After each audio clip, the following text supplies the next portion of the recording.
So pick is wrong. It's wrong? Our pick is wrong. Cody might win this one. Oh, I thought you said this. What's up, everybody?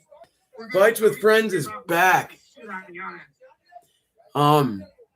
First things first, Jason, can you hear yourself on the stream? Can I hear myself? Hold on. No. No. Okay, we're going to have you call. I can. You can. Okay. Here's the time clock. All right, how does that look on screen?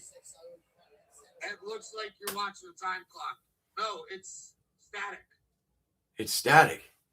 It is static. It's not counting down. Oh, it's not a continuous clock. I can't find one of those. So it's going to update like every 20 seconds. At least it should. But this is why we're live for this fight, not Gable. Give it a minute. We're like 40 seconds behind this. So I wonder if maybe I should just verbally give out the time. Now, if I screen share you.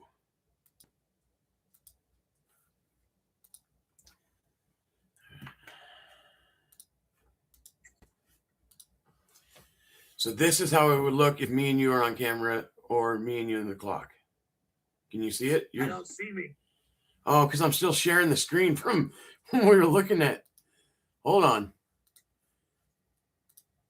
There we go. Wow, look at me. I look like a Special Olympics dude in retirement. That's Jesus. Hold on a second. Okay. All right, let's go.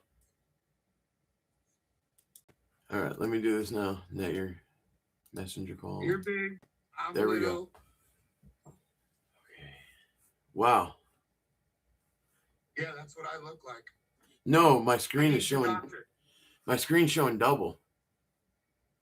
No, so on the stream, now it's black again. I'm very big. Okay. You're very small. We're just trying to figure this out, people. I am King Kong. You are the beautiful woman I'm trying to snatch up. So you're on stream again now? Are you back on? I'm on. I can see myself. I'm big. Okay. Little. So, let me see. Giannis is knocked out. Oh, shit. No, he won? Cody got knocked out. Cody got knocked out? Round one? What's up, Phil? We're trying to figure out how we want this to look, so... So if I click this, do you go away again? Yes. You do? Back. You're back. Okay. Oh! Jason. With a hard right hand. Just, temple shot. Spanky leg. Spanky leg. Are we on your cell phone right now? We are on my cell phone right now. Oh, You okay. want me to be on my computer right now? No, but what I was thinking is maybe we could put something behind you and we make that the clock. And just have like a digital clock that counts down behind you for each round. You mean in my space? Yes, my love. I don't think so. Okay, let me. You want me to get a clock behind me? No, I was just thinking out loud. You know what I mean? Because we're missing the clock. Grab a grandfather clock real quick. Or we could do it this way. I could put up the screen that has the fighter and the clock, and then in between fights, I can bring you on camera on this one, where you'll just be in the background audio with the clock during a fight, and then in between fights, like right now, I'll bring you up like this. What about that? I like that. I like that. I don't know if you just voice. I want people to see me. I want people to understand. Something bit me. Physique, the physical presence, the gravitas, the Hawaiian. I want to shut off my lamps and it to become a dark space. I'm going to try to make this. Tell me if you stay on screen. Cody, dude. So that's when you'll go away. So anytime I make it full screen, you go away. Okay. Now I know it made that happen. That's good. All right. Meanwhile, I'm going to post that we're live.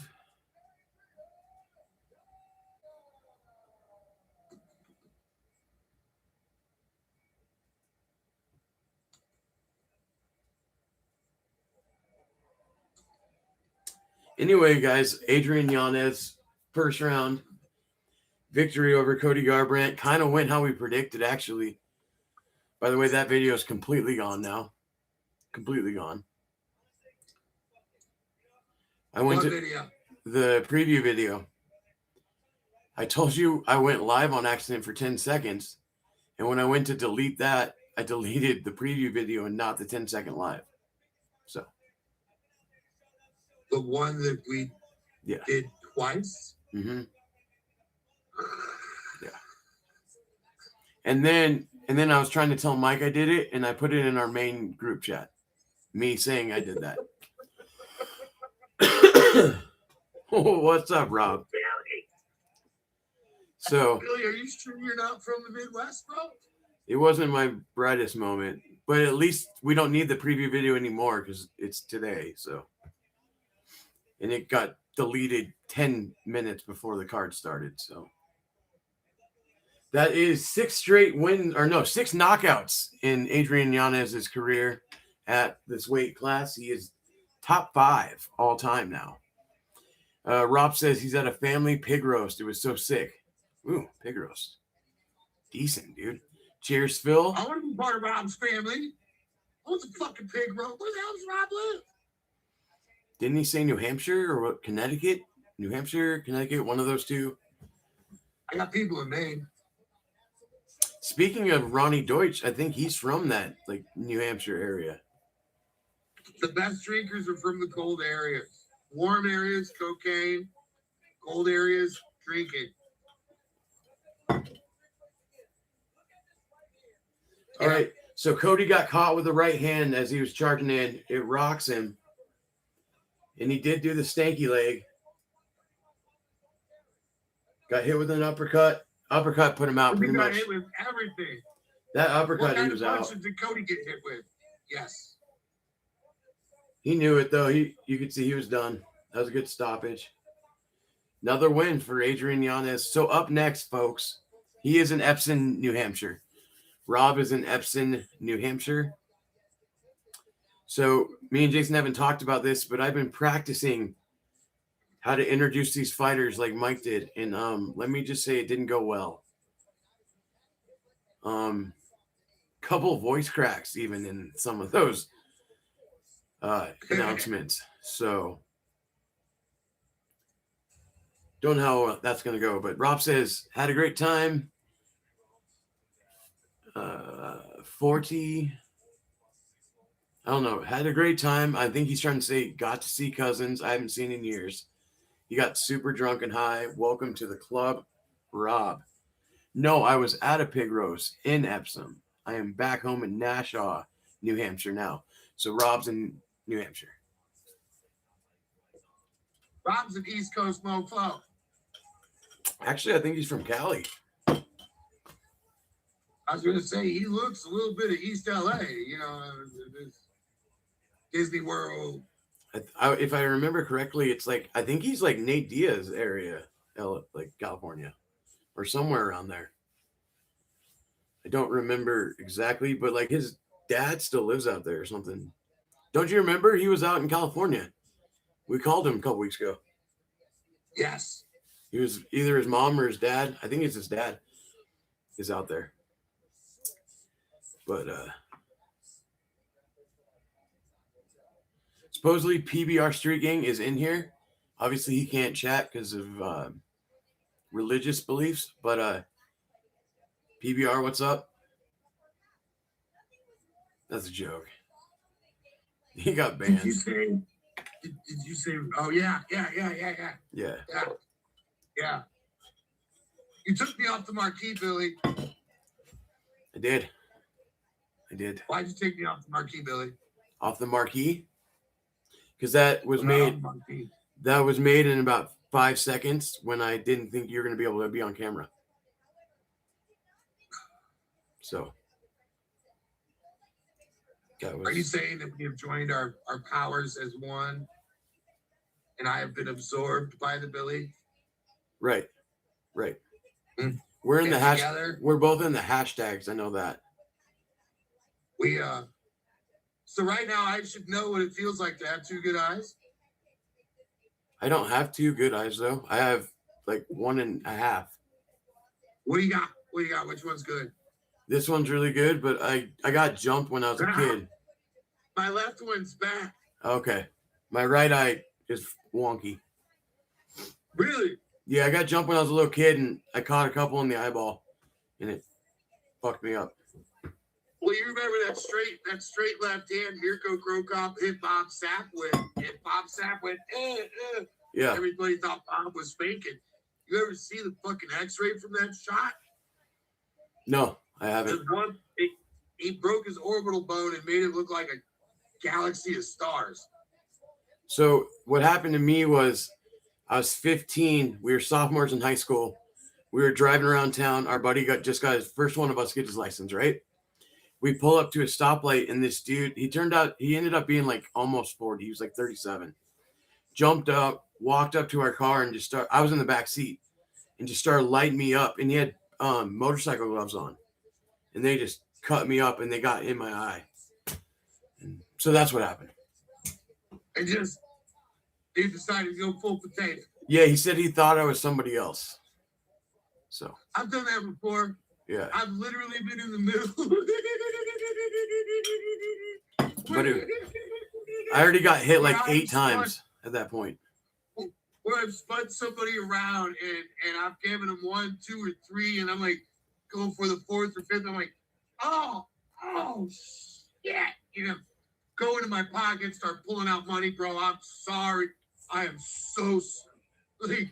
And then every time they've all asked the question, who was the guy? What did the guy you wanted to beat up do to you? Yeah. And then, yeah.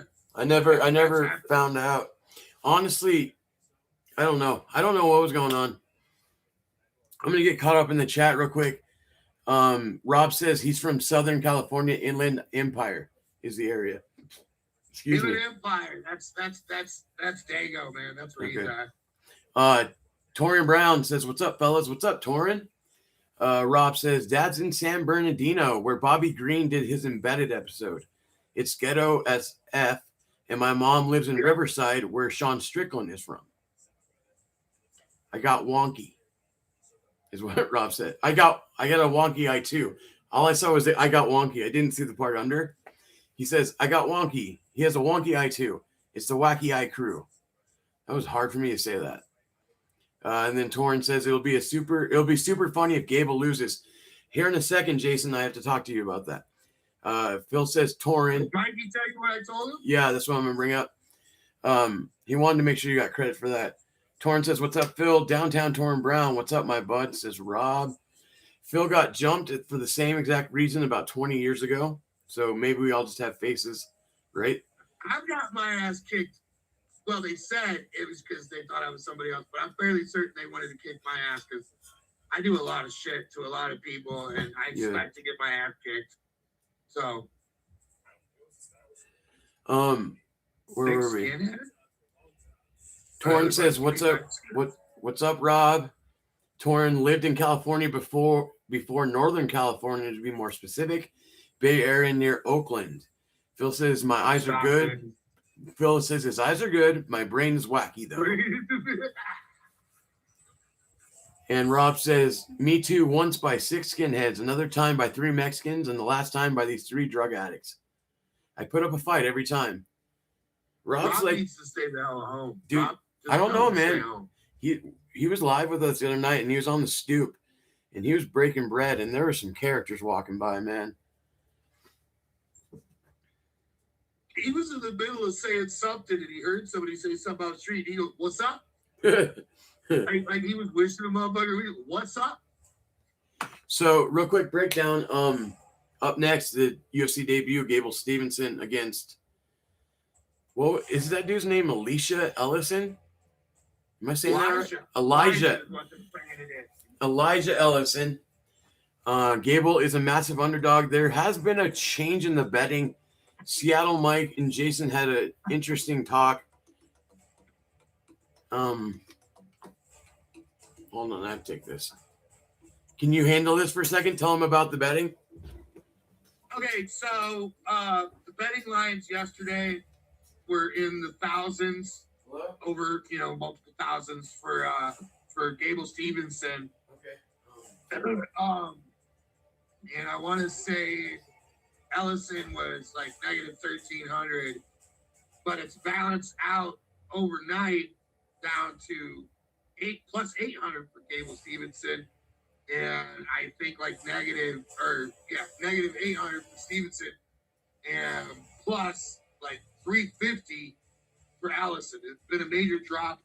I was talking to Mikey earlier. I told Mikey that I watched all 6 episodes of Embedded, and during the entire bank, their entire bank of shows, it only showed Gable Stevenson moving around in one episode for a few seconds, and John Jones was covered in sweat and had been in the gym. Gable Stevenson looked cold as a cucumber. I was talking to Mikey about that. Mikey checked the betting odds, and Mikey was the one that said the betting odds have calmed way down and overnight. And Mikey said, I'm not a gambling expert. Mikey said that only happens if something major has been discovered or has happened. When I saw Gable Stevenson sparring with John Jones, when your back hurts and you kind of walk with your back straight, but you're leaning back and your feet are kind of forward, you're kind of walking like Ichabod Crane, kind of, when you hurt your back. I told that to Mike. He said, yeah. I said, that's what Stevenson was doing in the, 3, 4, 5, or 6 seconds of the entire package of embedded videos where he was training. That was it. And he didn't look good. The rest of it, he's walking around a museum. He's sitting down. And Ellison is out in the fucking mountains. I didn't watch any of the embeddeds. I haven't seen any of them. Ellison is an ex-cop, or still a cop. Still a cop. His English is perfect. He speaks clearly. His eyes are clear. He's walking around talking about who they brought in a long time ago to mimic Gable Stevenson. Uh-huh. So I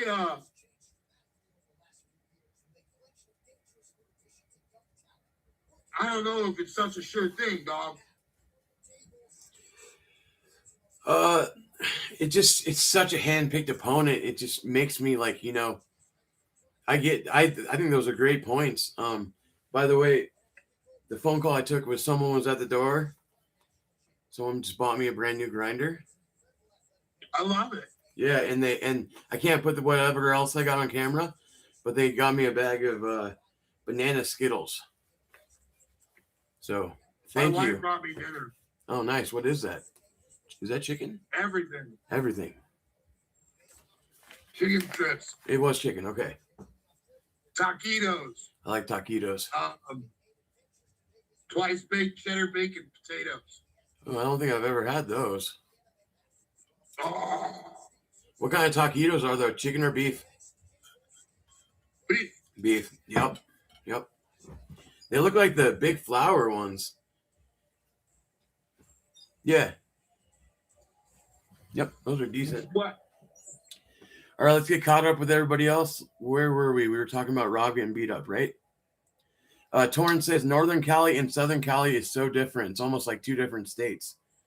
Oh, no doubt. Even the Bay Area to Northern Cali are different areas completely.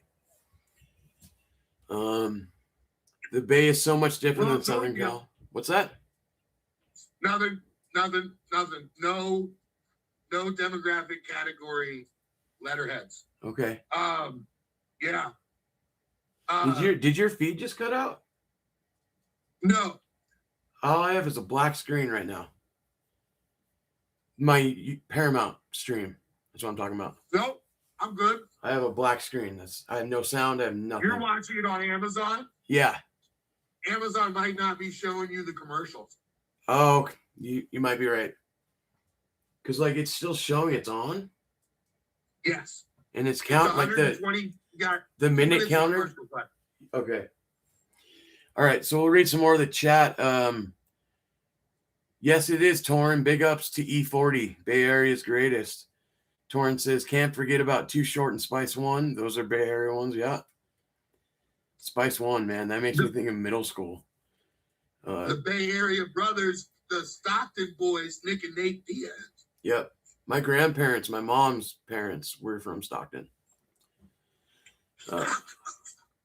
Drunken Charge says, yep, two of my other favorites, 187 he wrote was my jam, Cali Rock rules. Too Short, Blowjob Betty. Made me laugh as a kid. Can't believe my mom raised me with that kind of stuff. Phil says, nice. Phil is having buds for dinner, Budweiser's, but he will be making some burgers later, so don't worry. Paramount has to fix this. My feed kind of, yeah, so did mine, Torrin. Phil 60 seconds. If it doesn't come back in 1 minute. Okay. Hold on. Phil's got a black screen. It's the Paramount. And Phil's on the Paramount app. What feed are you on, Torrin? I'm going through the Amazon app with Paramount Plus. Is like an add-on? Because on Amazon you can get like Stars, Paramount, HBO, all those things. Rob is drinking. Oh, it just came back. So Jason, you were right. Natty Ice for Rob tonight. Natty Ice. Yeah. Natty Daddy. Right. Natty Daddy. Ladies and gentlemen, Gable Stevenson, born in Minneapolis, Minnesota. He is one of 13 active UFC heavyweights born in the United States of America. Former Olympian Gable Stevenson. Former WWE wrestler Gable Stevenson. 3-0 in his short MMA career. Has looked dominant. I'm trying to watch his back as he gets in the Harley-Davidson prep point here to pick up on any clues. He is kind of grimacing, taking his socks off. That's weird. Yeah, he made a weird face. He's not bending over to do it either.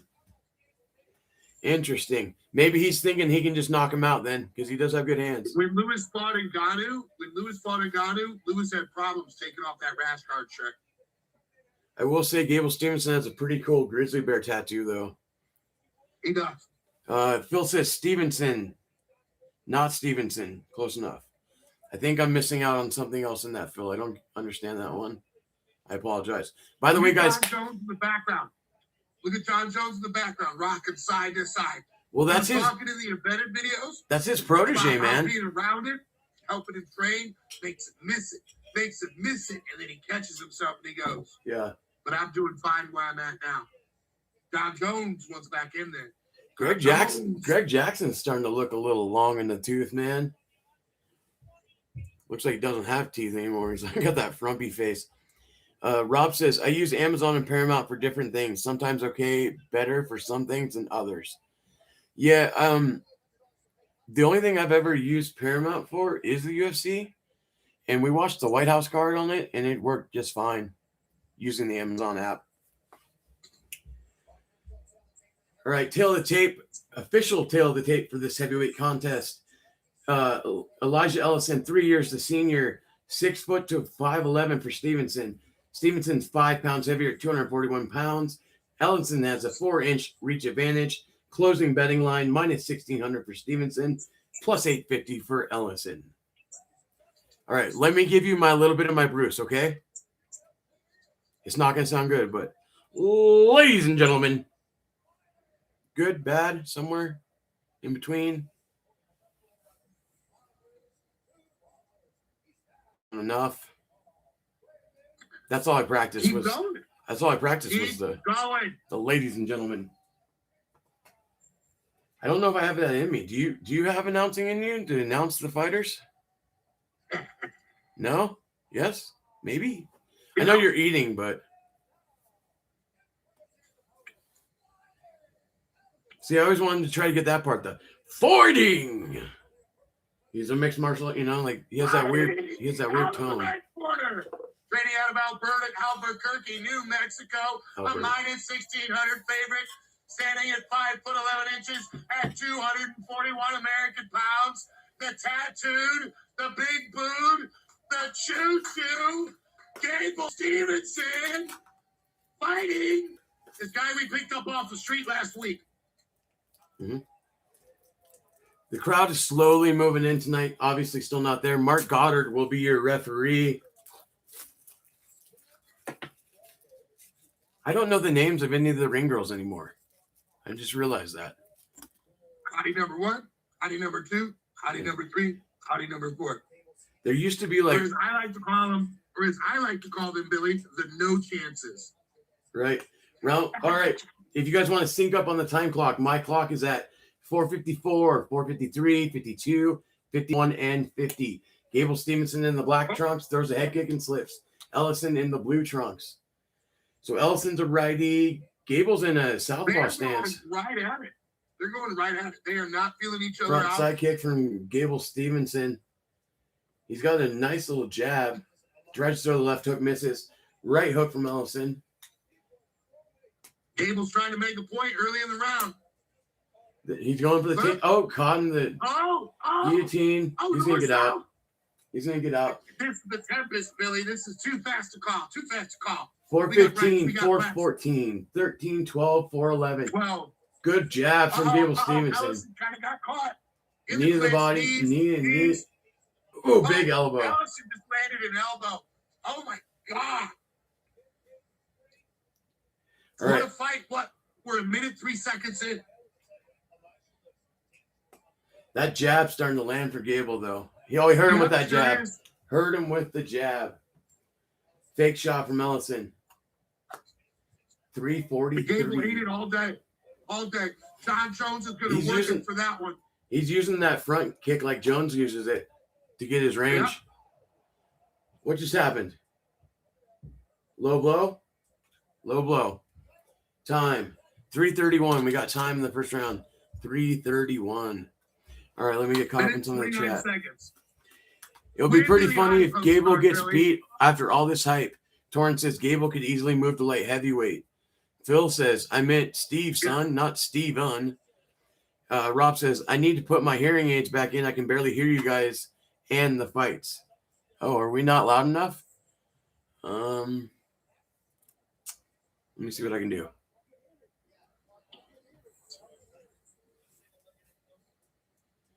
All right, so it was a front kick. To the dick. I don't know, man. I think it was a glancing blow if it was. Watching the replay. I'm taking my 5 minutes either way, Billy. You know my answer. No doubt. Rogan right now on screen is saying that he thinks it was the toes hit the solar plex and maybe the heel hit the side.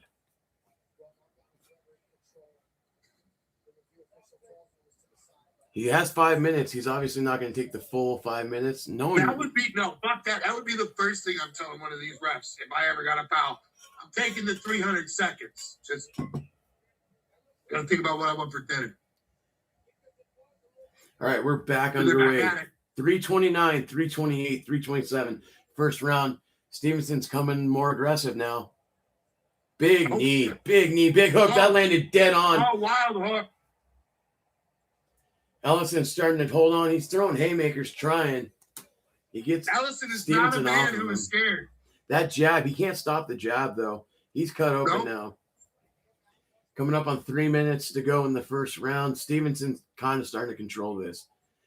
Those leg kicks are nice.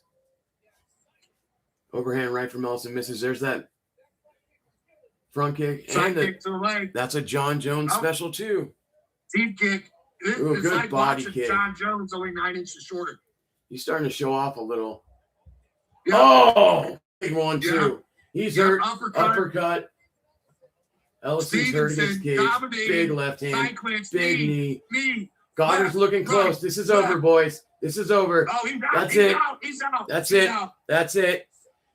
3 minutes and 28 seconds into round number 1. Gable Stevenson by knockout.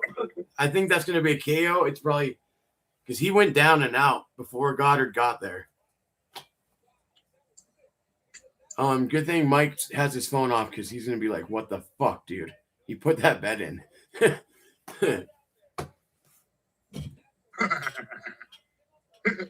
He lasted longer than anybody thought he was. But don't worry, he put a bet in that I convinced him in the main event. So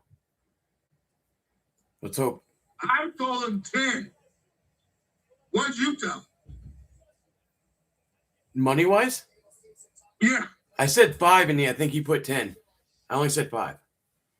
Okay. Like, goddamn. Yeah.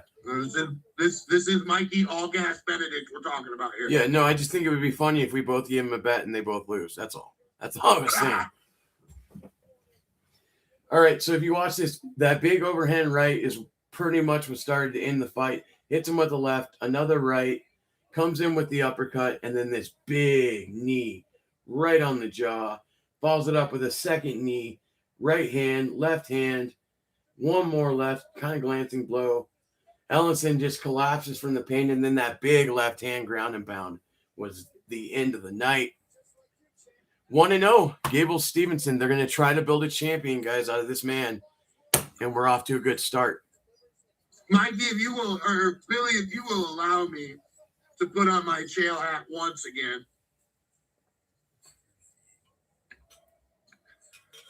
It's good to see that Jackson Week MMA has continued their tradition of being unable to win a single MMA fight without cheating like the dogs that they are. Okay. I am very proud of John Jones, and I would expect nothing less than one of his pupils. The only negative I think I saw in this performance was he should have tried for a couple eye pokes. You're obviously referring to the low blow landed by Gable Stevenson. Yes, sir. Real quick, in the chat, we have Rob says, I hate watching UFC through Prime, so I watch through the Paramount app. The only reason I'm watching through Prime is because I'm not good with passwords and I don't know the login. And this one's already logged in for me. So here we are. Phil says, it will be pretty funny if Gable loses, but he didn't, unfortunately. Gable moving to light heavyweight. What are your thoughts on that? Torrin suggested that. Let's go. Okay. I'm a fan. Rob says, holy shit, wow, front kick was nasty, Rob says. And Phil says, definitely. Yep, they gave him a knockout. I was right. Non-TKO. That's a knockout. Winner by knockout, Gable Stevenson. We're not going to get copyrighted if I do the post-fight interview, right? Mike usually does that. Or should I not risk it? It's the music that kicks. So I can turn this up? Most anticipated debut of anyone in the history of the heavyweight division. What did that feel like to you coming in here? Did it feel like any other fight? This is Joe Rogan interviewing Gable Stevenson for those just listening. So much. You know, last time I spoke to you, I was on a podcast about 6 months ago. I told you in a few months to do my interview. So I'm honored to be here. Thank you. What did it feel like entering into the octagon for your first time? It has to be much different than anything else. It's fun, you know, it's a big stage. So many cool people watching. Jason, do you see that Scarface tattoo on him? Well, you're undefeated, but you're only World George. Yep. Where do you feel like you stand with everyone else in the heavyweight division? Time will tell. I'm a great athlete. I'm a great person.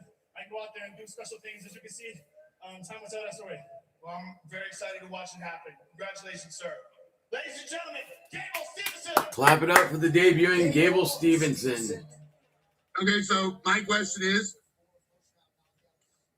how many hours away from a drunken, disorderly, and/or domestic are we away from Gable Stevenson? It seems he's standing next to the king of Las Vegas, right there. I give it 48 hours.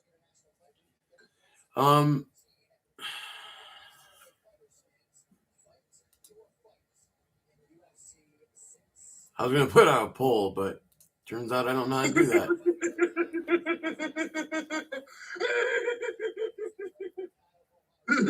Billy, you are classic, baby. Your reaction was great. Yeah. In the chat, hit 1 for over 48 hours, hit 2 for under 48 hours. All right, back to the chat. Torrin says, good performance from Gable. but I worry about him in the future because he doesn't move his head whatsoever. And that dude landed some clean punches onto him. How old is Gable again? I don't remember.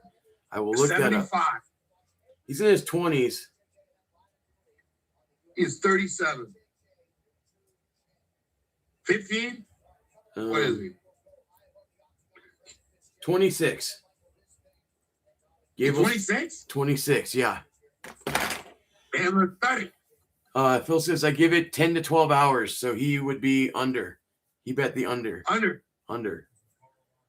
See, now I'm getting commercials. First. I wasn't getting commercials before, and now I have a commercial. This is weird. I'm looking at Blake Shelton. Yeah, me too. Christopher Lloyd.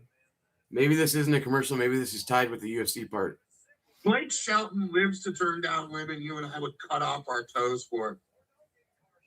Dude, I would never have left Miranda Lambert, even though she's the one that cheated. She's so hot.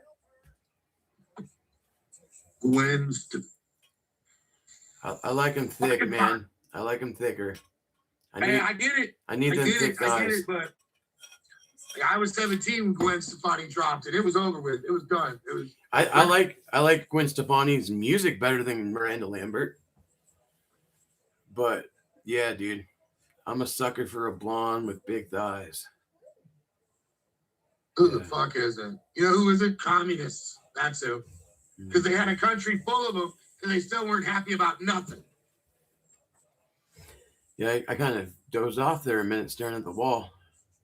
Anyway, Torrin says Connor's going to beat Holloway tonight. I'm glad you brought that up, my young sir. Torrin is going to beat Holloway tonight? Torrin said Connor's going to beat Holloway tonight. Phil said... I thought Torrin was hiding in the bushes somewhere with a pipe going. Holloway's going to get it. And then Connor would be on the ground crying like Nancy Kerrigan going, why? Why? All right. I remember that. That was 94, 93, somewhere in there? 92, 91. Really? That early? Okay. Yeah. I knew it was early. 89, 90. Yeah. I was only born in 85. 41 years ago today. Funny. Torrin says, I'm going to lay out the keys to victory for both you guys. For sure, dude. Put your thoughts in the comments, man. Get the chat going. What is this? Jason, I just found how to start a poll. So now we're going to have polls for every fight from now on. What is the next fight? It's not Conor versus Max. I know that.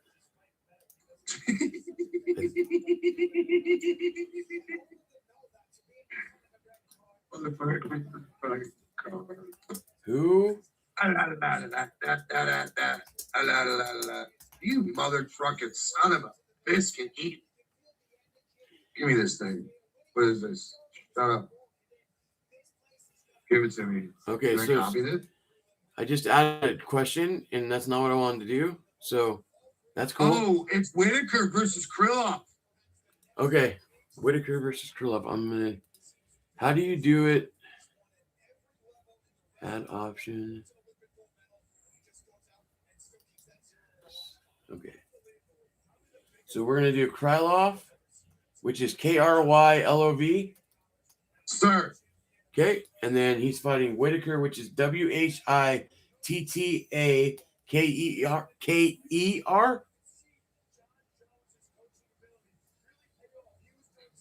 What?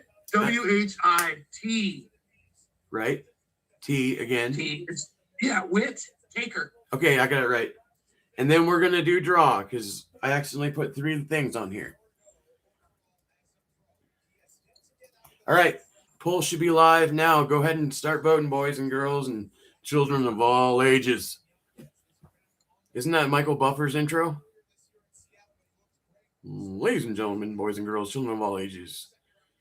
That was Bruce's. That was Bruce's. Something. Michael. Yeah. It was his brother. And then he was like, the WBO proudly brings to you this heavyweight championship of the world. That was his like shtick. Yeah.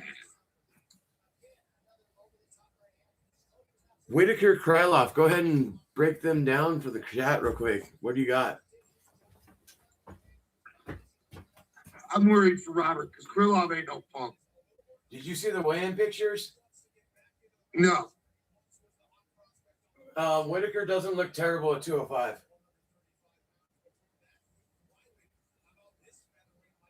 He's a chalky complected, symmetrical, beautiful, partially black man. He looks great. I was just worried about like the unlike Cody rare and thing. tattoo artist. Who are these guys? Where did they come from? They're not on the card. Who? Oh,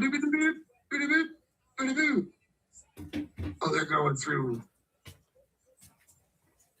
Ooh, how was it Reese? This mine says Luke Riley. That's what that fight was on when I was trying to get the camera to work. When I accidentally went live, that was on. Whose fight? This one? How did the Reese fight go? I didn't see Reese fight. I only saw the Luke Riley fight, which was the one right before Cody, and he won pretty quick. Let's see if we missed anything in the chat. Okay, so here's Torrance keys to victory. Rob says, hold on. Excuse me, we need a dump button for coffee. Rob says, Connor loses by decision. Torrance keys to victory are Connor needs to crowd Holloway, bully him, push him against the fence, then land that powerful left and KO Holloway. Bruin says, what's up, fellas? What up, dog? Torrance says, another thing, since people think Holloway is going to be way taller than Connor, that isn't true. When they get in the cage tonight, Max is taller. Connor was sipping on his tongue. Yeah. Holloway isn't going to tower over him like he did Volk and Taporia. End of the day, Max is 5'11", Connor's 5'9", I think. Wyatt. End of the day, I'd rather fight Volk 9 times than, or I would rather fight Connor 9 times than fight Volk once. Wyatt's in here. He says, let's go, champ. What up, Wyatt? Everyone vote in the poll. Next key for Billy on the mic here is going to have to be, how do you stop the poll when the fight starts? So we'll get there soon, ladies and gentlemen. Once again, I'm going to actually, no, because that'll get rid of you. I was going to bring up the fight, tail of the tape on the screen.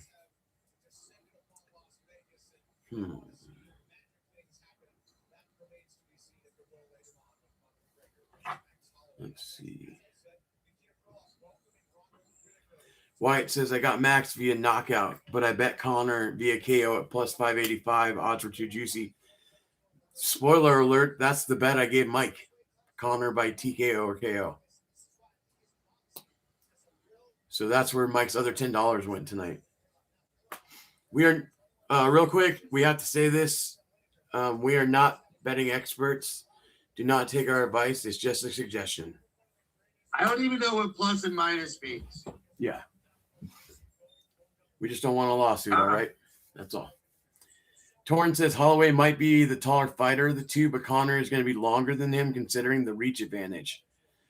Here's a question for everybody in the chat. Sorry. No, go ahead. Sorry. How easier life would be and how much better would your service be everywhere you went if you were as good looking as Robert Whitaker? That is not an ugly man. That's a good looking man. Unlike Bisbing over here, looking like me, looking like sloth with the eye on sugar, water, looking like an egger suit. That was Bisping's in the Hall of Fame, right? Yeah, every week. Yeah, so Weidman and Cruz just went in. So that was all 3 Hall of Famers around Brendan Fitzgerald on the table read for the UFC. Wyatt says, Jason's a betting expert. Don't you effing know that? Or wait, I read that wrong. Jason's a betting expert. The F y'all talking about?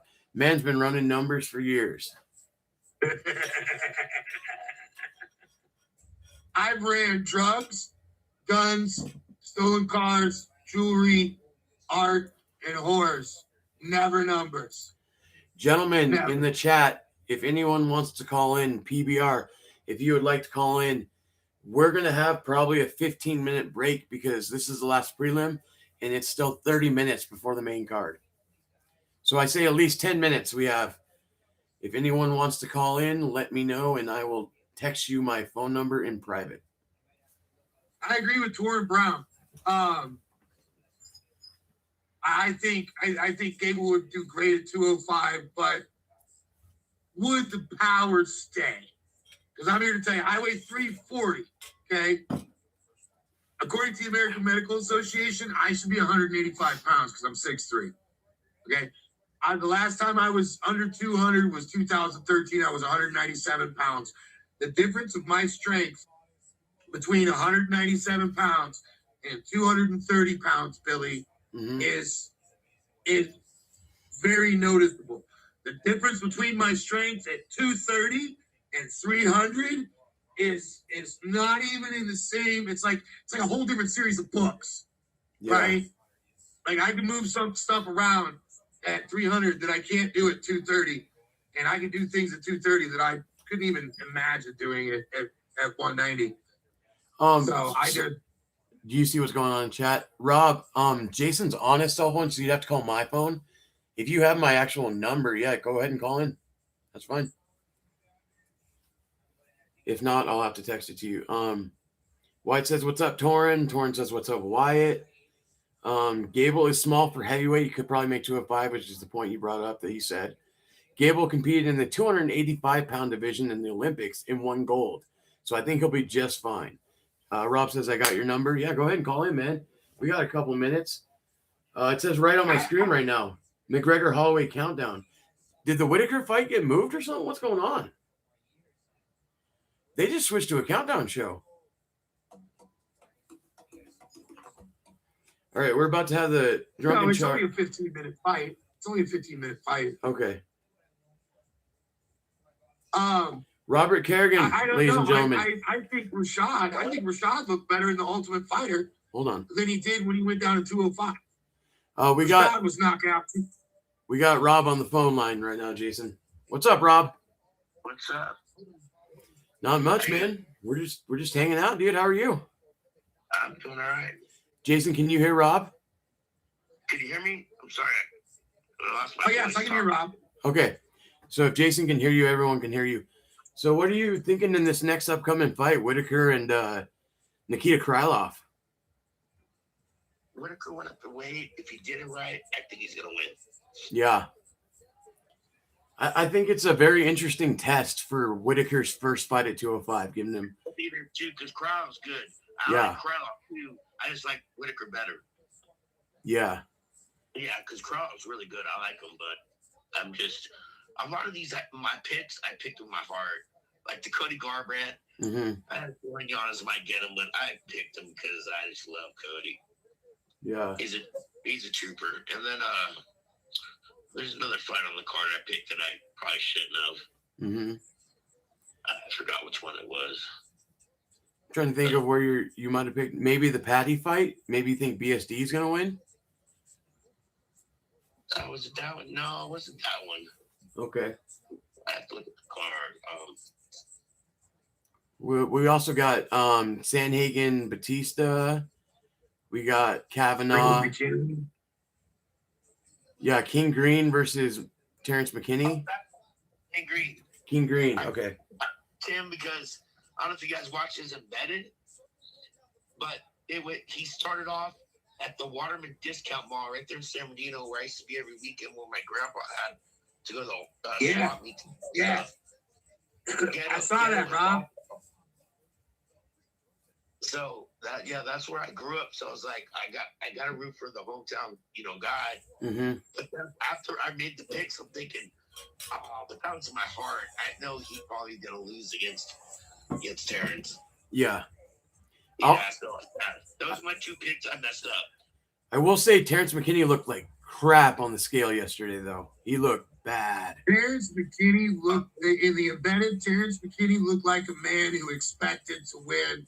Didn't look like he was putting in any weight. He looked like he was over, like it was going to be an easy thing. Like he wasn't going to fight another grown man. Yeah. Real quick, guys, I just want to get Wyatt in on the conversation.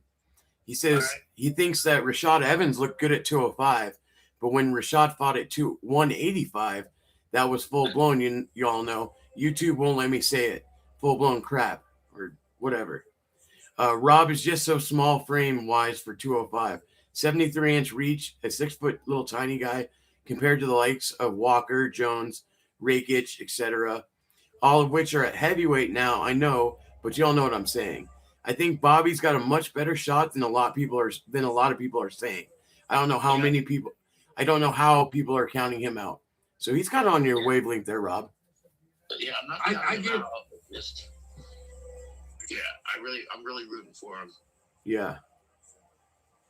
And Wyatt says Bobby, aka King. Yeah, I struggle with it. I call him Bobby Green still too, just like Chad Ochocinco's Chad Johnson. And that's where my dad. I grew up with my dad and my grandpa and stuff, and that neck of the woods. And my mom, she lived down by where Strickland used to live, down up to 91 Freeway in Riverside. Yeah. Yeah, that's where I just came from, both those areas. I was just down the street from the Waterman Discount Mall at my little brother's Juneteenth. My little brother doing Juneteenth festival at a park. Is that your little bro that's like a internet dude? Yeah, he comes into the chat and stuff. He's got his own media company now. I have a really funny story for you guys that involves Rob's little brother. I fell asleep one day, and then I woke up the next day, and I accidentally sent him an emoji, like text, of just like a cartoon character. So I thought, and he's probably like, who the heck is this guy? You know? So funny story. Yeah. So he's been in the chat a couple times. And, yeah. Yeah, he was interested when I first met him, like what I was into, so he came to the chat. Yeah. I barely met him last year. Oh, that's right. You didn't know him before. You guys kind of sound similar voices, though. Yeah, we look just like our dad, too. It's crazy. Yeah. Yeah. Because he has, like, Facebook videos he puts out, and it sounds like you're talking. Yeah, I'll post a picture of me, him, and my dad. You guys will trip out. Okay, cool. Yeah, put it in the group chat, dude. Yeah. I took him over at the aquarium. Wyatt's saying, you guys know King went back to Bobby 6 to 7 months ago, and now apparently he's back to King. Make your mind up, homie. I didn't know that either. Huh. Jason, you just turned blue. That was weird. Now you're yellow. Is it TV? Maybe, but it made like the whole thing turn blue. Yeah, I'm watching that right now, so I'm talking to you guys, and then I'm watching the fights, and I didn't got my third device no more. Torin wants to ask you, Rob, do you and your brother have the same dad? Me and my little brother have the same dad. Okay. He was born when I graduated high school, but his mom would never let him around me. And then my older brother, my mom was raped before he was born. And so my dad got with my mom and then talked to my brother when he came out the womb and named him after him. Oh, okay. So my older brother's got my dad's name, even though it's not his kid.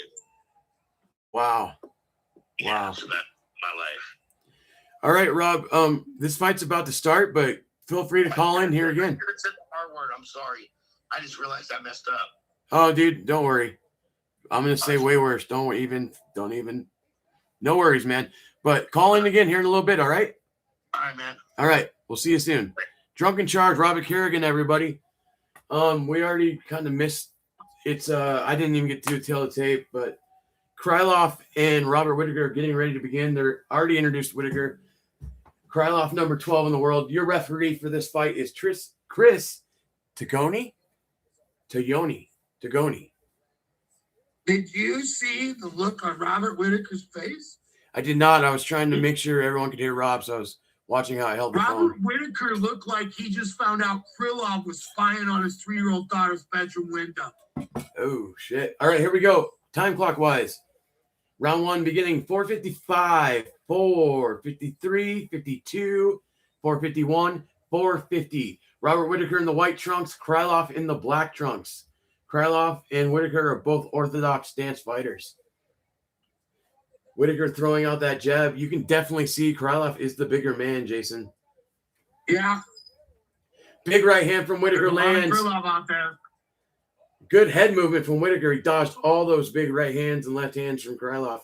Krylov has Whittaker against the fence. 4:25 to go in the first.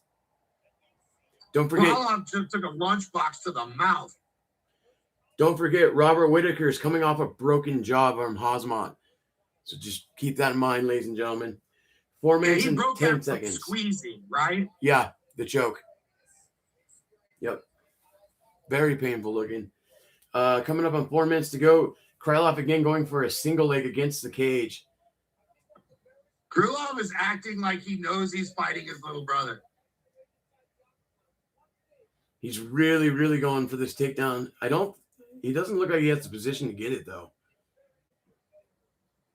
Krylov's got a really cool tattoo. I do. I was checking that out a second ago. Good takedown defense, Robert Whittaker. Coming up on 3 minutes and 30 seconds to go. Krylov, big right hand from Krylov. He's got Whittaker's back. One hook in. No hooks in. Whittaker was going for him and got caught in like a transition with that right hand because Krylov went for the takedown. Whittaker rolled through it and got caught right on the jaw. Protect yourselves at all times type situation. I spoke about this in the show Tuesday, Billy. Yeah. We spoke about what we saw about the size difference, weight difference at the White House card. Yep. I agree. Could you find me somebody in the UFC with more heart than Robert Whittaker, not named Max Holloway? Probably not. I can find a couple. But does that mean he could be in the top 15 of the light heavyweight division? I don't know. 2 minutes, coming up on 2.5 minutes to go in the round, 2:33 on my clock. Still back control for Nikita Krylov. Going on around a minute now of back control for Krylov. He hasn't been able to advance. Whittaker just now gets back to his feet, but he's caught in a side choke. The arm is in on this choke too, and he's going to get out. He's free. 2 minutes and 15 seconds to go, round number 1. Back to their feet. Jab from Whittaker. What's your time clock at? 2 minutes and 3 seconds. 2:02, 2:01, 2 minutes. Round number 1. Good jab from Robert Whittaker. See, Krylov doesn't have a really good defensive stance. Look at, he has his hands up high, but he drops Krylov them. is looking like he's got good head movement, but it's old, it's tired. We've seen it before, right? It's big right hand from Robert Whittaker caught Krylov on the button. Krylov fires back with an overhand right of his own. Coming up on minute 30 to go, round number 1. Front kick from Krylov. Side kick from Krylov. Yeah, 118, 117, 116. I have mine paused so I can catch up. So me live, I'm at 111. This is as far as I can get forward. 105, 104, 103. 1 minute to go. Way after you, and every time I pause, it brings me back. You're that far ahead, huh? Yes, sir. What's your time clock at? 30. Yeah, you're going to have to try to pause it because we can't be that far apart. So anyway, 40 seconds to go, round number 1. Whittaker's got Krylov backed up against the cage using his jab. Low kick from Krylov. 34, 33, 32, 31. One more coach. Says that Billy? Let me know when you're at 10. It's comedic. What up, comedic? Adam Sandler. I'll get to you in 1 second, comedic genius. 15 seconds to go in round number 1. 13. Let me know when you're at 10. 10 right now. Krylov has Whittaker against the cage, landing knees to the side of Krylov's 3, 2, 1. That's in the round 1. Very close round to score. Let's get into the chat. Torrance says, Jason, what's your Facebook name? Jason is my name. Yeah. Same as what's on YouTube. I don't hide from anybody. I live at 322 Green Street, Genoa, Illinois, 61726. Big white house, 3 doors. Knock with bad intentions. I will welcome you. All right. So comedic genius wants to know who we are. I am Billy. You know who I am. I'm the time bender. That's Jason Kagan above me here. At least on my screen is above me. Mike works now, so this is it for the foreseeable future to keep the channel going. Rob says, just posted the photo. So anyone wants to see the photo of Rob, his brother, and his dad, it'll be in our Facebook group chat. White says, still looking for a stream. Gotta love Canada. Yeah, man. I I've heard there's problems with Canada with all kinds of sporting events trying to find them. Mike's in the chat, says, "Yo, what's up, Wyatt, Rob, Comedic, Torin, and the whole gang." Wyatt did get a stream to talk about or to watch. Comedic kind of explained that question. Rob says, "Comedic, cheers, man. Just on a break, guys. Thanks to Billy and Jason for holding down the fort." Comedic says, "What's up, fellas, dude? Glad to see you, Comedic, dude. We miss you. He is one of the originals. I don't know if you remember Comedic Genius, Jason, but Comedic was here.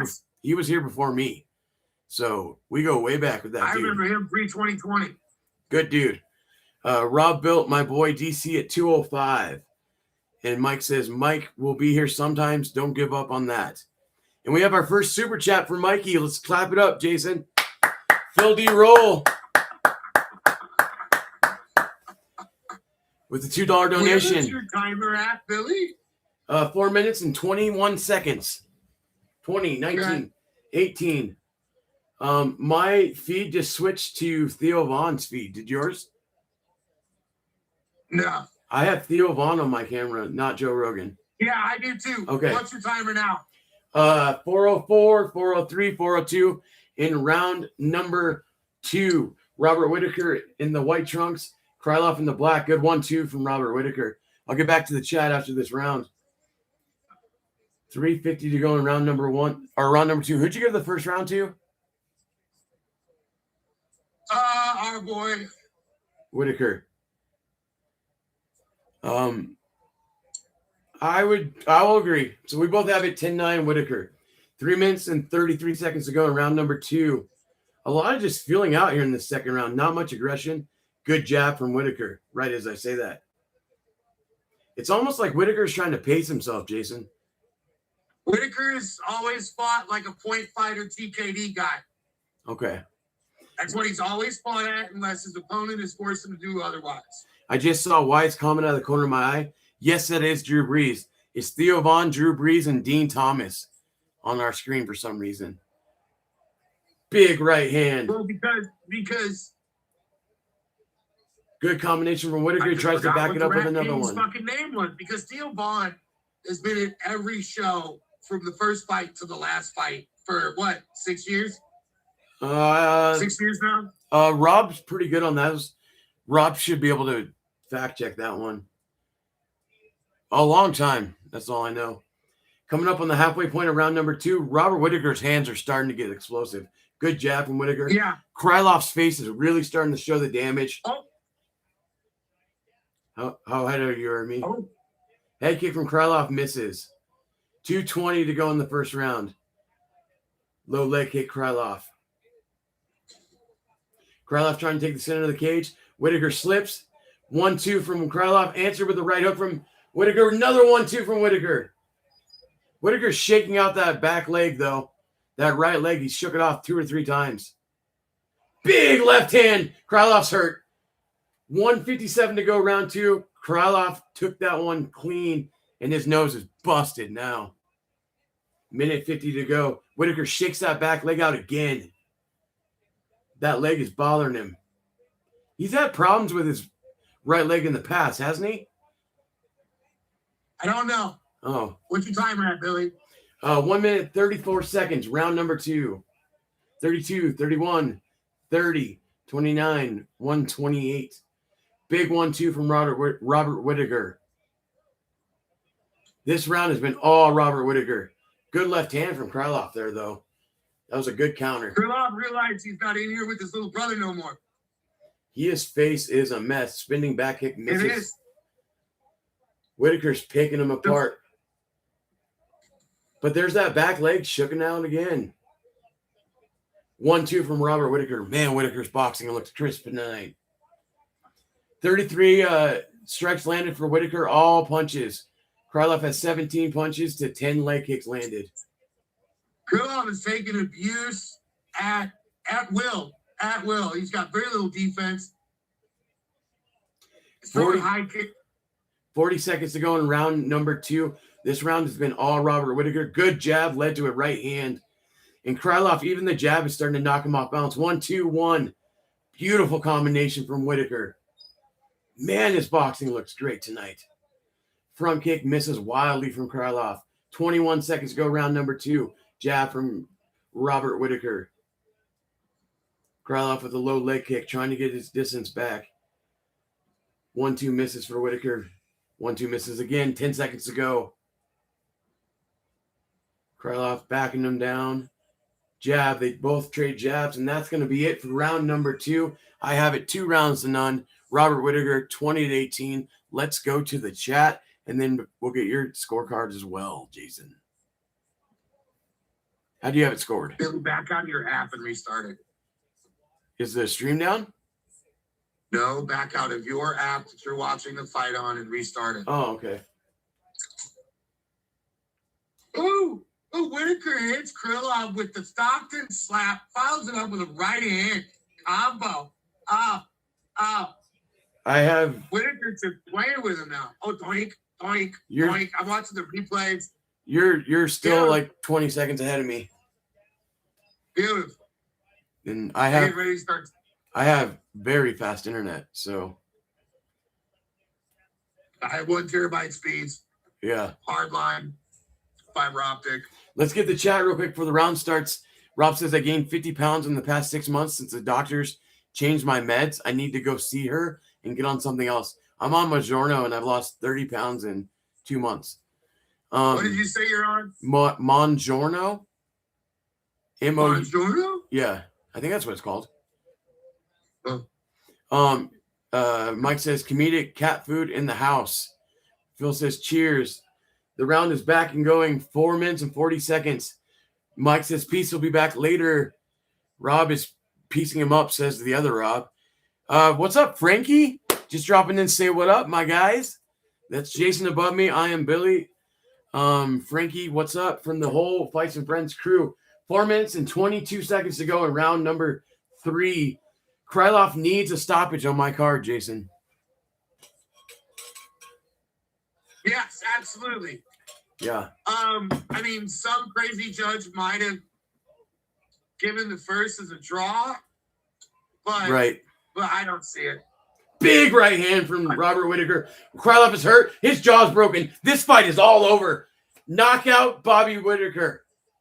Bobby Knuckles with the victory. That broke his jaw, and you could see it immediately. Krylov has a broken jaw. I've been dancing around the fight trying to get it in sync with yours because mine's so far ahead. So I missed it. We watched that. It was a clean, just boxing 1-2. It didn't knock him down, but dude's jaw shifted and he immediately grabbed it. Throws the high kick. That left. Yeah, hey, he broke it. His jaw's broke. His jaw's broke. Yep. Yes. He knew it immediately. He was like, it's broke. It's over. Robert Whittaker, welcome to 205. In my opinion, Krylov could have beat Whittaker. Krylov has all the tools. He has all the experience. He's got the striking. He's got the grappling. He's got the stamina. I think Krylov came out. Guys, I forgot the poll. Sorry. I forgot to close the poll. In poll. I think Krylov came out cocky. I think Krylov thought he was fighting his little freaking brother, and he found out it wasn't going to be that way. All right, chat. We're 1-0 with our poll picks. 80% picked Whittaker. 10% picked Nikita, and 10% picked draw. That would have been wild if it ended up a draw, whoever picked draw. Nikita didn't even wave his hands or nothing. He just like, damn. Gets his jaw broke, breaks the next jaw. Gets his jaw broke, breaks the next jaw. Rob says, yes, Robert broke that jaw. Phil says, well, hell, that's what I thought. I knew he could win, says Rob, and also says, yes. Phil says, the Reaper. Krylov is tough as fuck for still standing. Krylov, man. Hey, Billy, can you back out of your app so you can get sync with me, maybe? I've backed out of the app. I've backed out of the app twice. Have you? Yeah, I'm going to turn my TV off and turn it back on. And that's as much as I can do. If I was ahead of you, mine pauses and starts perfectly.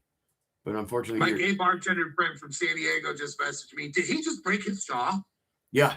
Did he say it like that too? My gay His bartender jaw? friend is a 6.5 foot tall Mexican, is 280 pounds, who's a Golden Glove boxer. Hey, there was a basketball player that was like 7 foot and he was gay. So, Wyatt says Krylov looking like an absolute bum at this stage of his career. Been a clear decline for at least 3 years now. Yeah, I mean, his better days are probably in his past. He might be one of those guys that would benefit from a change of scenery. I know Netflix. All right, I'm going to go live again. And then, okay. I'm going to turn this interview up for you guys to hear it. Go ahead, go. Light heavyweight. What did you notice? What was different? Feast your eyes on that Reddit. Too small for light heavy. He's a small light heavyweight. Come on, get some of that in there. Honestly, there was a lot of nerves riding in it. You know, everybody's seeing guys move up and slide down. Back-to-back losses, just coming back. Bobby still got it by the looks of things. Well, listen, the result was as good as you could possibly have hoped. You got a knockout over a very tough, very big light heavyweight. What did it feel like? Did anything feel different in the exchanges moving up? That right hand, man. I trained for the entire camp, kind of with the idea that my opponent's going to be a boogeyman, that every touch will kill me. And that's not the case. I came in nice and heavy. I trained hard. Cardio was to the point, had an excellent game plan. And, man, I hit as hard as anybody else. Well, the speed advantage is evident. Krylov is a tough SOB, man. He took that and just was like, yep, it's broke. This is my home now. The middleweight cage is closed. Proud of the work I did there. Well, that's a professional fighter, Billy. Well, I can't wait to see how you do. Congratulations, sir. Robert Whitaker, ladies and gentlemen. Welcome to 205, my friend Wyatt Matheson in the chat. Korean Zombie in the house. Wyatt says he used to be really good back in the day. He's been reckless the last few years, but this was just bad. Yeah. JDM in the house. JDM working on his fucking Dan Henderson nose. So are you watching on your computer or on the TV? Xbox Nation, baby. Xbox Nation. Is that why it's hard for you to pause because you're on a controller? No. Oh. It only does 30 seconds on the Paramount app. Oh. It only does 30-second jumps. It does not do a 1, 2, 3, 5, 7, 10. And it won't let you just pause and play, huh? If I pause and I go to play, it jumps it up forward. Yeah. See, mine doesn't do any. Yeah. That's why I said if I was ahead, we could figure this out perfectly. Yeah. I don't know what else I can try. No, it's cool. It's cool. Okay. I just never saw somebody get hit in the cage like that and do the head injury dog thing. I never seen that before. So we are now approaching, ladies and gentlemen. I'll get the next pull up.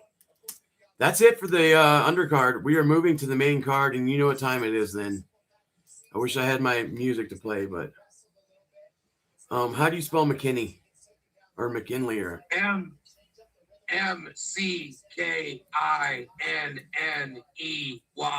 Okay, so King Green and McKinney. Poll is out. You can start voting. Should be out now. Michael Mendez says Bobby broke his shit, y'all. Yeah, he did. Welcome. Anybody new, go ahead and hit that. Hit that like, hit that subscribe. Go ahead and hit that thumbs up. It doesn't cost you guys anything, and it does worlds for helping a small creator grow. So we thank you immensely for joining us. Drop a like, jump in the chat. A bunch of good dudes in here tonight. I'm looking at Benoit Saint Denis walk in with a suit jacket that is crispier than a just thawed out cucumber. Yeah, I have that on my. And then Patty's coming in and I'll tell you when Patty comes on my screen. I still have BSD. Still BSD. Patty. I just now got Patty.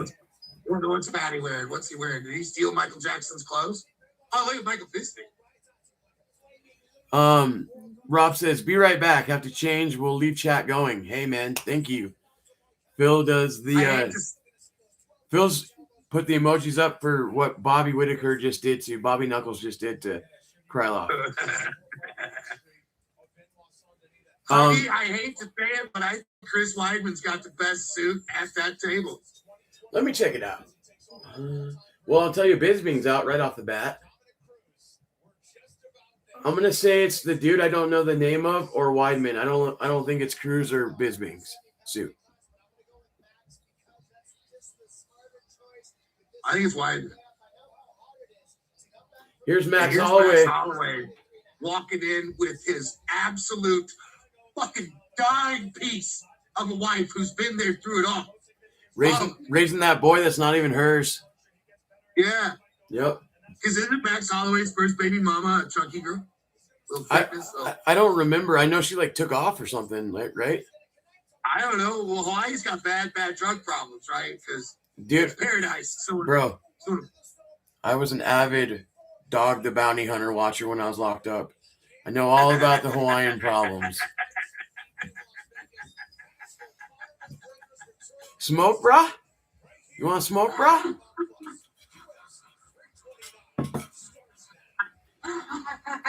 All right, those looking for the UFC main card, the main pay-per-view is starting now on the Paramount Plus app. Vote in the poll. King Green and Terrence McKinney, our first fight. Is it Terrence McKinney or Terrence McKinley? Terrence McKinney. Okay. Isn't Terrence McKinney like an acid dude? Like an author that was always on acid? McKenna. Terrence McKenna. See, I was on. It was something McKenna, and he was a fucking scientist. Okay. Shit. But that's what I was thinking. He worked for the CIA. That's why I was like, are we saying the wrong name? No. I can't play the preview for you guys, but this is sick. It's the guy from sick. It's Ron Perlman talking about the return of the king. The king has returned, ladies and gentlemen. Tonight is the night the notorious Conor McGregor graces us with his presence one more time. And to meet him is that flying Hawaiian, the king of the extreme, the blessed one, kiss from God, Max Holloway. Hey, Phil, just hatched some chicks. Did you see what happened to Phil? There was a serial killer in Phil's backyard. Yeah. Yeah. Sad day. Yeah, bad day. Sad day, bad day. Rest in peace to the rooster. R.I.P. Guns up. Guns up.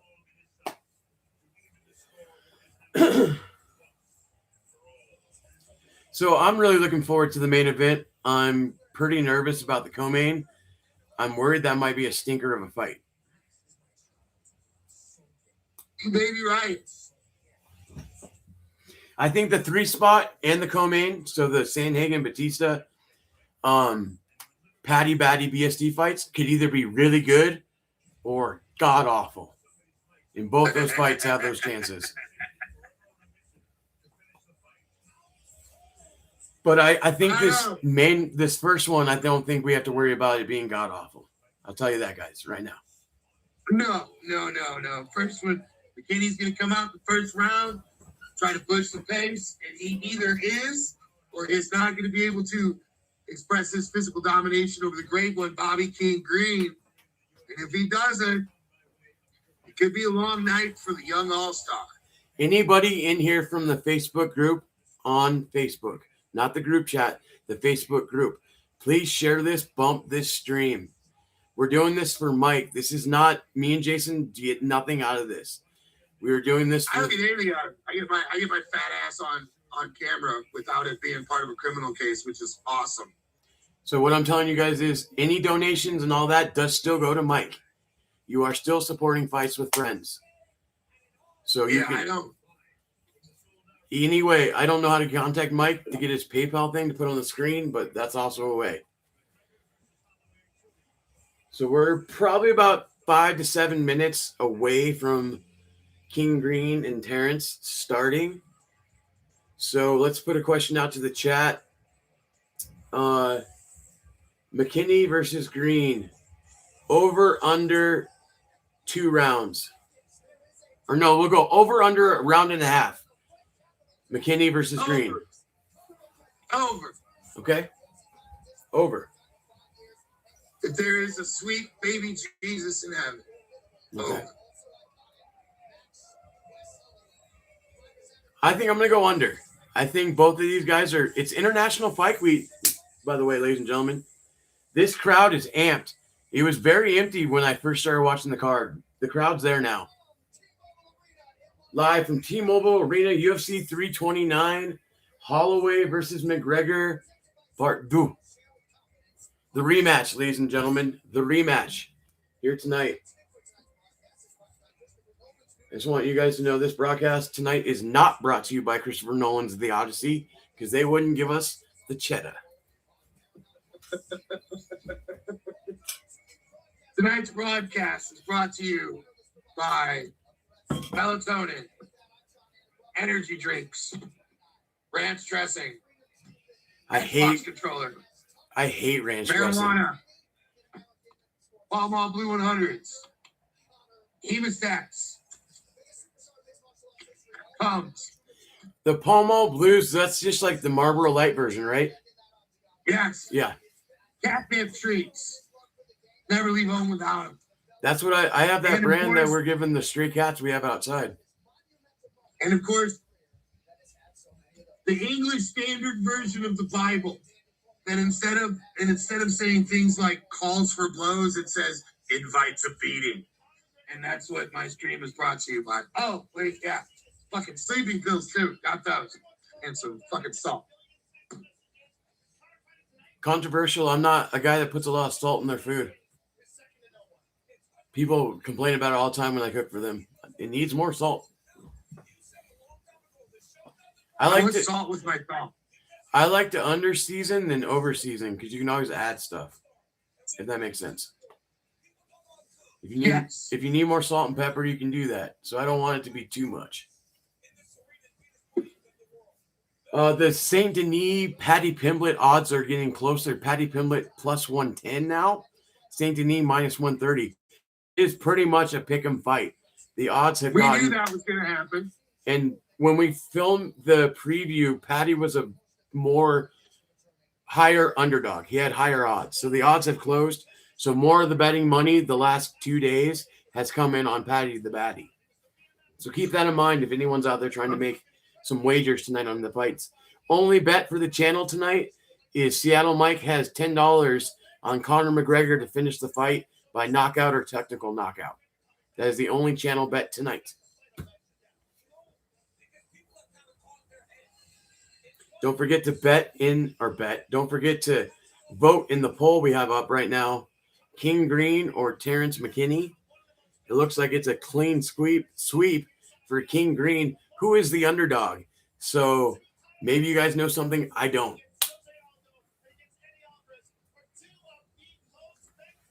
Did you vote in the poll, Jason? Say what? Yes. You did. Okay. The Krylov one. I have the new one up. King Green and Good don't. it's Don't. showing it on my end. No. I took green a long time ago. If that's the post. Yeah, I voted green a while ago. So you know how you're asking random questions in the chat? I can put that on the screen now if you just tell me what the question is. So if you want to have the chat answer questions, tell me what, and I can put it up there.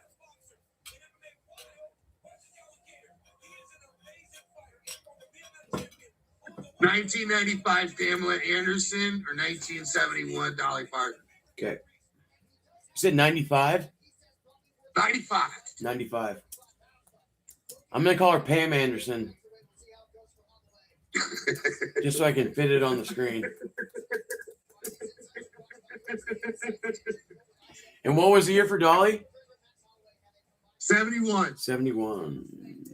Nope, not 1911.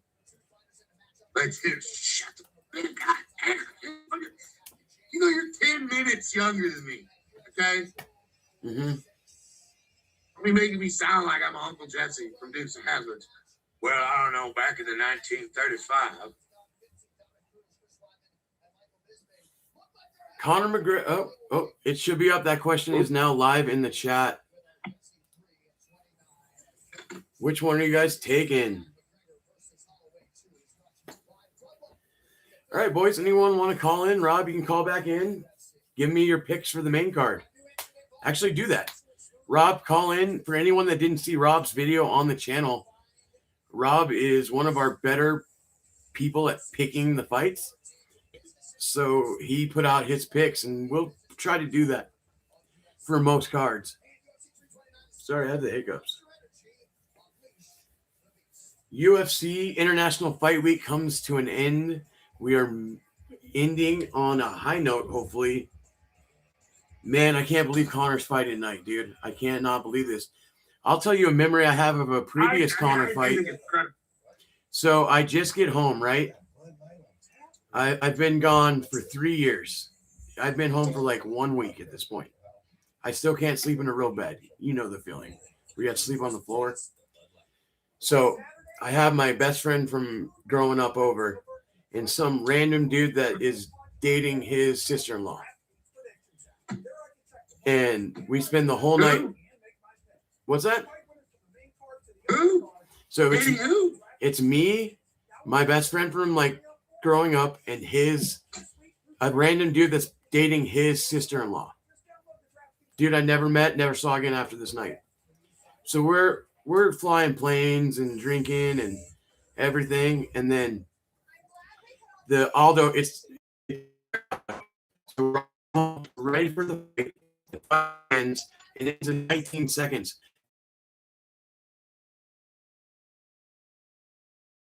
Right through my living room table, just stands up on just wham, out cold. Yeah. Dynamite. He pulled a note. Conor McGregor knocked this man out through the television. Okay, he went to sleep, and then we woke him up. He stumbled out of my house, drove home very intoxicated, which I did not. Nope, hand to God. I told him not to. There's only so much you can do with a grown man. And I never saw him again. But fun fact about a McGregor, or fun story from a previous McGregor fight. So. Okay. Here's my fucking question. Okay. If you and I are boxing in a boxing ring, okay? Yeah. And you beat me so bad that I cover my head and I turn around. Uh-huh. In boxing, that's me surrendering, right? Yeah. Okay. How the fuck was Floyd Mayweather able to do that 4 times in their fight, in their boxing match? And when he turned away and covered his head, instead of the ref calling the fight, yeah, the ref protected. I've never once seen the McGregor Mayweather fight. Oh my God. I was at work, and I just talked to Mike about this 2 days ago. I found out what happened in the fight by like a 70-year-old couple going through my checkout lane. And they're like, oh yeah, McGregor lost. And I was like, how the fuck do you know them? Because it was, they look like Betty White and, Costanza's dad coming through my line. So yeah, it was crazy. But no, he beat Floyd 4 times. 4 times. Floyd covered up, turned around. That's surrendering in boxing any fucking way you slice it. All I was told is that McGregor landed some really good punches early in the fight. That's what they were able to tell me. And that Mayweather ended up like the man said Mayweather pointed him to death. That was his exact words. Pointed McGregor to death. We're back now from the commercial break. We're probably about to start the walk-ins for this dynamite action that's about to begin. You know it. I know it. We know it. Love it. Like it. Embrace it. The king is here. Bobby King Green. Terrence McKinney. Fireworks. 4th of July just passed. I think this is PBR calling in, guys. Let's find out. Hello? Hello, PBR Street Gang. You are live on Fights with Friends, Billy and Jason. Hey, how's it going, fellas? We're doing great, man. How are you? I was just really glad to see Bobby Knuckles pick up a win in his new weight division. Oh, yeah. That was impressive, wasn't it? Yeah. I was a little bit concerned about him. He looked a little kind of like he wasn't feeling the weight quite well as far as, moving up. He looked a little bit winded. Can you hear him? Huh? I was making sure everyone can hear you. I was trying to do it I without can hear saying it you. out loud. Okay. I can hear you. Can you hear Jason? Yeah, I can hear Jason. Hello, Jason. He says hello, if you didn't hear it. Hola, señor. ¿Cómo está? What's your thoughts on the King Green fight coming up right now? I'm not a Green fan. I Mm. really, Okay, I that's fair. kind of, I don't know. There's something, not necessarily that I feel is lacking in his ability to fight. It's more of a, I don't know. He just kind of rubbed me the wrong way. It's just not a fellow that I really like to watch. I don't know why, because he's got a lot of the characteristics that I like in fighters. Mouthy, can back it up. Has that hands down kind of very similar to the way Robert Whittaker fights, with his hands kind of low. But I don't know. There's been a handful of fighters that just from the word go that I've never really liked, and he's one of them. I can't. I'm racking my brain on really why, but just I've never liked him. I'm gonna put PBR on them. Yeah, anyone just tuning in, Jason Kagan above me, Billy Hughes on the bottom. PBR Street Gang, our brother from another mother, on the live calling line. We are getting ready for the main card to begin. They're showing Bobby King Green warming up in the back, 35-17, 1-1 for the King. So, Bobby's threat. PBR, let me ask you this. What fight besides the main event tickles your fancy the highest? Well, there was a handful. Actually, the main event. Yeah. The second one that really that I was very much focused on was the Robert Whittaker fight. I'm a big time Robert Whittaker fan. And I would say that the third one would be what you were just talking about, the Patty fight. Okay. What's your thoughts on that one? I think Patty's going to get it done. I think I kind of really thought he was a bit of a joke, to be perfectly honest, when he first came in. I thought maybe he had a lot of bluster behind him without a lot of talent to back it up. And I'm not one of those. I'm not a guy who's afraid to say, I was wrong. I really kind of didn't give him enough credit in his early fights when he came to the UFC. Unlike Conor, I didn't know. I was a big time Conor fan before he ever got into the UFC. Really? I did not know that. Yeah. Okay. Yeah. I was back. I want to say, gosh, now that I wanted to talk about it, he's won multiple belts at the same time in more than one league. Right. He's done it in the UFC.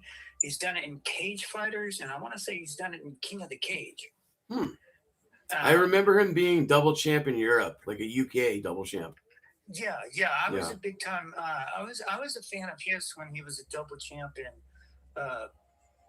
Now that I wanted to talk, I want to say for sure it was King of the Cage. Okay. I get those two organizations mixed up, King of the Cage and Cage Warriors.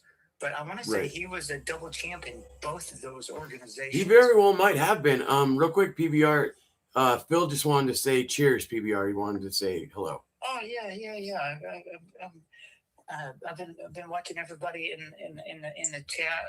Still can't get back up on YouTube. I'm apparently the most dangerous man on YouTube with my wily comments that I make in the comment section. So. Well, if you know anything about the big man to my what would this be? You're to my left on my screen or right? Anyway, the guy next to me here, he'll give you one of his 175 bot accounts. PBR. Yeah. McGregor was not a double champ in King of the Cage. He was a double division champion in Cage Warriors Fighting Championship. where he held both the featherweight and lightweight titles before joining the UFC. Right. That's it. Yeah. I was like I said, I was a bit of a fan of his before he ever got into the UFC, and I want to say the way that I knew about him before he ever got into the UFC was Dan Hardy. I'm a big time fan of both Dan Hardy and his wife Veronica Hardy. Okay. And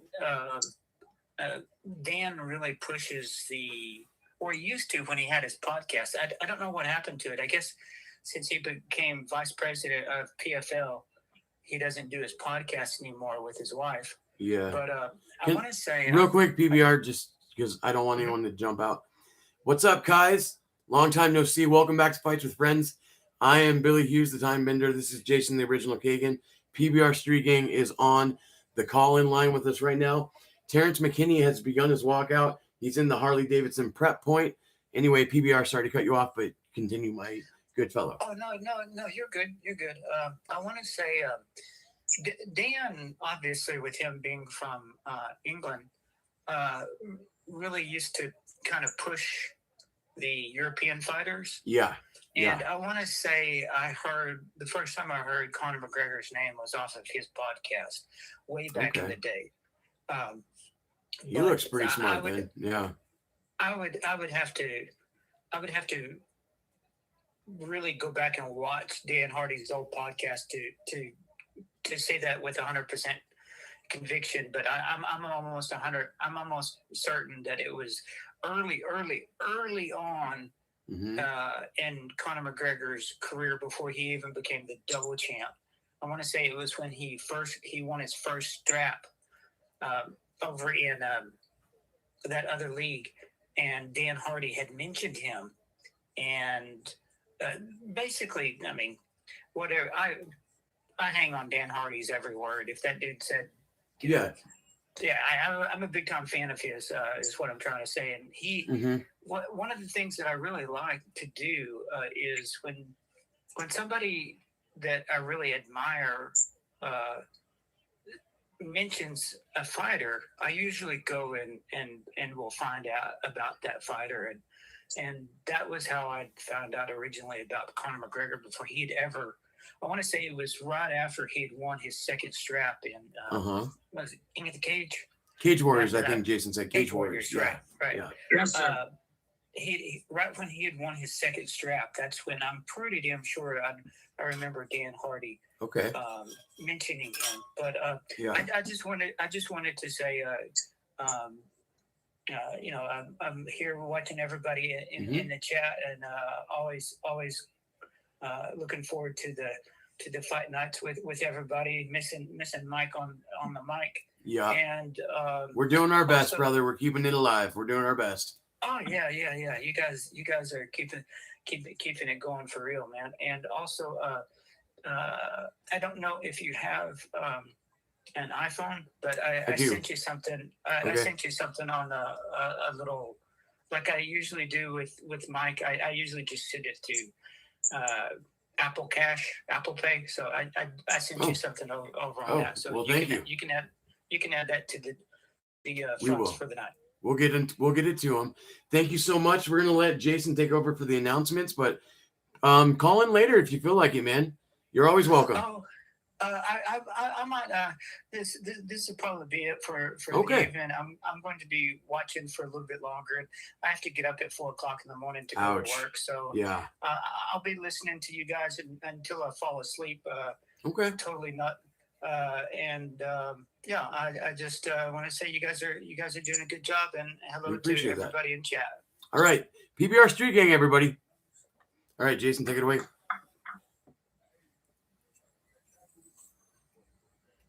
I always like listening to him.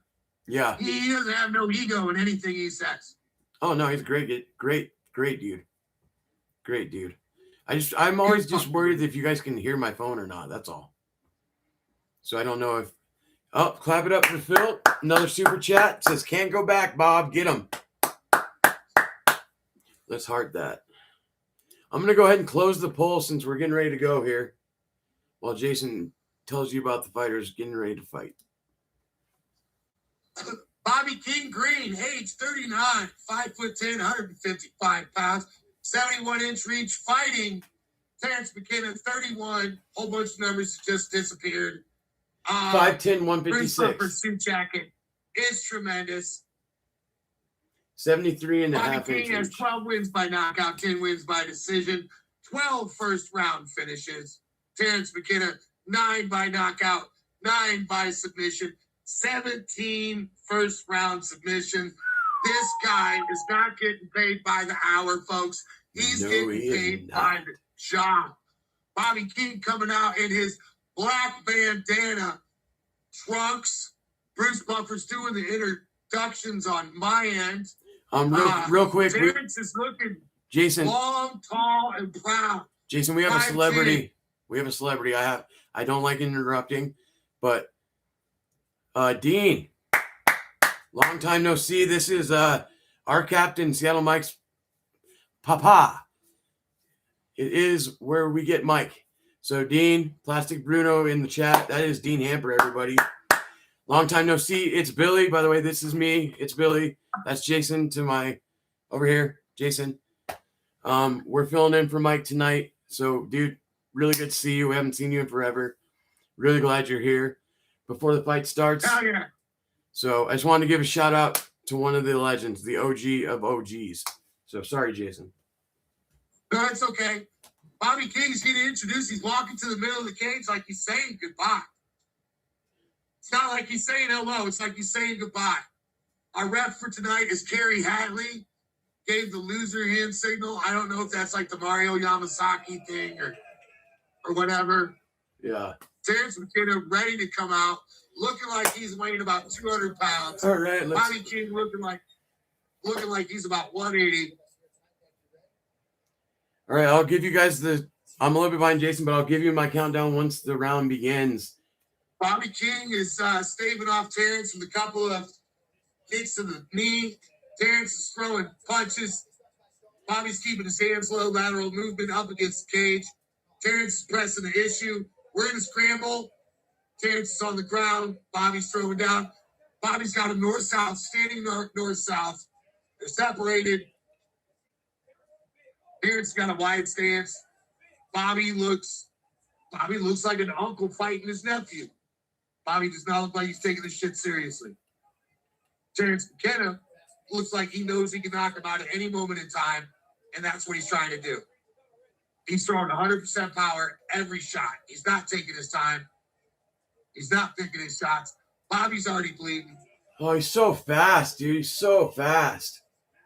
That hand speed on McKinney is just next level. Bobby's taking in big, deep breaths. Big, deep breaths. We got a pretty good sized cut on the left side of Bobby's face. He's bleeding pretty good. McKenna is controlling everything but the movement in this fight. Great body shot by McKenna. Oh, Bobby my God. moving laterally against the cage. Trying to draw him, Terrence. Telling him to come and take it. You want to beat the man, Billy? What do you got to do? You got to beat the man. Got to beat the man, baby. We So- have got a barn burner right here. Bobby with no respect, hands low, firing back at Terrence. That cut was from a left slowing hook. down. The cut was from a early left hook. Cut him. That's where the cut came Terrence from. slowing down, but Bobby's bleeding more. Bobby's right eye looks completely shut. Bobby is talking smack. Terrence throws a high kick, misses. Shoe shines him on the rib cage. Rob says this was the fight he picked with his heart. We know, Rob. King Green's a soldier, but man, that hand speed, that striking speed of Terrence McKinney is. Mike wasn't lying when he said elite athletic ability. He's so Bobby's right fast. eye is super suspect right now. 3 minutes on my time clock, 2:57, 2:56. Bobby Green has been against the cage for most of this first round. He is a bloody mess. Terrence McKinney is just miles. Someone's at my door. Jason, can you take care of this for a second? I'm at 2:30. Yeah. Bobby is underneath. He's basketing. I'll be right back. Terrence McKenna. And Bobby is still talking shit. Bobby is getting his face punched, and he is still talking shit. Still talking shit. Terrence is trying to find a way to Bobby's face. He can't. And Bobby is still talking shit. This is out of a movie. Up. Terrence got full back mount. Bobby's got Terrence's right hand trapped. Terrence throwing bombs, hammers. Oh, no.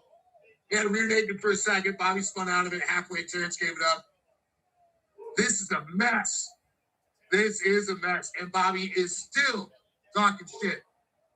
146. They're taking a breather. Bobby's shorts look great. Terrence is in full side back mount. Oh, Bobby let go of his right arm. Bobby let go of his right arm. Terrence got full use of both arms.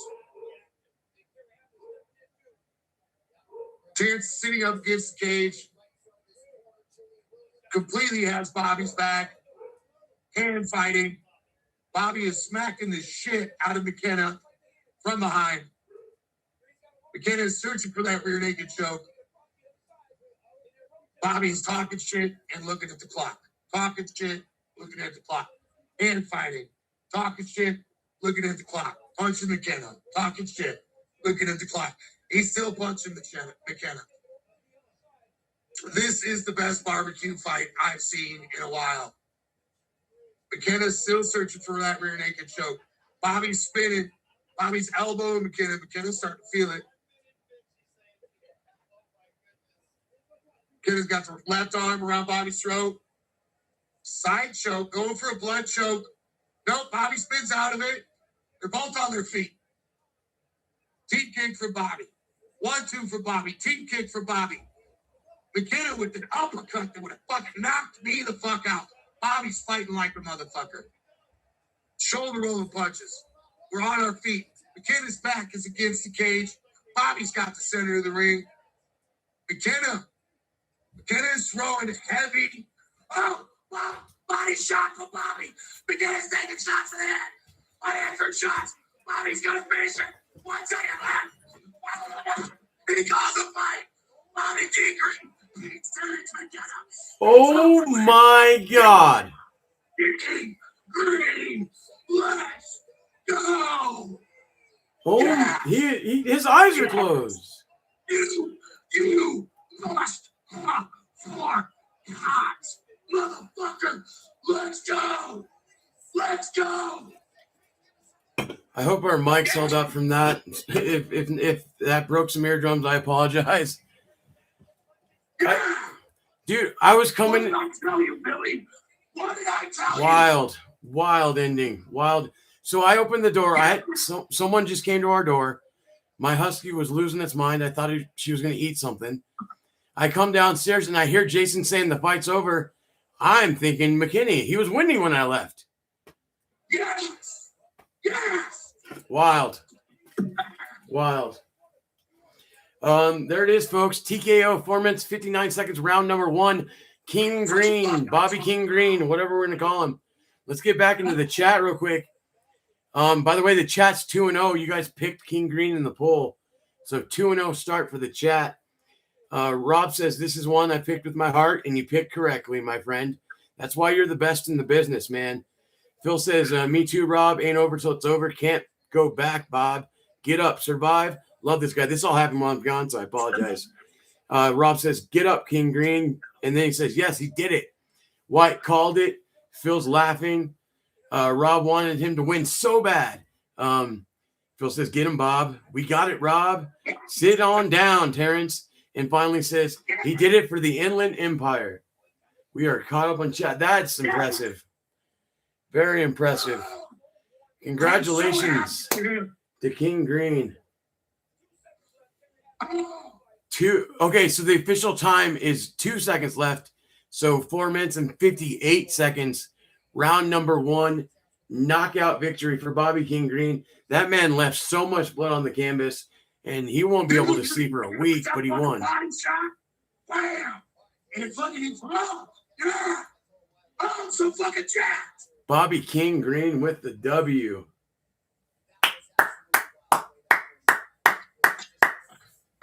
Well done. Yes. If I play, if you okay? Can I get you back? Yeah. Ground, come back to me. If I play the introduction or the announcement, are we gonna get flack for that too? I don't know. Come on, you fucking keyboard. No funeral on Monday for Bobby King, motherfucker. Nope. No funeral. Nope. He ain't dead. He's not dead. If I could play the Undertaker song right now, that's what we need to play. Snake Plissken, talk about a blast from the past. Welcome, dude. I got to say it every time someone new that doesn't realize what we're doing is going on. This is me. I am the time bender, Billy Hughes. This is Jason Kagan above me, the original. We are here because Mike is working with his phone off. So we are bringing back this channel because this community needed a home. And so you get to look at this mug now for however long. All right, I'm going to turn this up for the chat. The very first round, declaring the winner by TKO. Really glad you're back, Snake Plissken, by the way. Really glad you're back. Welcome. Anyone that just got here, hit a like. Please hit a like for Mike. Hit a like. I'm here once again with the winner, King Green. That was a wild first round. I was just getting warmed up. I'm sorry, guys. I was just getting a little warmed up. Well, I mean, it started out fast and furious, and it seemed like at the end, it was the front kicks to the body initially. They started wearing on him, and then you put him away with 2 seconds to go. Yeah. I know it's tough when the express comes out. I'm like, man, how you doing this on my back? Like, little bitch. I can feel him slowing down. It's only going to be a matter of time before I catch up to him. This was kind of an emotional fight for you because you guys were close. You guys were friends, and you didn't like the fact that he accepted this fight. Oh, I didn't know that. Any black fighters that are in the industry, I got love for you. They're homies. I'm trying to bring you. I didn't know that. I didn't want. Maybe I should watch Embedded. Any black fighters, come hit me up. Come fuck with me. You are now 4 in a row. Spectacular victories. Yup. Terrence McKinney, the Danielson Hoover fight. I mean, how are you feeling right now? I feel great. I want to fight in the LA card in September. I'm going to keep doing this stuff all year long. Okay. But you're absolutely one of the most exciting fighters in the game. A phenomenal performance tonight. One more thing last, but surely not least. Yep. I want to thank you, Jesus Christ. Amen. For everything that you do for me. That's right. Lord, I love you. If you don't got God, find Jesus Christ. It's nothing without him. This one's for you, Lord. Ladies and Amen. gentlemen, King Green. King Green, everybody. Clap it up for your boy. Oh, I haven't been this happy to see somebody win in years. Well, Justin, but So we're back in the chat. Everyone's just super excited to sum it up. Snake Plissken's back. Dude, I haven't seen Snake Plissken in wow. I Couple can't years? tell you. Long time, man. Long time listener, long time chatter. Really good dude. Really happy you're here, my friend. Once again, Billy Hughes, Jason Kagan. Anyone that doesn't know yet. I was trying to say it over the sound, but please, everyone, hit that thumbs up for Mike. Mike does a lot for these people that you guys don't know about behind the scenes. So anything to help him would be greatly appreciated. Drop a comment, hit the like button, subscribe if you haven't, or subscribe if they tried to take it away from you, because that happens too. Welcome to everyone in the chat. Drunken Charge, Robert Kerrigan says, cheers, buddy. Snake says, I'm alive. Ha ha ha. They'll laugh you do. That was fucking awesome, says Phil. Rob says, I hope Panhead Bob and King James come in the chat. Me too. I don't know how to get in contact with either gentleman. So if anyone does, go ahead and shoot them the link. Tell them we're live. Tell them to join the party. Snake says, so happy about Rob's finish. Yeah, man. There was a pretty good party going on in here when Bobby Knuckles finished that fight. Phil says, thank Jesus. Fucking A, I'm happy for that win. Snake Plissken says, I'm always here just in the shadows, boys. Well, hey, man, whenever you want to get down in the chat, we'll always accept you. You know, thank you for watching, too. Good to see you, Snake, says Phil. How's it going, Phil? Phil says, going good, dude. Real good. Phil is, how do we describe who Phil is for us? Phil is a human action scene screensaver. He is a question rolled up in an enigma. Wrapped up in a riddle. Yep. He's an international Huggy? man of mystery. Huggy, Mm-hmm. I need you to do yourself and me a favor now. Okay. I need you to admit that you forgot about Bobby Green. Yeah. Yeah, I'll admit it. I was wrong. And I will put some of the blame on Mike because Mike got such a hard on for Terrence McKinney that it distracted the rest of the class. And yeah, I was wrong. So Snake says, so I'm late for the picks call. Who's everyone got? Hold on, we gotta do your penance, Mike or Billy. We gotta do your penance. I gotta get the next pull up where you're talking. So you know what your penance is? I don't, but what's the next fight while you're talking? Brandon Royval, Loner Kavanaugh. Okay, so Royval, I know how to spell. The other one I'm gonna need help with. Okay, I'm ready. I got the K. You want the last name? Yeah, I'm just putting up the last name. Kavanaugh.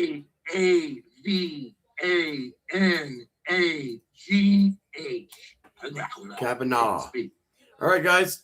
Brandon Royval, Loner Kavanaugh up next. Poll is live in the chat. Get your votes in starting now. Back to Snake Plissken's question. He was late for the picks. We actually did a video. I can't send you to it because my dumbass deleted it about an hour and a half ago. You fucking deleted it. Yeah, like I don't know how. But I will tell you the picks coming up. I have, as a collection, we all picked Royval in this next one. Me, Jason, and Mike. I did give an asterisk, though. If Kavanaugh does win, it's going to be by knockout. It's going to be knockout out of the night. Mm-hmm. I have a similar one in the next one we're about to talk. We all have Corey Sandhagen. I have Corey Sandhagen getting fight of the night. We all ended up on Patty, right? No. You ended up on BSD? Oh, yeah. Okay. I knew there was one that was mixed, and then in the main event, we were all on Max, but we could see Connor doing it. Yeah, we're all tickling Max nuts. Yeah. So those are the picks from the three of us, Phil, and also if you want to see Rob Kerrigan's Drunken Charge picks, you can go to the Fights with Friends page right now, and there is a 1-minute pick video up on the shorts part where you can see all of the Drunken Charge picks. Phil says, I got Kavanaugh, but damn, Royval is no joke. That's what we were saying, dude. This next fight is big for Loner Kavanaugh because, in our opinion, this is a crossroads of some sort for if he's ready to be a title contender. Because this is a big step up in competition outside of the Brandon Moreno fight, where we know we fought a less than Brandon Moreno. So Brandon Royval has fought for the title multiple times against multiple people. He has fought everybody else that's above him in the division. Kavanaugh has not fought anyone above him in the division. Royval will be his first now because Moreno is now ranked like 9th or 10th. So if Loner Kavanaugh can dispatch Brandon Royval, then he instantly goes into the conversations with Pantoja and Manuel Kopp for who's next for Joshua Van. So this is a pretty big opportunity tonight. International Fight Week, Conor McGregor card. The world is watching. More eyes than has ever been on him before. And he has a real chance to take the 125-pound division by the throat tonight. Rob says, I got Kava too. I picked Robert, Green, Loner, Corey, Patty, and Max. So on Rob's picks, he's 1, 2. Rob's undefeated. He also picked Luke Riley, who won when we were trying to go live. So Rob's 3 for 3 on his picks. So maybe we should start taking advice from Rob. Just putting that out there. He got the Cody pick wrong. I didn't see Cody in there. Oh, you didn't put it in there, but you got it wrong. Okay. I think he can and might knock out Royval, but I'm sorry about the burp. But I'm not confident in my call at all. We'll see soon, says Phil. You know, we're also getting a replay of Max Holloway walking in. We saw this on the prelims. Everyone's color coordinated, him and his family. His beautiful, beautiful wife, who I think I might be afraid to fight. She looks like a very violent woman that can get shit done. Phil says, or no, sorry, I read Phil's. Rob says, that was my heart pick. I always have 1 or 2 on every card. So you went 1 for 1 on your heart picks because Cody won and Cody lost and Bobby won. So It's not always a bad thing to follow your gut. I follow my gut more than not, and I always hate myself when I don't follow my gut because it's usually wrong. So always follow your gut, kids. That's the moral of this story. If I'm camp counselor for the day, wash your balls and follow your gut, and you'll be just fine in life. Augie, Yeah. I have your penance. Okay, I forgot all about that. What's up? 2 Hail Marys, and you have to smoke a Blackwoods tomorrow. Okay. I can do that. I don't Not a want Black and Mild, a Blackwoods. Backwoods. Yeah, backwards. Backwoods, yeah. Megan O'Leary backstage right now getting ready to interview the coach of Brandon Royval. By the way, quick fact, guys. It's Fluffy Hernandez he's getting interviewed, not his training partner. Royval's a Colorado guy. I didn't put that in the video, but I have to rep Colorado. Isn't this the same guy that talked shit to Donald Cerrone and got knocked out? I thought Fluffy Hernandez was a middleweight. He looks kind of skinny to me. Unless that's not Fluffy Hernandez. Is that not Fluffy? I never learned how to read. Oh. Phil said, or Amateur Foosballer says, "What's up, Jason?" I guess that's one of your buddies. Shout him out. Phil says, "We think a lot alike, Rob." That was tough to say. You guys do. That's why I want to start a show with just you two. I don't know if we'll ever get it to go to air, but I would love a 30-minute show. I'll do the logistics of it for you guys. You guys just do the show. I think it would be gold, absolute gold. Rob says, if I bet, I would bet smarter. Okay, yeah, that's a good idea. Yes, me and Phil do think alike. Yeah, you guys do. Snake says, unless your gut says not to wash your balls, but only feet. Well said, sir. Balls first, then feet, says Rob. Cheers to that, says Snake. So the chat's having a good time tonight, and we're glad about that. We're having a great time. I'm going to actually have Jason take questions. Let's do a Q&A for the man above me here, Jason Kagan. I'm going to go fly a plane in the room over here if that's cool. Yeah? You okay? Or I'll stay if you want me to. You're good? Cool. All right.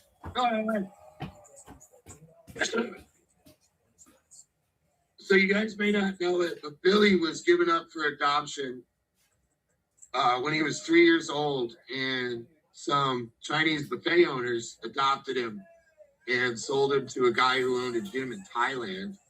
And Billy grew up to the age of 8, sweeping the floors and picking up spare change at this gym. And he finally saved up enough money to buy a gun so he could shoot the coach that was making him sweep the fucking. Nothing happened.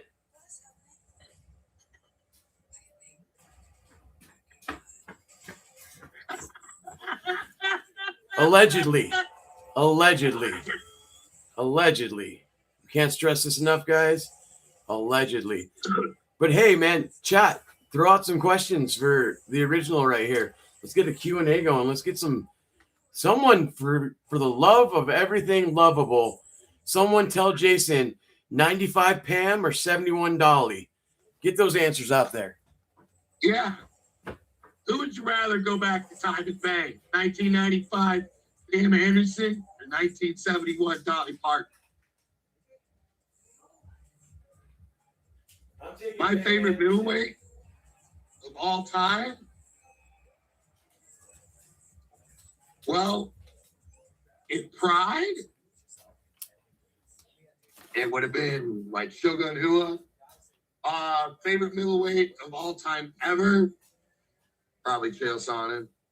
Just because he's one of those dudes that talks shit and backs it up. He took the greatest of all time into deep waters. And I don't understand either. I don't understand how you can have another man on his back for 23 minutes, 46 seconds, beating him up. And then he throws his leg over your face for a few seconds, and then you lose the fight. I don't get that either.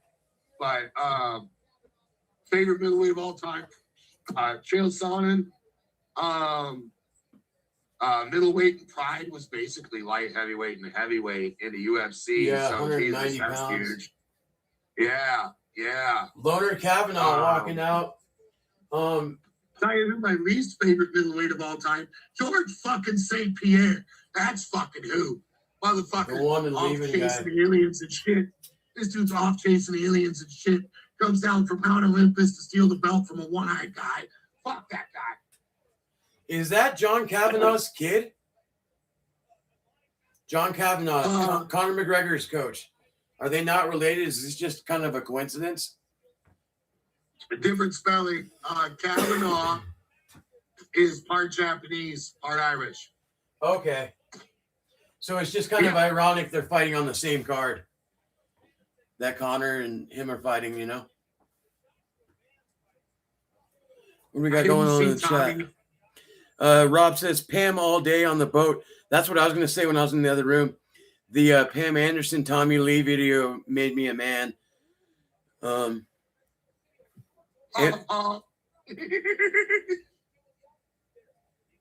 That was like the first video you could like get on Napster, and we were in like 7th grade in computer class, and it was just a monumental moment.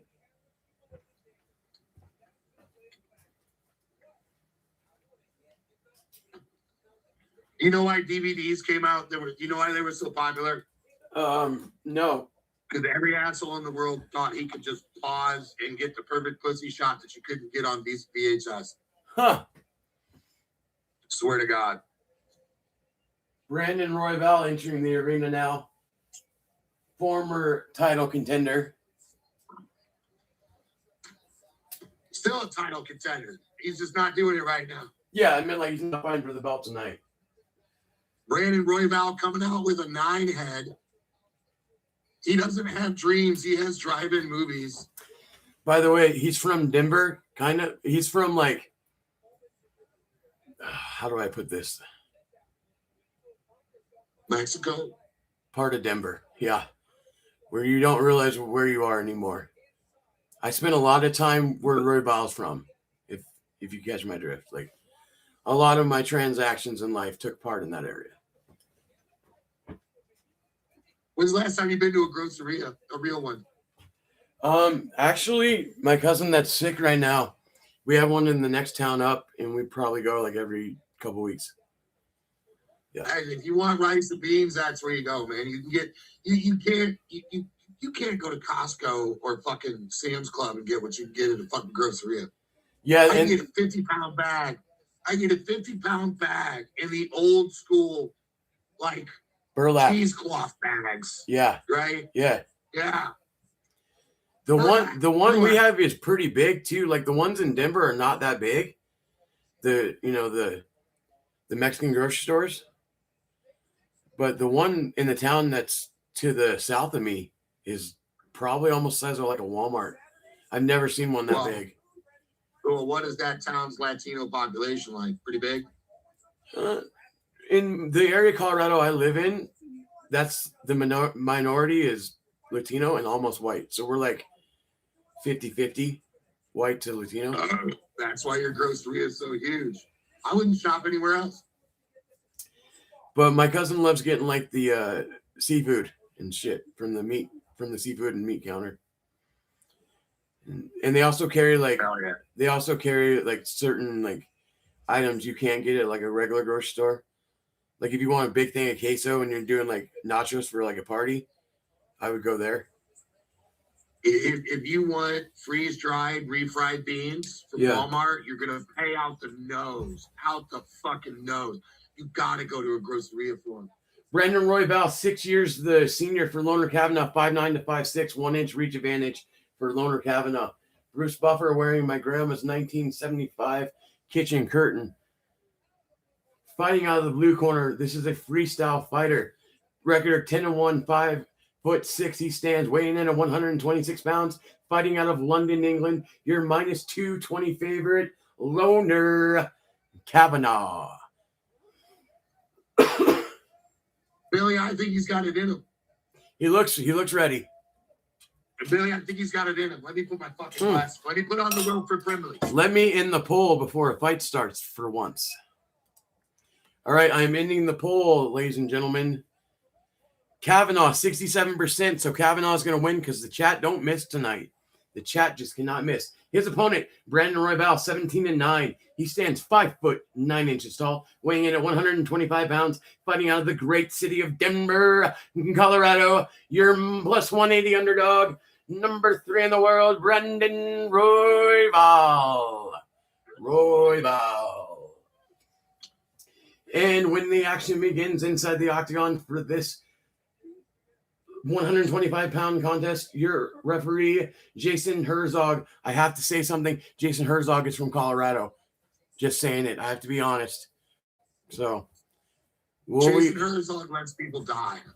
Will we have he like runs the Colorado MMA commission and shit. He's like he makes the decisions. Here we go. Round underway. Let me give you your score or your clock. 455, 454, 53, 452, 51, and 450. Royval in the white, standing right orthodox. Kavanaugh in the red, also standing orthodox. Royval taking the center of the octagon, pushing Kavanaugh against the cage. 20 seconds in. Both still trying to feel for range. Little jab from Royval, answered with a front kick from Kavanaugh. Low leg kick misses for Loner Kavanaugh. What do you think of this wide stance that Royval has taken into his striking? Good 1-2 from Royval. It's making him real short. Yeah, he's losing his height advantage. Low leg kick answered with a couple jabs from Royval. Kavanaugh is fast. I will tell you that. Don't blink in this fight because they're moving. These guys aren't moving. 4 minutes and 5 seconds to go in the very first round. Low leg kick from Brandon Royval. Royval's a bit slower. Big overhand left from Kavanaugh. Good low leg kick right behind it. Keeping himself moving. Royval with the head kick blocked by Kavanaugh. 3:52 to go in the first round. Kavanaugh feints, gets Royval towards the center. Royval blocks the body kick. Royval taking the octagon again. Head kick misses again. Good defense from Loner Kavanaugh. Royval has been the more aggressive fighter so far. 3:32 to go in round number 1. Brandon Royval with a 1-2. He's not putting much behind a good low leg kick there from Brandon Royval. Kavanaugh's just waiting. Good jab. Royval pops the head back. Another jab. 3 minutes and 15 seconds to go in the first round. Body shot, Brandon Royval. Good low leg kick from Kavanaugh. Kavanaugh's going to have the power. It's very apparent very early that's going to happen. Can he land the right punch?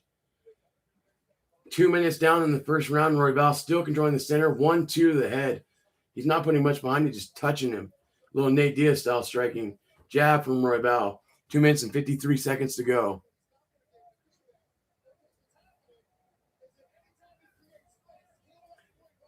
Kavanaugh's looking confident. He does not look worried or scared or intimidated anywhere in this fight. At the same time, this still goes round 1 for Royval because he's using his jab. He's pointing him to death.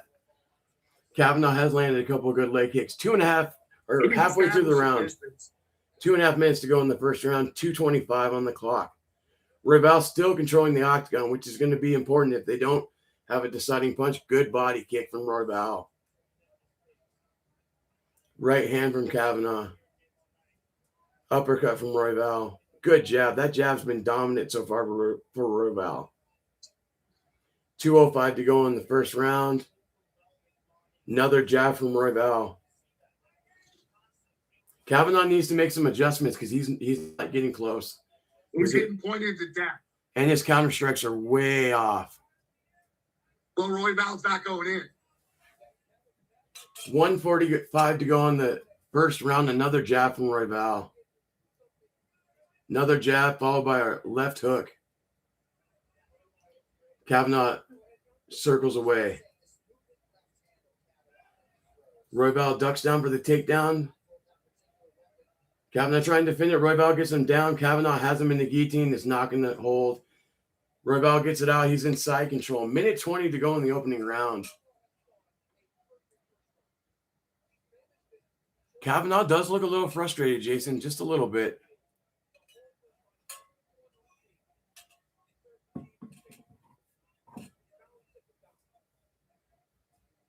Still in side control. Roybal not progressing much.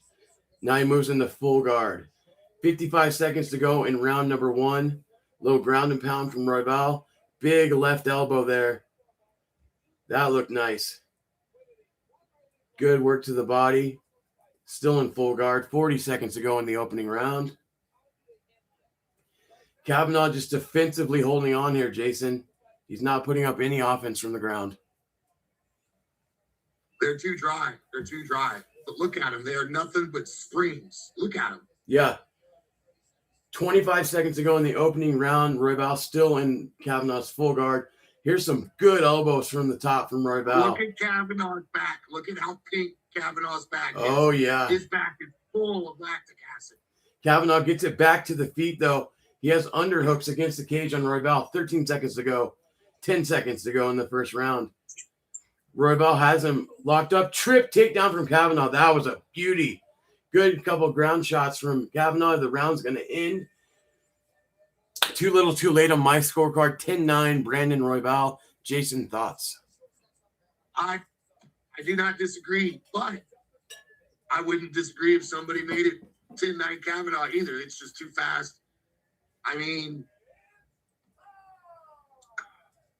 I give it 10-9 Roybal only because I know what I'm looking at. Yeah. A lot of times these judges don't know what the fuck they're looking at. The chat I'm so far behind on. Snake said LimeWire. Rob says Napster and LimeWire. I use both of them. Snake MSN Messenger. Never did that one. Yahoo chat. Yeah. Mikey doesn't even make guest appearances. Yeah, he does. Me and Mike will be live on our other channel, Sports with Friends, for the All-Star game on Tuesday. Keep an eye out for that. Phil says, remember the tracking button on VHS when you paused it, it would clear it up? I do. You had to. It was a science to get the tracking down, right? Rob says, I got everything on LimeWire because of my artists like Metallica were going after teenage girls for downloading music on Napster. Yep. Eat your vitamins and say your prayers, says Snake, or brother. Yeah. Rob says, ever since I hated that band and I was a huge Lars fan before that. All right, round 2 back underway. 4:55 to go in round 2. Roybal opens up with, surprise, a jab. Kavanaugh has to make adjustments. Good 1-2 from Roybal. Body kick from Kavanaugh. Another jab from Roybal. 4:36 to go in the first or second round. I got to remember the round. Jab. Roybal, jab, Roybal, jab, Roybal. 3 in a row. Left. Straight left, followed by a left head kick from Roybal. 4:22 to go in the second round. Look at these jabs, Jason. He's just starting to toy with Kavanaugh. I'm a couple seconds ahead. Wait till you see what's coming. All right, left hook from Kavanaugh. Jab from Roybal. Jab from Roybal. Left hook from Roybal. Head kick misses from Kavanaugh.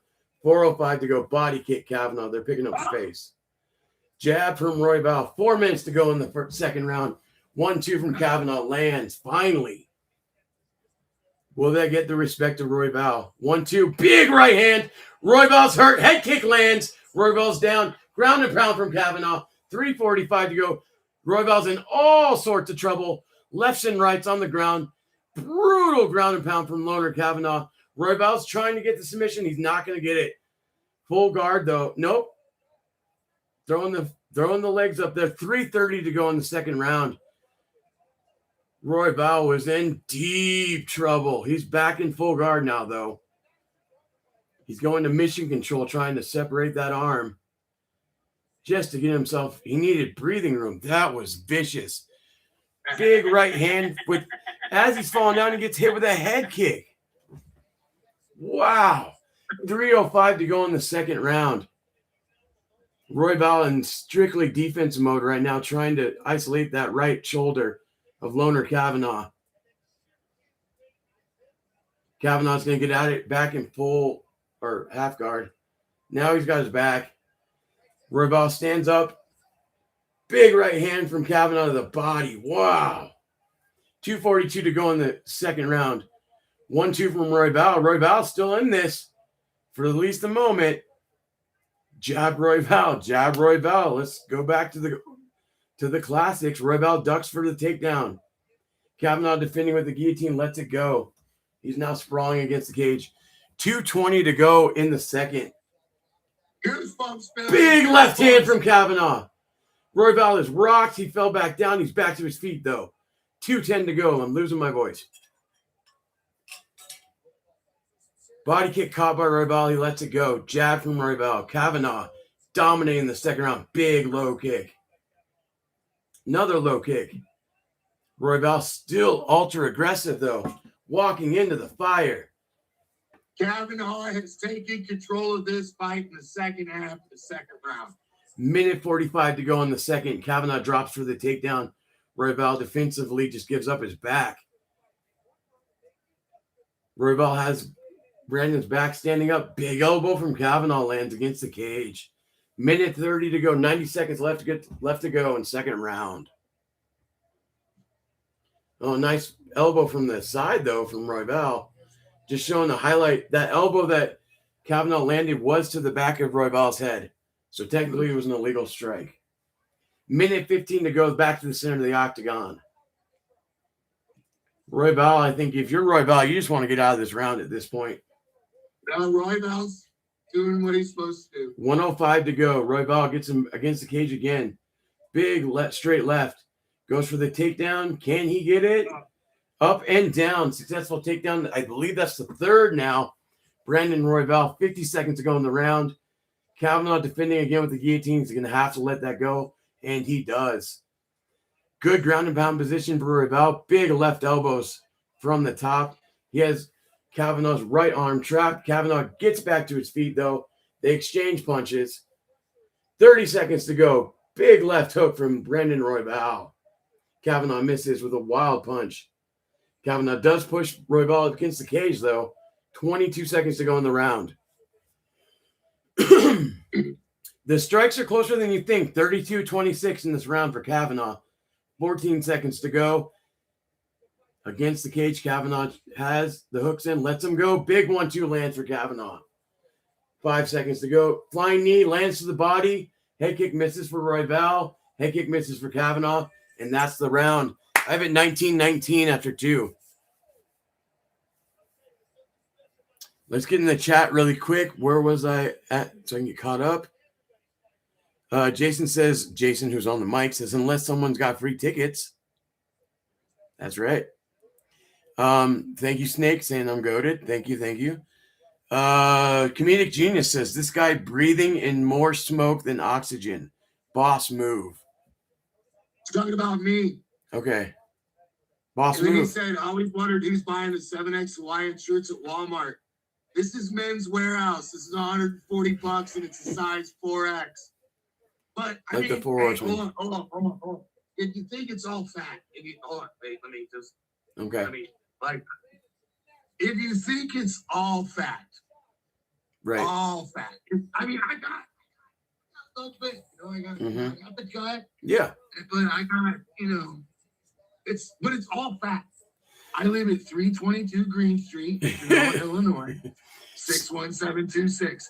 You land at Sierra Airport in Bloomington. You get on I-55. You go north 20 minutes. You take the Chenoa exit. You go in town about half a mile. Mm-hmm. I'm a block after the tracks, right on the. Oh, big punch, Brandon Royval. Rocked him again. 4:43 to go in the third round. Big elbows from Royval. Kavanaugh's rocked. Oh my God, Royval's rocked. What a fight. Kavanaugh just landed a huge right hook. 4.5 minutes to go, 30 seconds in. Both men have been rocked. They are back at the center of the octagon. Royval dies for a takedown. How did Royval stay on his feet? He just got walloped. Royval gets the takedown. 4 minutes and 10 seconds to go. Wow. That's what Joey Diaz talks about. He talks about that immigrant mentality. That was insane. 30 seconds, ladies and gentlemen. 4 minutes to go in the second round. We're back on the ground so I can get caught up with the chat. Whew.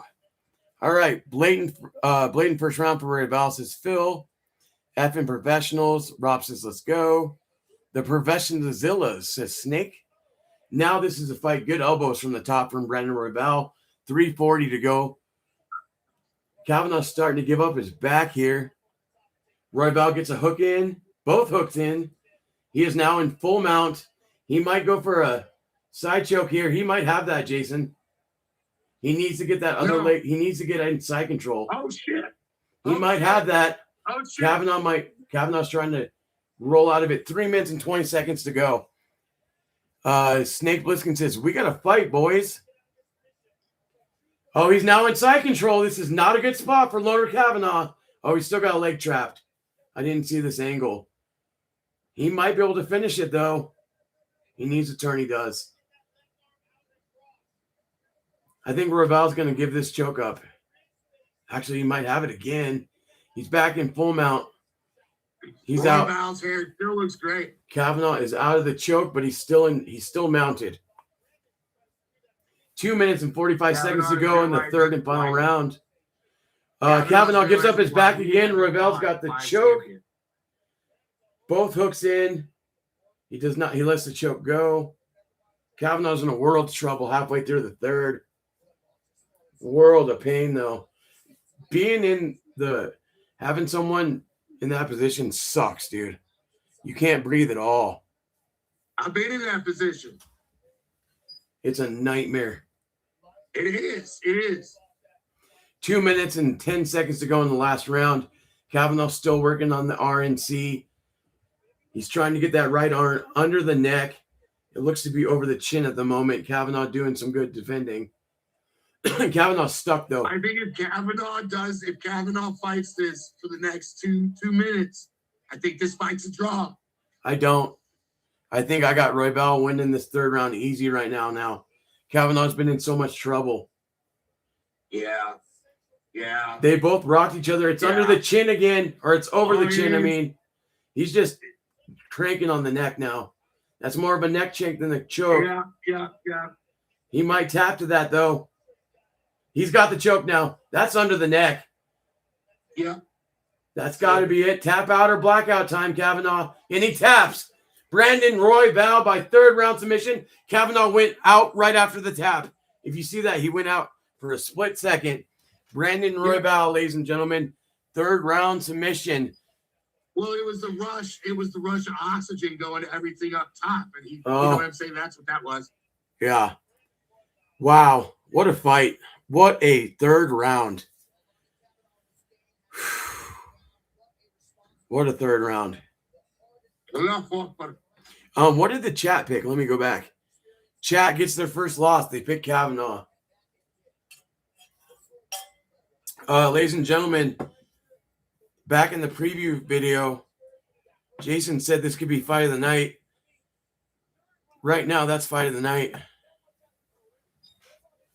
That third round was that 30 seconds to start. Royval almost had Kavanaugh knocked out. That's fight of the night. What do you call the fight between McKinney and fucking Green, bro? I mean, this one was good for 3 rounds, though. Yeah, McKinney didn't last 3 rounds. That's crazy. Yeah, like I could see. Yeah, what a fight! I love that fight we just watched, dude. I love that. Billy, I'm going to be walking around on Wednesday signing papers for my new house, and I'm going to be thinking about something completely different. Congratulations, by the way. That's awesome. Then I'm going to remember that Bobby King beat Terrence McKenna. Yeah. And that's still going to be the bigger memory for the week. Yeah. And I'm just going to giggle. That was a great fight, ladies and gentlemen. Brandon Royval, big win. I love to see the Cubs win. Let's get back to the chat. How about that?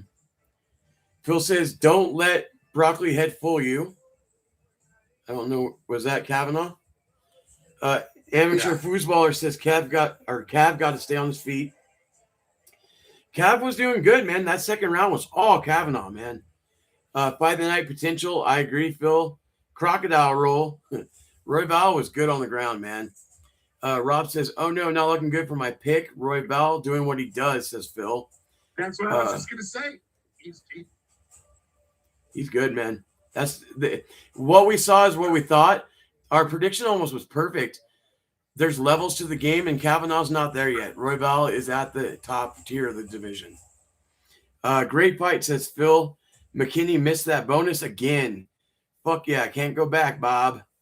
Yeah, man, I love that fight, guys. What can you say besides fireworks from start to finish? In that third round was one of the best beginnings of the round it's the best round I've called since I've had to start doing this. The third round with Manuel Kopp, that fight was pretty good. But this third round, I have no problems with it. A lot of button mashing on that round, man. Yeah, let's go to for the audio listeners, it's going to be Joe Rogan interviewing your victorious fighter, Brandon Royval. Ladies and gentlemen, I'm here with the winner, Brandon Royval. What a fight. That was wild. It was one of the most chaotic fights I've ever seen. It was incredible. You had to overcome adversity. You came back. And what Alexander Hernandez is saying backstage that you are a master of chaos. And you showed that tonight. Well said, master of chaos. I want to say that shit. Hey. Me and this boy deserve a bucket, a bonus. Me and Monty deserve a bonus, bro. We go out, we fight every time. That's a future champion right there. Ed, Cyrus, EAP, thank you guys. Real Gangsters, thank you guys. Hey, kids from the Denver Dream Center, I love you guys. Lennox, this is for you, baby. I love you. It's one of the things that I love most about this division. It was such an insane pace. It was so filled with technique, so much strategy. And again, you had to overcome some adversity in this fight. Yeah, bro, I'm a master of chaos, bro. I wish I fought for here. I wish I could do it, but that's not how I do it. I get down, bro, and that's my life. I get down. Also, let's go, baby. You're the best. You're awesome. I want a shot at you because you're great, bro. Let's take a look at the finish because there was so much action up until that. When you finally got him down to the ground, you rocked him here. You worked your way to the back, secured that body triangle. I'm getting feedback on your end, Jason. With the arm triangle, there was so many exchanges on the ground. Yeah, bro. The only thing playing is my call to you. Really? Yes, sir. Okay. I was just getting a little interference. Get that bonus, right? What kind? Well, I know you want the bonus. Static and like, you know when like you call into a radio station and you leave your radio on? I was getting that. It's not doing it anymore. Hey, Corey Sandhagen, you got this shit. I'll let you up in this bitch. Fuck yeah, brothers. Colorado, stand the fuck up. All right, let's get another poll out there. Coming up next is the fight part of the night that always gets Seattle Mike hyped up and hard. It's the 3 spot, ladies and gentlemen. And Sandhagen's fighting Bautista. All right, Sandhagen, Bautista. Poll is now live in the chat. They're showing Dak Prescott and Justin Jefferson in the crowd tonight. Look at Justin Jefferson's lady. Hello. Mel Gibson in the house. There's Poetan. Korean Zombie. Vince Vaughn and Mel Gibson, as he was saying. Did you ever hear the recording? When Mel Gibson was going through his divorce, he left the goddamn on the answering machine. He said, I understand why you got to take the money and the house and the cars. Oh yeah. When you first brought it up, I thought you were talking about Hasselhoff in the video where he was drunk eating the burger. Do you remember that one? He's like, I just want to eat my cheeseburger or something like that. That, if Chuck Norris and Naval Hasselhoff could have just had a baby together somehow. Bro. If somehow, someday, we can get DNA from those two and make it, genetic new human. Like with Kayla Harrison? Yeah. Look at this. Connor walking in with a fresh mohawk, dude. Looking dapper. Dapper Dan coming in. Let's get into the chat. Rob was saying he missed that one. So Rob's starting to come back down to earth. Hey, Rob, 60% accuracy in sports betting would make you a millionaire. So just think of it that way. All the people that sell their picks only win 60 to 65% of the time. So you're doing just fine, my friend. Snake Bliskin says, you guys are crushing it tonight. Well, thank you, sir. We do our best. We're trying. We just want you guys to be entertained and have somewhere to talk fights. I'm sorry that we're not Mike. we're just doing our best. So thank you for the well wishes. Jason, I think you're saying what I just said is what you wrote. Thank you.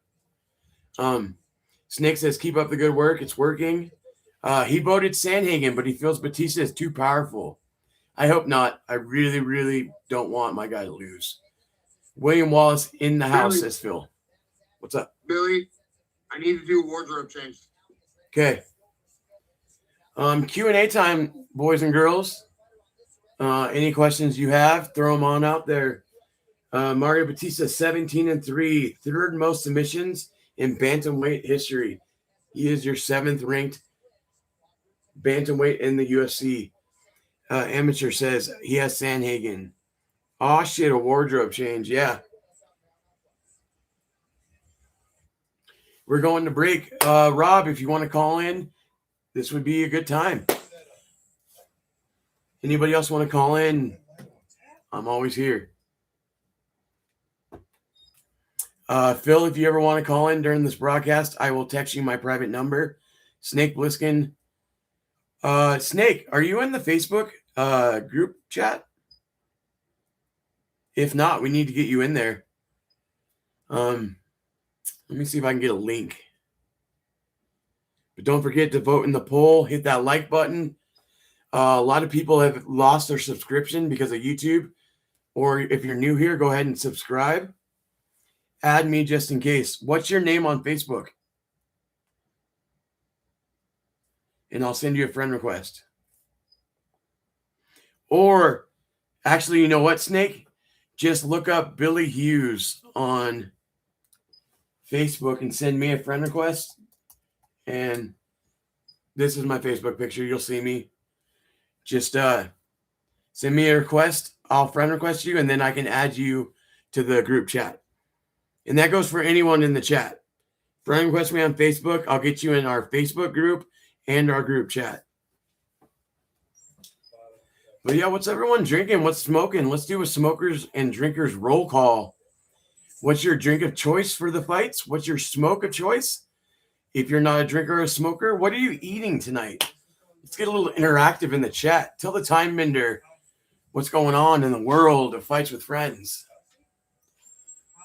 I'll let you guys in on a secret. I had a Reuben today is my birthday, so I had a Reuben before the stream, and I was smoking on a new strain I got called Yellow Zushi, and it was recommended by the local bud tender at our dispensary. Amateur says he has some Hennessy at my buddy's house. Hell yeah, dude! Thank you for the happy birthday. I appreciate it. Hennessy. We only do Hennessy around here around the holidays. It's like the mix for our eggnog. It makes our eggnog a little bit more festive. It makes the festivities more fun with the Hennessy and the eggnog. I have some absolute killer shit from the dispo, says Snake. Oh, do share. Damon Stout, what's up, brother? Damon Stout's one of the guys from the group chat. It is I, the time bender Billy Hughes on the mic tonight. I'm joined by the original Jason Kagan. Thanks for the happy birthday, Dean. It's always good to see you, man. Dino, we're doing me and Mike on Sports with Friends. Tuesday, we're doing the MLB All-Star Game.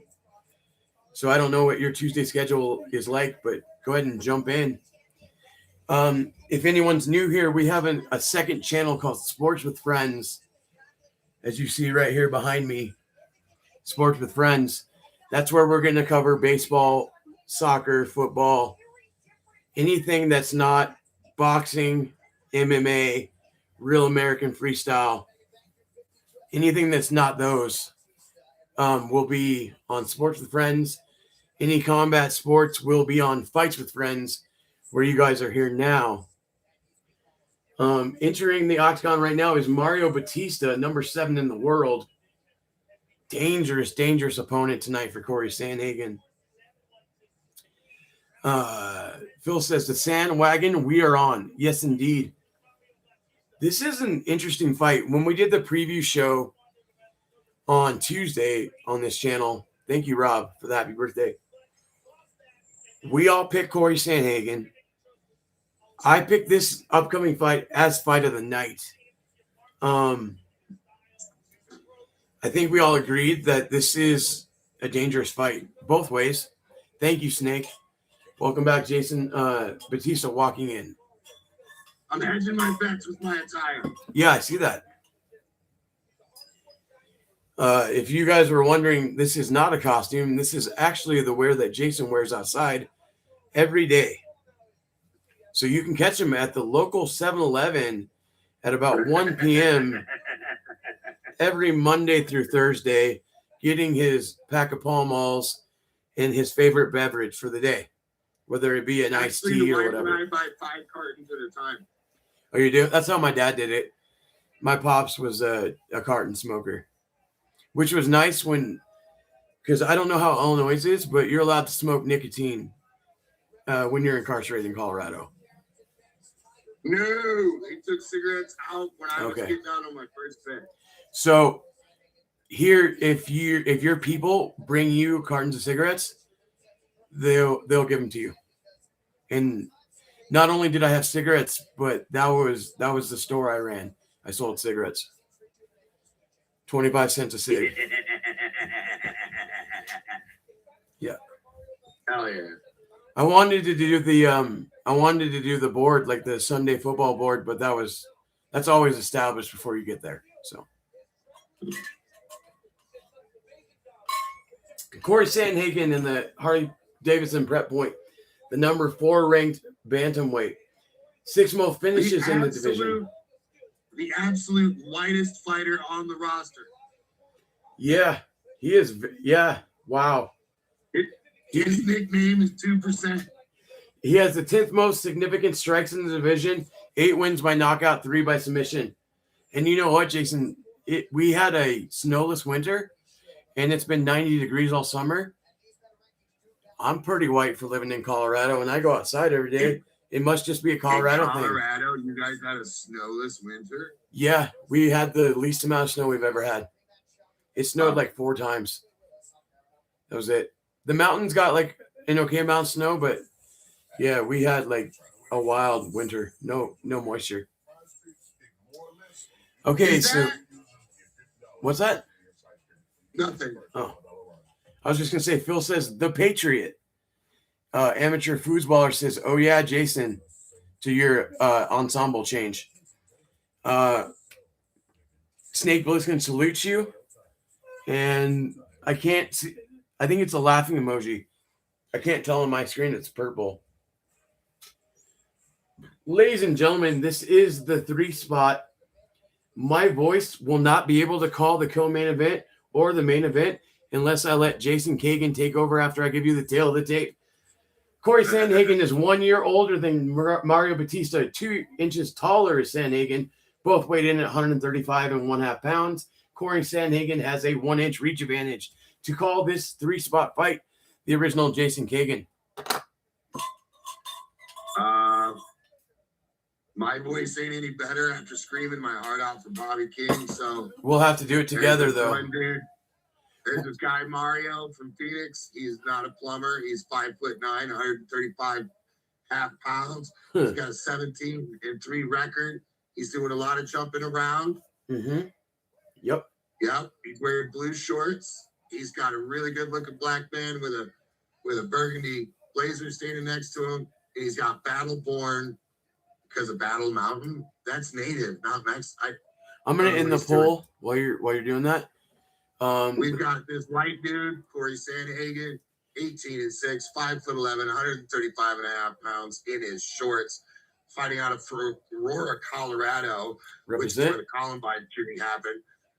Minus 145. Nope. I think our Columbine's in Littleton, I think. And both their parents worked at the NASA shit in Aurora. Probably, but I do think it's in Littleton. All those towns touch. Your referee for the fight is, if he dies, Herb Dean. Herb's been on a bit of a tear the past few years, letting people last few weeks way too much damage.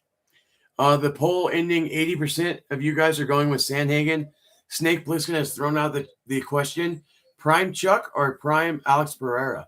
I'm going Prime Alex Pereira. Alex, Sandhagen opened up, or Bautista opened up with a high kick. Give him your clock, Jason. Count them down. 42, 41, 40, 39, 38, 37, 36, 35. Left. They're just feeling each Right. other out. Bautista throws another body kick. Corey catches it. He slaps the absolute dog piss out of fucking Bautista. Fouls it up with a body kick. Oh, shit. Bautista threw a kick. Sandhagen countered with the left hand and fucking put Bautista on Stinky Street. Oh, shit. Sandhagen with a high kick. Bautista absorbing a lot of punches. Great Bautista counter comes left. back with a Bautista comes back with a Robert Whitaker 1-2. Sandhagen is out of breath. Head He kick. comes back. Mm. Yeah. Bautista's got Sandhagen up against the cage, trying to go for a Hiramuaguchi or whatever that hip toss is Mikey talks about. Or I think it's a Oraguchi or Gucci. and then an Imanori roll or Imanori roll. Oh, the Eminari roll is the I'm just talking about what Mike says. But Right. that counter left from Sandhagen was nice, Jason. it was ridiculous. Sandhagen's tattoo work on his back is nice. Sandhagen's got Batista up against the cage, up against the entry door, by the way. Sandhagen throwing little girly knees up to the quads. Bautista putting little girly slaps on Sandhagen's lats. Sandhagen, they're arm fighting. They want to break up, but they don't want to be the first one to break up because they don't want to get punched in the face. They separate, a couple of rights and lefts per. Now they're dancing. Clock me. 05, 04, 03, 02, 01, 3 minutes. So I'm only 10 seconds behind you now. I've somehow got closer to you. That's good. Yeah. They're just feeling each other out, a lot of dancing. Sandhagen is waiting for the moment he can counter strike and clip Bautista's Abdullah Oblongata. Bautista's giving him plenty of opportunities. Neither fighter showing, well, Sandhagen neither looks fighter very showing any comfortable. dominance. To just my eyes, Sandhagen looks very comfortable. Bautista looks more on edge, if that makes sense. He looks like he doesn't have as many answers. Like he's on a job, right? Sandhagen looks like he's there for fun. Yeah. Bautista Very looks relaxed. like he's auditioning for a job on day one. So you're at 2 minutes and 10 seconds, right? 09, 08. 12, 11, Okay. 10, 9. So you were literally exactly 10 ahead of me then. Okay. Like to a second, 10 seconds in on the dot. Sandhagen keeps throwing Derek Lewis high kicks. They're ineffective. Does it look like Herb Dean's on Ozempic? Because look at my face. I have the Ozempic face. It kind of looks like that on I him. think Herb Dean is on some shit, is what I think Herb Dean is on. Herb Dean's been letting people get their shit split unnecessarily for about 2.5 years now. Yeah. Snake Maybe Plissken longer. says, Look at the which member of a legendary jiu-jitsu family won UFC 1, 2, and 4, showcasing the effectiveness, grappling, and showing jiu-jitsu to the world? Jason, you know the answer. wasn't that Who? voice? Yeah, Hoist won 1, 2, and 4. The legendary Hoist Gracie. Minute 20 or minute 15 to go in the first round. I'm only 3 seconds ahead of you now. Okay. Scoring wise, it's tough to score. Well, it could go either way, but personally, I give it to Sandhagen. Sandhagen established dominance early. Yeah, He's dictated the pace of the fight. I agree. I don't know if it's gonna last. I don't know if it's gonna last to the second bell, bro. He's also using his Sandhagen with the over under with the body lock. big left hook. Fighting. That counter left hook's been there a couple times in this first. Sandhagen is just, it's kind of what we were saying, Jason. With an explosive takedown into side control. Full back bow. Oop, back, too high. Oh no, he's going for a calf slicer. 20 seconds to go in the round. He's going for a calf slicer. If he pulls this off, he's got a full calf slicer. But he's going to run out of time. He's going to run out of time. No, he's trying for an E-bar, and Sandhagen is laughing at him, punches him in the face a couple times. So I'm at 8 seconds right now. I just watched Corey get out of it, and now he's in the knee bar. A late flurry from Batista with the takedown. I have it 10-9 Sandhagen. Snake Bliskin says correct. So, yeah, it was Royce Gracie. You know what? We could put some trivia out there. There's enough people in the chat. I wouldn't be mad if they scored a 10-9 Bautista either. No, it was close. I'm out of water. Let's throw this out. Did you hear that Sahara Desert noise that drink just made? I was just trying to get one drop of water. All right, for the chat, here's a trivia question. Who was Conor McGregor's last win in the UFC? Who was Conor McGregor's last victory in the UFC? And I'll give you a hint. You got to go back a long time. Michael Phelps. That's the hint. Snake got it in 10 seconds. It was Cowboy Cerrone. The shoulder shrug of doom, as some people call it. 45 seconds. All right, round number 2. Sandhagen in the black, Batista in the blue. I have to go find a water. Sandhagen coming out, talking shit to Bautista. I don't know why. He's violating rule number 2 of fighting a Mexican. Rule number 1 is you do not fight them in a fucking phone booth. Holy shit, Jason had a water right behind me the whole time. Huge low kick. It was right behind me the whole time. Sandhagen has a tattoo of an elephant's nutsack on his left outer calf. I don't know why. On his left calf? Yeah, it looks like an elephant's nutsack. Those are boxing. Shout out to his tattoo parlor. Those are boxing. They're boxing gloves, dude. That's an elephant's nutsack. Praise Jesus. He and Cody go to the same tattoo artist, obviously. Yeah. We're looking at a pretty even round. This is like exactly what you said, but in an opposite way. You know, nobody's dominating. Yeah. But we're getting action instead of Lewis versus Ngannou. Well, it could end up being Lawler versus fucking McDonald. Like I said, it could be.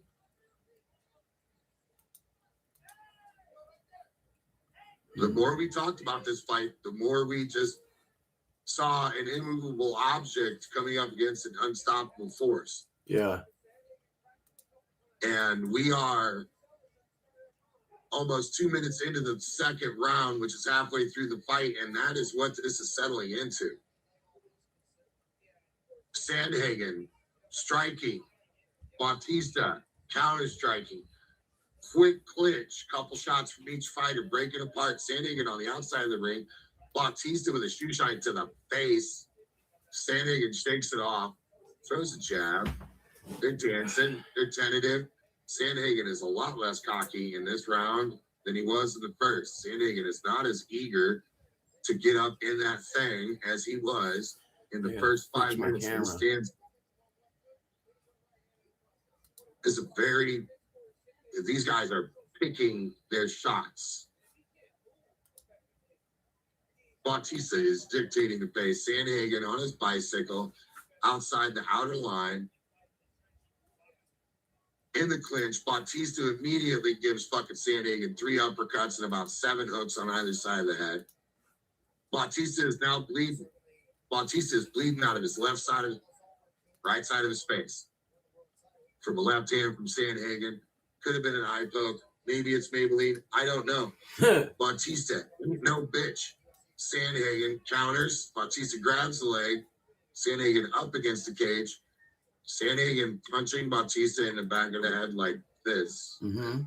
Now he's 12-10, 12-6 elbows. Beautiful.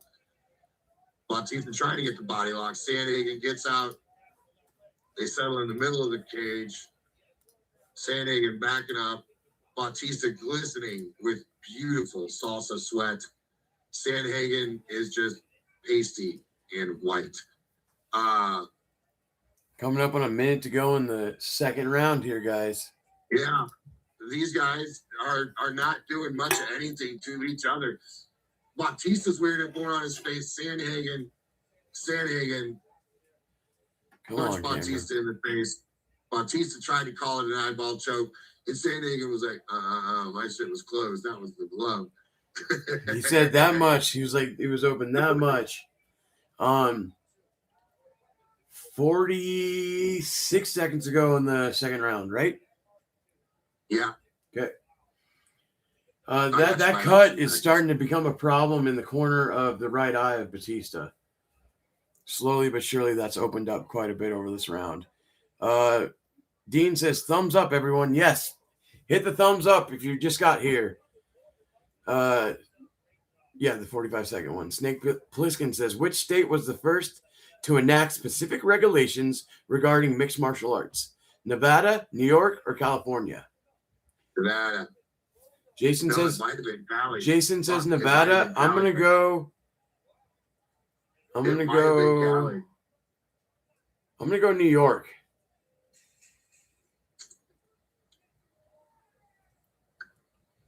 And no, only because I think maybe the regulation was them banning it. But who knows? That is the end of the second round. How do you have this scored? Everybody put in the chat. Let us know what you're thinking, what you're feeling. What's everybody drinking and smoking? I think give me California's the California was answer. first. That's what I was thinking. Yeah, because Yep. they've got the older promotions, right? Yeah, So- the King of the Cage is California. Strike Force was California. Rumble on the Rock is one people don't talk about, but that was California and Hawaii. Rumble on the Rock is bad as fuck, man. That's where BJ fought Leo Machida heavyweight. So what did you have the scoring, Jason? I have it 2018. I can have Corey. it 2018 either way and not be mad. Okay. Yeah. So this is a big round, guys. I was right about this. Is either going to be fight of the night or boring, and we got the boring one. It's not like the most boring, but Max Holloway in the back, wrapping his hands. 20 finishes, most wins, 20. Finishes 11, sorry. Knockouts 9 in the 145-pound division. But that's not tonight, folks. It's 170 or bust in the main event.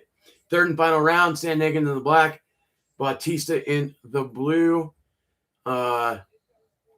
If you're Batista on my scorecard, you need a finish. But like Jason said, if you're Sandhagen, do not take this round off. Oh shit! Oh shit! Oh shit! I haven't seen it. Mine froze. Bautista on top. Boy, Sandhagen is in trouble. Sandhagen trying to roll out of it. Oh, he got caught with a counter left. Right on the button. Sandhagen's eyes rolled back. He's turtling up. That was a beautiful counter left from Mario Batista. Sandhagen rolls up in reverse. Sandhagen going for Bautista's leg. 4 minutes to go in the final round. Beautiful check left hook. Amazing. And when you watch the replay, he almost hesitated and then let it go. He let Sandhagen come right into the zone and pop. Corey Sandhagen has a great ground game, guys. Do not forget that. Sandhagen trying to get back his feet. He's getting teed off on, though. Sandhagen needs to get those cobwebs cleared out. He needs to hold on for a couple minutes. I think the cobwebs are gone. It might have taken something out of him. Spinning back fist or back elbow misses terribly. Bautista gets the takedown.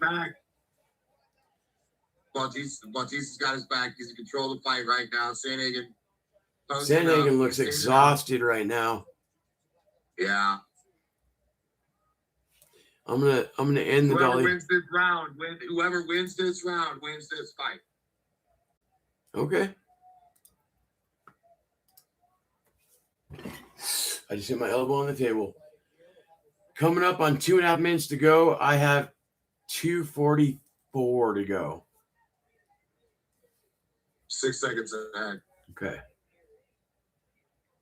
Cody's getting a bit of or Corey's getting a bit of a resurgence here, finding his breath. Yeah. Oh, mine just froze. He's kind of slow. Bautista isn't as fast as he was. They're both covered in sweat. Bautista drags Sandhagen to the ground. Sandhagen posts up, stands up. Bautista drags him to the ground. This time, Sandhagen's got both hands on the ground, framing up. He's on one knee, 4 points of contact, 2 knees, 1 foot, 1 knee. Sandhagen gets back up. What? Drags him back down. Bautista. Give me a time so I can try to get caught up. One arm. He's got Sandhagen's arm behind his back like he's a little boy. What's your time clock at? 42, 41, 40. All right. So you're 12 seconds ahead of me on this one. I'm going to go to the Mexican broadcast. I'm just trying to get caught up. So I'm going to ask you again here in 1 sec what your time's at. All right. Give it to me again. 7, 6, 5, 4, 23. This one's farther back. I'm at 137 on this one. I'm going to go to the Portuguese broadcast. My brother in Christ, Bautista, is grappling Sandhagen like Khabib grappled insert anybody. Okay. This one's not going to load. Bautista is ragdolling Sandhagen.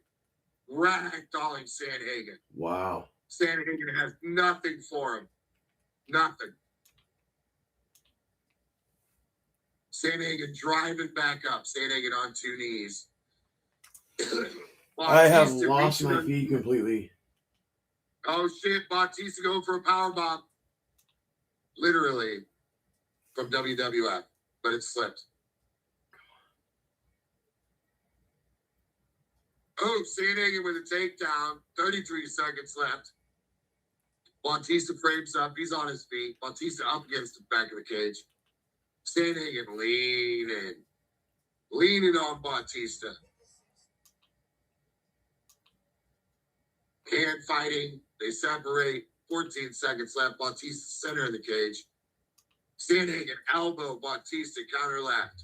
Sandhagen elbow. Left hand, right hand, and Bautista goes for a double leg. Doesn't get it.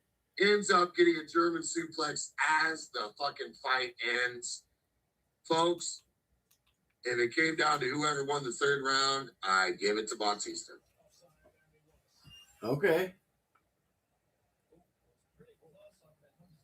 World Cup update, 85th minute. Argentina and Switzerland tied at 1. Switzerland down to 10 men, if anyone wanted to know that.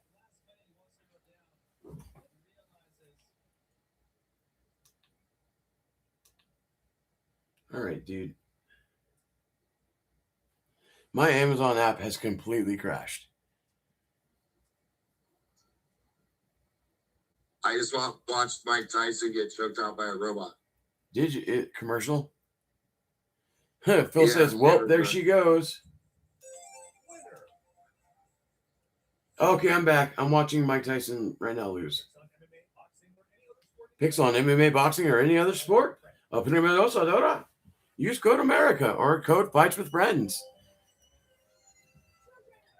I have this ugly little girl screaming now. Do you? I'm looking at Fairy. I have a hockey player with no teeth. Oh, there's the Fairy. Yeah, I'm always going to be behind. It is what it is.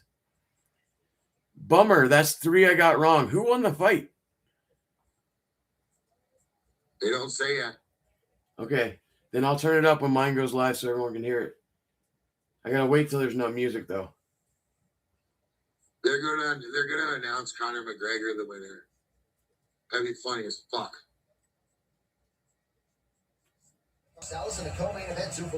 Oh, there's music playing. Come on, guys. Turn the music off.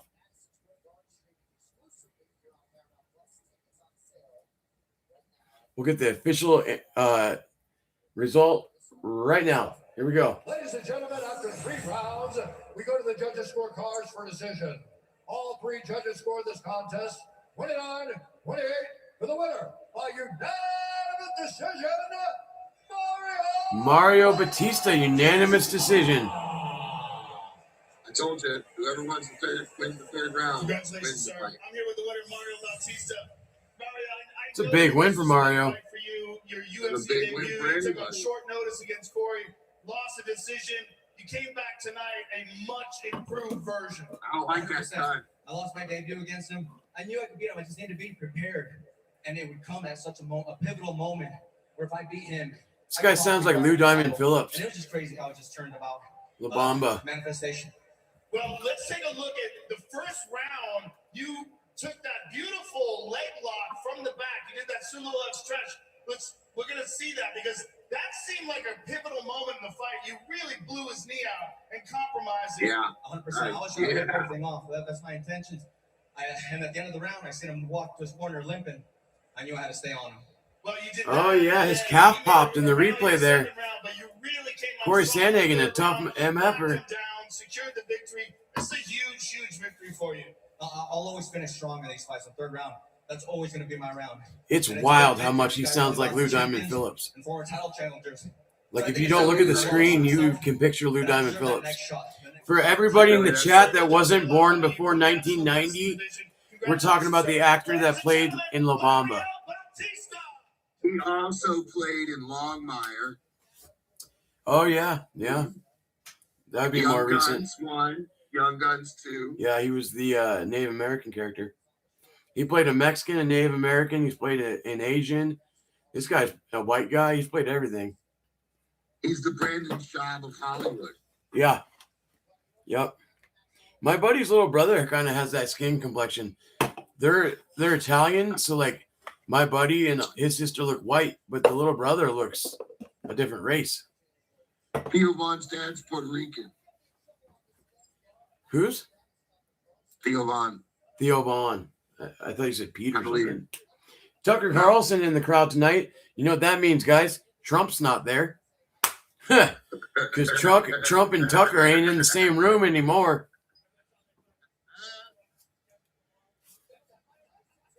Taylor Sheridan. There's Iron Mike Tyson wearing a shirt from 1990. Dude. I have not started watching any of his new shows, but Tulsa King is that's my show. Oh, yeah. I'm really excited for season 2 of Mobland coming out. I haven't started Landman, and everyone, I tell Mike the same thing. Like, I think I'm gonna wait till there's 4 seasons and just binge it all. I'm doing the same thing with House of Dragon. So I have friends of mine who are roughnecks down in Oklahoma. Yeah. And in Texas, and they make fun of. I love Landman, the show. I haven't watched it yet. Tremendous. Yeah. But my roughneck friends, my friends that work in the oil fields down there, they talk so much shit about that goddamn show. Oh yeah, I'm sure. You can never get an environment dead on unless you're doing a movie like Super Troopers. I've seen a couple prison movies get that environment down pretty good. Yeah, I've only been to a camp, so I never went. You know what I mean? You guys have camps? Yes. Okay. Have I ever gone to them? No. No. I thought it. Yeah. No, I don't belong in those. Yeah. I don't belong in those. I just didn't know if you had. You know, you can wear your own clothes, but you're locked up. That's the one I was in. No. We haven't had that shit since before 1996. Okay. Well, we still do. It's minimum, is the best way to put it. It's minimum. Like now we have work release centers. Okay. We go out into the world and have a job. That's what we call halfway houses. So you go from minimum. So like I started at the minimum. I went and got my number, and then I transitioned to the halfway house after that.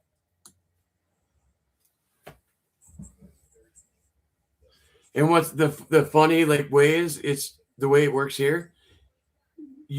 You have your point system on like what your charge is. But after that, it's like Russian roulette. So like my best friend caught a felony for driving shit, and he got sent to the Supermax in Sterling. Because they also have a minimum side there. But it's just how the ping pong ball bounces where you get sent. And he got sent to a bad one. Oh, bad one.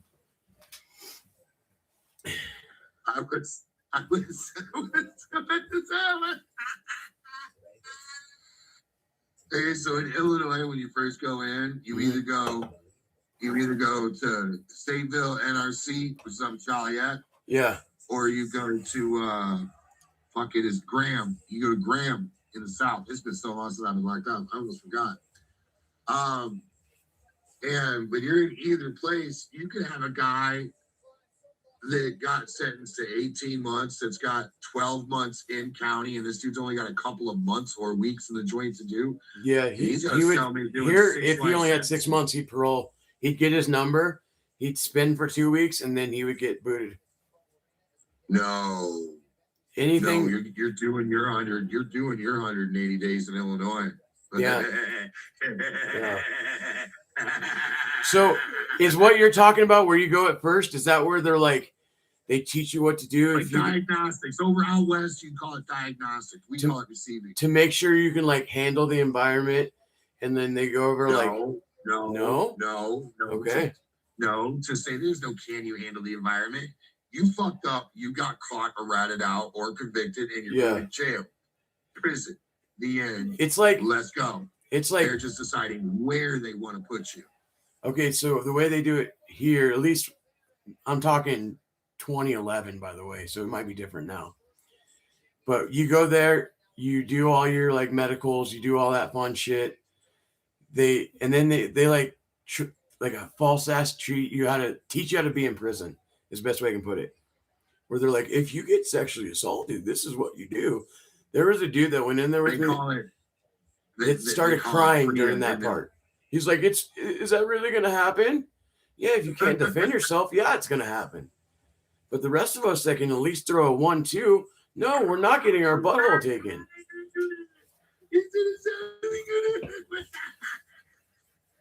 So, yeah, I'll always remember that moment. It made the rest of us be like, all right, we're good. If this is what's coming in with us, we're fucking golden, dude. And then after that, it's just, play the game. Yeah, I went in a lot earlier than that.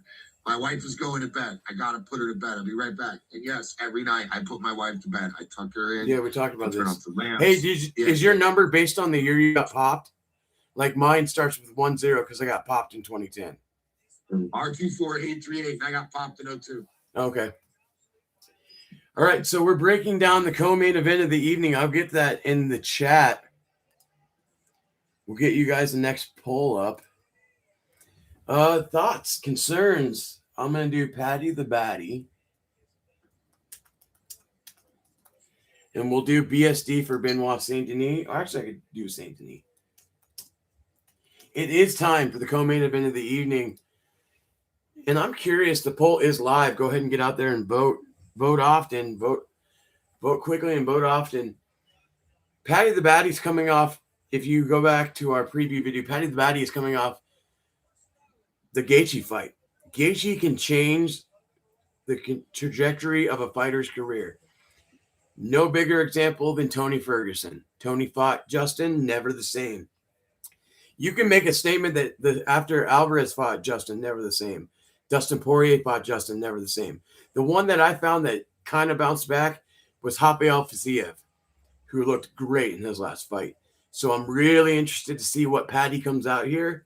And Benoit Saint Denis is no pushover. In fact, he's the higher ranked fighter. The new rankings for the UFC have come out. Saint Denis is number 5. Patty the Batty is number 9. And I think that's more close to like their body of work because Patty's got wins. The King Green win now for Patty looks really good after the win from King Green in the opening fight tonight. But he's also beat Tony Ferguson that was 10 years past anything good. He beat Michael Chandler that has nothing left. So a lot of people think he lost the Jerry Gordon fight. And then, he looked all right against Justin, but he took a lot of damage. So we'll see. We're about to start. I wish I could play it for you boys. The Patty the Batty entrance. There's nothing like it in the UFC today. Cheers from Rob. Here comes Patty the Batty Pimblett. Everyone's camera phones are out. I'm a millennial. I'm at the very beginning of millennials. So I'm right when Gen X stopped. But one thing that makes me feel like an old man is I hate everyone taking out their phone instead of living in the moment. But that's just my personal opinion. When I go to events, I like to take it in. I like to like be in the environment. I don't want to watch it through a screen when I'm there. Does that make sense? When I go to an event, the people are the show. I almost never watch the band. I almost never watch the fight. But you're also not watching the band through a phone. That's what I'm saying, you know? Yeah. And everyone there right now is doing it. Paddy's music just officially hit. The Scouser from Liverpool is about to grace us with his presence. Paddy Pimblett, big night for you tonight, my brother, because if you win this decisively and Ilya is able to come back soon, that's a huge money fight. Or say Max and Connor get hurt and Armin's off in Dana Neverland. Maybe we could get a Paddy rematch with Gaethje for the belt if Paddy comes and puts it down tonight. Here it comes, the Scouser. All right, back to the chat. This is the Pimblett fight? Yep, this is co-main event of the evening. Snake Plissken says Lou Phillip Diamond. Also in Young Guns. I'm old too. Hell yeah, brother. He was supposed to be in Young Guns 3 next year. Or there's supposed to be a Young Guns 3. The crowd is going nuts. Here comes Paddy Pimblett. Damon Stout, what's up, brother? Says, I want Paddy to win, but I think BSD gets this in a war. Yeah, man.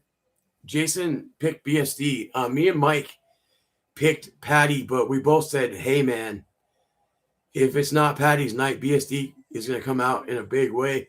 Fucking A, maybe, says Phil. You guys still have a chance to vote in the poll. Jason, vote in the poll if you haven't voted in the poll. Get them votes in there. I'm going to go vote in the poll myself.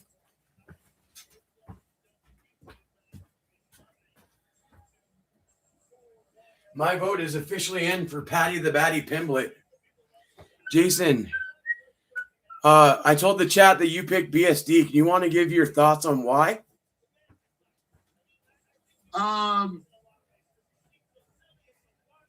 BSD's been more active. He hasn't been throwing cans. BSD didn't fight Justin Gaethje 6 months ago and absorb bombs for 25 fucking minutes for the enjoyment of a bunch of drunk retards in the crowd. Just like when Max hurt his knee, I love Max. I love Max like I love Bobby Green. But after an injury like that, you got to prove to me that the knee is okay. So I picked the other fighter, but I said, you got to prove to me the knee is okay. Max proved it fine. Paddy has got to prove to me that life-changing fight that he went through didn't change his fucking life. Jason. Having said that, look at the screen. They changed Paddy's ranking to number 6 since we did the preview video where he was number 9. And you remember that. We had a long talk about that. Dana White doing some home cooking? I don't know. I'm just saying somehow he went up 3 spots with nothing happening in the world but 2 days going by. So White says, say what you want about Paddy. This is the only walkout I dance to. Wyatt, you got to record that next time and send that to the group chat. I have to see that. By the way, I know it's not your fault. You're a man of your word, and I respect you for this, Wyatt. But Mike never showed the chicken dance that I'm owed. I won that bet fair and square, and you kept your end of the bargain. Seattle Mike is just keeping it for his own pleasure. Release the footage, Mike. Release the footage. Anyway, Jason. Paddy is never disappointed. Paddy is never disappointed. Paddy has never not done the job, win or lose. But Benoit Saint Denis has been active longer. He has been in combats both with his hands and in the military. He was part of French Special Forces. Who is he coming off a victory on? What? Who did he just beat? Who is he coming off of a win over? I don't know, some poor bastard. I can't remember. Let me look. Dan fucking Hooker. That's right. Yeah. And before that, he beat Beneil Dariush after losing to Hoofy. That Mauricio Benoit Saint Denis does not look like a guy who gives a fuck about clubs, bars, circuses, carnivals. He looks like the kind of guy who just asks the coach what he's going to do with his whole fucking life. I think Benoit Saint Denis is a fucking machine, whereas Patty Pimblett just got a lot of talent with a shit ton of distractions. You know, from his first showing in the UFC. Oh yeah. They were referring to him as the coming of Conor McGregor Part 2. Yeah, because he debuted during COVID. Yeah, that doesn't bode well for your out of cage lifestyle. Let's get the chat involved. Go ahead, finish your thought, and then I'll get the chat involved. Whereas Benoit Saint Denis lives a disciplined lifestyle. I agree. I'm not a huge fan of the French, but without them, we wouldn't have won the goddamn Revolutionary War, you know? Let's see, where are we in the chat? Okay, I want Patty to win, but I think BSD gets us in the war, Damon Stout says. Shout out Damon. He's a member of our group chat. Fucking A, maybe. Oh, that's where I was. We learned tonight to never make it personal with Bobby King Green. Amen, Snake. Wyatt says, say what. Oh, okay, I got that one. Release the footage, Michelangelo. That's what Wyatt says. I just think BSD as a striking is better, and the ground game cancels each other out. Release the chicken files, Mike. Is Patty the underdog? Yes, Snake. He is a plus 110 underdog to the, I think, minus 130 favorite for BSD. So it is a pick 'em fight pretty much on the betting odds. But technically, yes, he is a very, very slight underdog for Patty the Batty. BSD is beatable. So don't think Patty the Batty can't get this done. I'm not saying that at all. The one thing I did say, I don't think Patty can finish BSD unless it's a submission. Unless he gets him a choke or an armbar. I think Patty's true way to winning is decision. So, on my pick, I had decision. Mike actually thinks Patty's going to knock him out. So, Mike's pick was Patty by knockout. Wyatt says, I think Patty has better striking, especially defensively.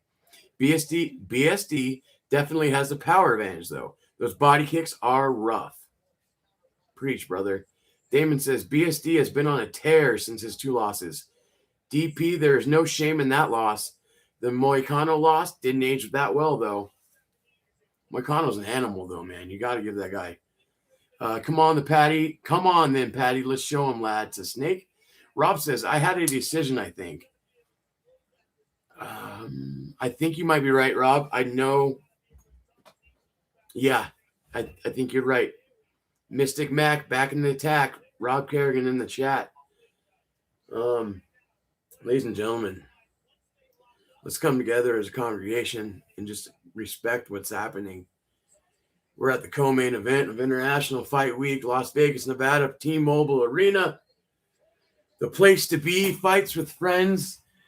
We're on the 1s, the 2s, and the 3s tonight, and I want everybody to get up on their feet and just respect this moment because it is time for the co-main event of the evening, 3 rounds in the UFC lightweight division.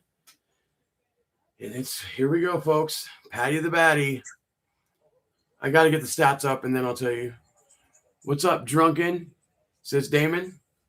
Rob's just living life, dude. Rob's on the stoop right now watching us and picking up the ladies as they walk by with his fine combed hair and his beautiful smile. That's the drunken charge. What are you doing? Tail to tape for your co-main event of the evening. Patty the Batty, 1 year the elder, 31-30. Benoit Saint Denis, 1 inch higher at 5'11". Both weighed in 156 pounds. Identical 73-inch reach advantages. Ladies and gentlemen, here we go. Bruce Buffer belting it from the top of his lungs.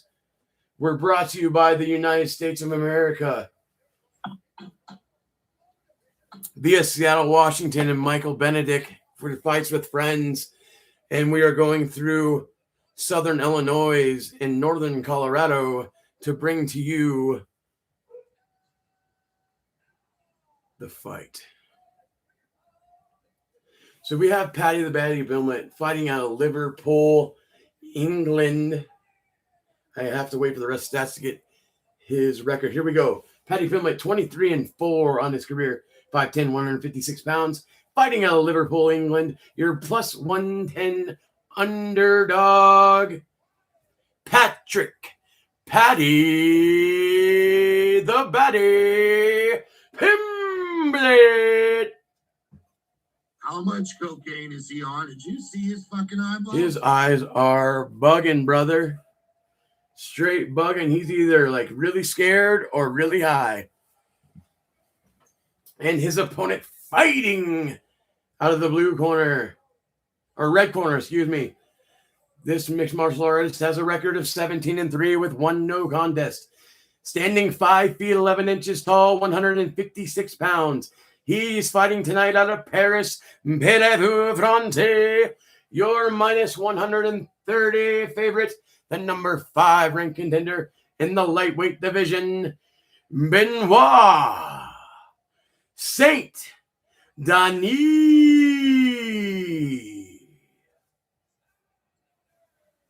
Saint Denis. How Bruce said it. You're a referee when it gets started. The best in the business, if you ask me today, Mark Goddard. Here we go, ladies and gentlemen. It's time. Sophie Cunningham of the Indiana Fever, your guest ring girl. She's pretty hot, Jason. All right, Patrick Paddy Pimblett in the red. Benoit Saint Denis in the black. Here we go. 4 minutes and 54 seconds to go. Big left hand from Paddy, right hand, and a head kick from Benoit Saint Denis. Immediately shoots for the takedown. Paddy's got a guillotine. Paddy's got a north-south choke. He actually rolled in a north-south choke. Is that a Darce? He's locked. Is that a Darce? He's locked. 4 minutes and 30 seconds to go. He is locked, and he is trying. He's going. He's got to do the roll. He's got to roll. He's got a Darce choke. He is. He's got his arm tucked. He's trying to tap. Benoit's trying to tap, but he can't. He's leaning back. Paddy's got all his weight on his neck now. He's going to try to put him. He's out. Oh, man, he's rolling. There's nowhere for Benoit Saint Denis to go. Paddy's got it. Oh, there's nowhere for him to go. His arm's out, and that is it. 1 minute in, Paddy Pimblett does it. The biggest win of his career, no doubt about it. Bring him to the top of the line. His moment has happened. Paddy Pimblett puts Benoit Saint Denis to sleep. Wow. We said if Paddy Pimblett comes here tonight and makes a statement, big things are going to happen. And I didn't even think that when I was saying it. Paddy Pimblett, domination. Sorry for yelling. In the chat, what do you think about that? Paddy Pimblett just worked BSD. Jason, your thoughts before I completely lose my voice. He did exactly what I said he was going to have to do to win. He was going to have to come out early, snatch him up, Jason, wrangle him. Do the Paddy dance with me, Jason. Let's do it, brother. He deserves it. Bushwhackers from WWF. But that's the Paddy thing, man. He's doing it. He deserves it. That's the best he's ever looked. Benoit Saint Denis doesn't get beat like that. That doesn't happen to that kind of man. That's a statement. That just put everybody else on guard. But again, when you see the replay, Benoit goes for a high kick and then he shoots way too low, gives him his neck. But watch that transition, because he lets the guillotine go and he slides right into the Darce. Benoit Saint Denis had no shot of getting out of that. That transition was, it's almost, I bet he's about to say that they practiced that because they were probably waiting for BSD to shoot, because that was beautiful. Paddy's ground game looked like butter tonight. Let's get the chat involved real quick before the official announcement. Chat is getting blurry, so you know, but I'm having a good time. I think Rob's saying he's drunk, Jason. He says the chat's blurry, but he's having a great time. It's not blurry on mine, so I think he's just 3 sheets to the wind now. And that's how we want him. That's how we want our Robs. We don't want our can of corn sober. We want our can of corns looking to go through that window right there. You feel me, people? That's how we fuck around this part. Rock Ellery said the difference between Mike's epic over-the-top celebrations to your sorry for yelling is a total flip of the script. Welcome to the chat, Brock Ellery. I am the Time Bender Billy Hughes, Jason Kagan to my upper right area of the camera. Back to if I may make a suggestion. Yeah. Go ahead. We should clip my reaction to Bobby winning. I didn't even get to see it because I wasn't in the room. Oh, bro. I didn't get to see it because I was fucking doing it. Yeah. I don't know what kind of retardation I look like. And then I tried to yell at you, oh my God, it's King winning, and then you couldn't hear me. So it's gonna look chaotic because I pop in. You. I was over here. All right, so Rob says cheers. White says Connor gonna lose tonight. Leave Christianity can read an alcoholic fight league. Poirier, Connor, Perry. Hell, throw Broner in there. That's my boy right there, Wyatt. All right, here's the official announcement.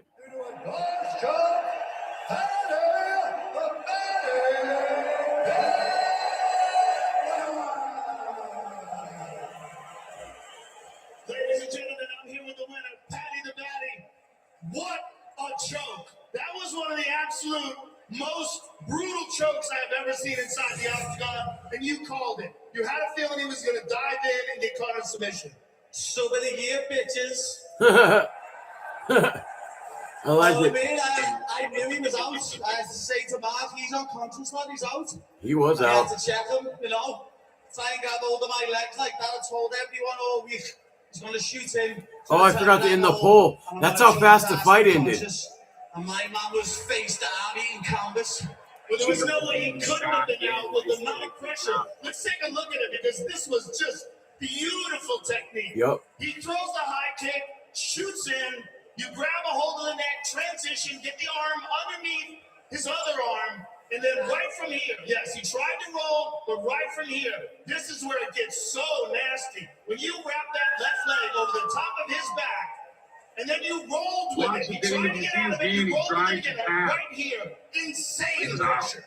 I'm like a fucking spider, lad. I'm like a fucking spider, lad. You don't fucking get out. You don't fucking get out. I love his accent, dude. It's so funny. I said I was going to do it. Everyone's counting me out. Everyone said I'm finished because I got beat by Gagey. Well, what now? What now? What now? Speaking of mine, what now? Who wants it next? I'll beat Alien up. I'll fucking rematch Justin. I'll fight Conor or Max next. I don't give a fuck. Anyone? I don't give a fuck. Fucking ending. Love him. Well, listen, I want you to. Can I just? Like a week ago today, I mentioned it after my last fight, but like a week ago last year, I know there'll be a lot of Liverpool fans here, so they'll be able to see. Diego Jota, number 20. R.I.P. Diogo Jota and his brother Andre. He died Sad. like a year ago. Penhead Bob, welcome, dude. Glad to have you here. Sing it with me. Oh, he wears the number 20. I'm not a Liverpool fan, so I have to stop him, and we might get copywritten for him singing the song. So back to the chat, gentlemen. Where were we? Damon South says it's a dangerous fight for Max, but Max may drown Connor's ass in the third. I like it. Oh, Patty the Batty. Oh, Patty the Batty. That's what Snake says. We expected this though. Yeah. Right? Nobody expected King Green to beat McKenna. No one. We did not expect Patty Batty to walk right through BSD, though. We didn't expect it like this. Mike was actually the closest.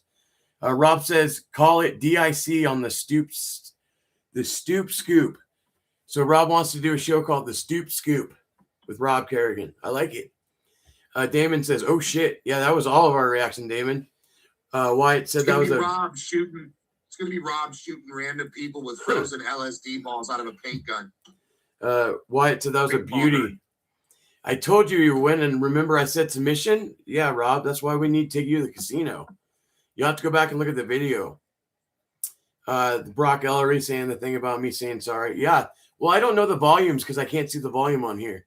So I didn't want to bust your eardrums. So far, got 3 wrong out of my prelims and main card. Still not bad, though. And Penhead Bob, welcome to the party, my friend. I'm late to the party. Good evening, Fight Family. Hey, man. We're glad to have you here. This is Time Bender, as everyone knows. Jason Kagan above me. Jason, we're mere moments from the return of Conor McGregor. While I get the poll ready, just thoughts, concerns, anything going through your mind. My concern is this not being a clean fight. My concern is this being a cowboy Conor part 2. If this is a fair fight, I give it to Max in the 3rd round. If this is not a fair fight, I give it Conor shoulder strikes 2 minutes into the 1st. I'm putting draw on the poll for this because Jason thinks there might be some foolishness or some skullduggery or whatever that word is. So I'm giving everyone that option. What is it? Fuckery. Conor's got a dump truck, bro. Conor's booty's got thick like Alex Fajeda. Dude, did he have the mohawk at the weigh-in? I don't think he did. I think he got that before the fight. Anyway, Drunken Charge, Rob Kerrigan says, this we talk out about Shakur Stevenson signing with Zuffa. Jason, thoughts? I think it's a wonderful thing. I think it's a smart signing because there's a lot of eyes on that individual. So Zuffa just doesn't care about who they sign at the moment. It's all about numbers. It's all about numbers. Get him in the door. Get him in the door. By the way, Jason, you know what's coming up. Conor Ben, Ryan Garcia.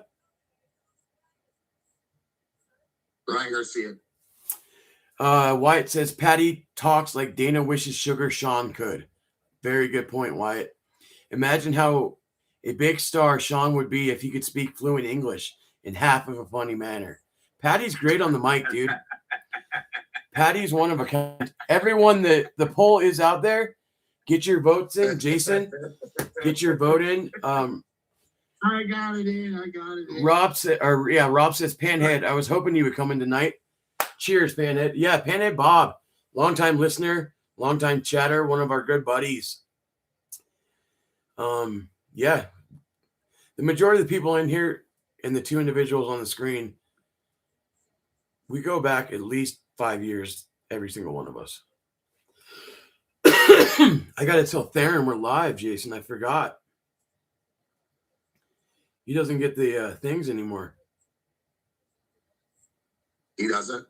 And the only way I can contact him is on Instagram.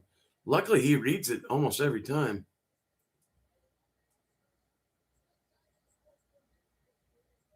Instagram tells me I have an Instagram account, but I have no idea what the fucking password is for it. Yeah. All right, guys, get your votes in the poll in before it's too late. Wyatt says, disagree with Jason. Cowboy openly talked about how sometimes his body just didn't show up. He couldn't get his adrenaline going. It happened to him versus Leon, happened to him versus RDA, and etc. So it's happened multiple times. So he doesn't think the McGregor-Cerrone fight was staged. I could see both your guys' parts. You know what I mean? Like I give both your guys' theories credibility. So, did we lose Jason? No. Okay. Thoughts on Wyatt's comment?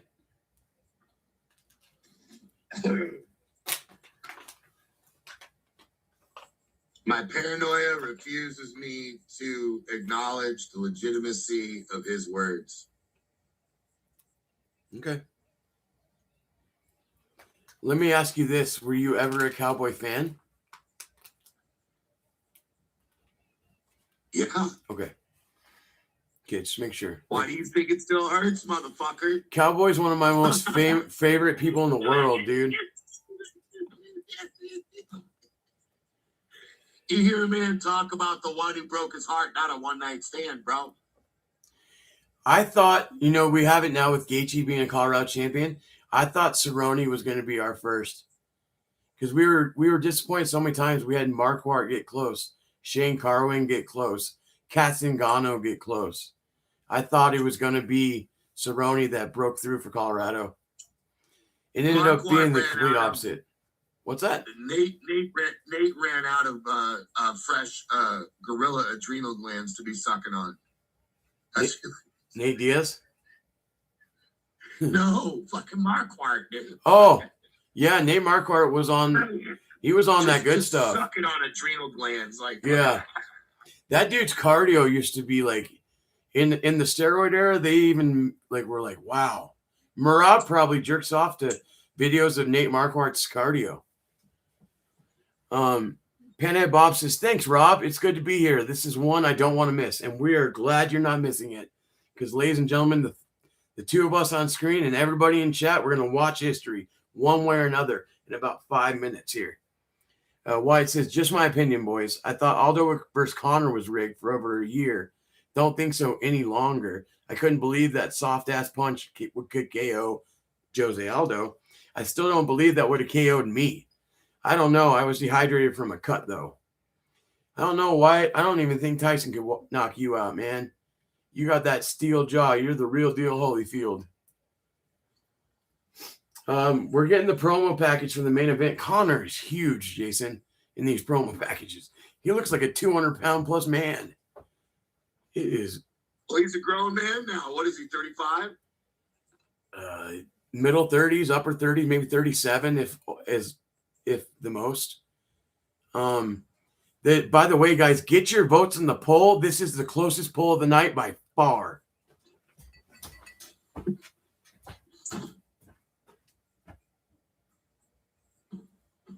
Yeah, this poll is really close, Jason.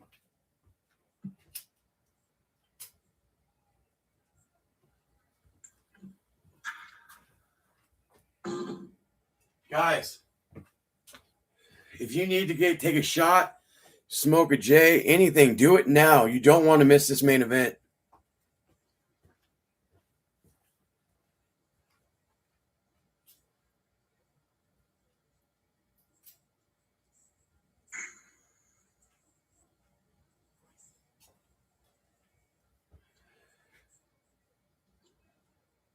All right. I got. Here we go. It just went dark. Here we go. 14, 15. Dude, my piece just scooped in my mouth. I just ate a big chunk of green flour. Ew. 20. All right, you guys know the noise. You know the sound. That's the old Hawaiian song that BJ Penn would come out to. So you know who's coming out first tonight. It's Blessed in this building. It's about to go down. Scrapyard City 1s and 2s. Max Holloway is about to be on its way. He's a bad dude with attitude. All right. You know what fight this is for Max, don't you? It's the money fight, baby. Okay. It's the money fight. Yep. This is the money fight for Max. And he admitted that. Look at this entrance, Jason. I'm looking, baby. They have the lights and the smoke. This is beautiful. I wish I could turn it up and show you guys. He's 38 in a couple days, Jason. Conor McGregor. Old ex-drug addict with crazy stress. He's got a grown man body. Add the broken leg. Buddy is basically in his early 40s. Snake says red panty night, boys. Get them red panties out. Make sure the old ladies put in their stretches and drink some fluids because it's a red panty night. Max Holloway kisses his wife and son. Talk about Max's son seeing the greatest highs and the lowest lows.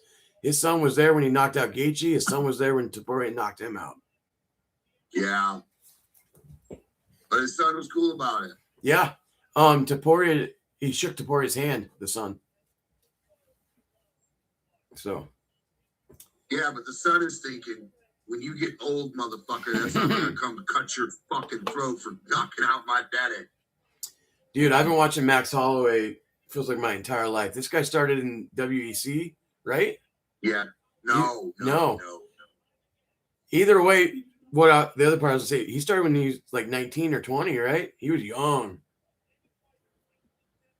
Well, he started in that garage gym when he was like 12. Oh, Wyatt has a really good comment because we were talking about red panty night. We're getting the wife excited. You know, he says Max should have worn red panty shorts because it's his red panty night because he's gonna knock Connor out. I love that comment, Wyatt. How do I pin that? We're pinning that one. That's comment of the night. Hey, Jason, you know what I haven't seen tonight? Trolls. None. We haven't had any dickheads. And we have pretty good viewership. Everybody in here, hit that like button. Hit that thumbs up button. Support small content creators. Our brother Mike Benedict, Seattle Mike, puts his heart on the line for you guys. And so all we ask in return is hit that thumbs up, drop a comment, join the greatest community in the world, the Fights with Friends community.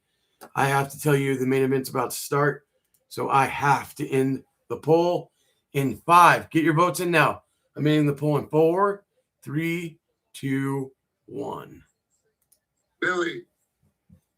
Yes, sir. Max Holloway's first 3 fights were all in Honolulu, Hawaii, at the X1 World Events Fight Promotion. His debut on UFC was and after that was UIC, War on the Valley Isle in 11. His debut in the UFC. Yeah. UFC 143 in a submission loss against Dustin Poirier due to a triangle armbar. First round, 3 minutes, 23 seconds in Las Vegas, Nevada. The Foggy Dew is rolling in. The notorious Conor McGregor is back. This is happening. He didn't back out. Sinead O'Connor is singing. The late, great Sinead O'Connor is singing the Foggy Morning song. The smoke is filling the octagon. The lights have turned green. It's called Upon a Foggy Dew. Yeah, I knew Foggy was in the song name. Wyatt says, anyone notice Max has been limping during fight week? No, I haven't, but that's an interesting point. He still has Max, has though. A large cock that makes him limp. Rob says, Connor gets smoke. By the way, only bet for the channel tonight as a channel. Conor McGregor by TKO or KO. Seattle Mike has that bet placed. He's riding the notorious train tonight. Obviously, you guys have watched the Conor fight. This is a long entrance. He is now on the screen. The crowd can see him. Dude, does he look high? Or am I tripping? He looked drunk as fuck. Yeah, he looks hammered, dude. If anybody else is watching, does Conor look drunk? Because he looks... I want to call Mike and be like, cancel the bet. He looks hammered. Either that or he's on beta blockers, dude, because his eyes are off. He might be on beta blockers.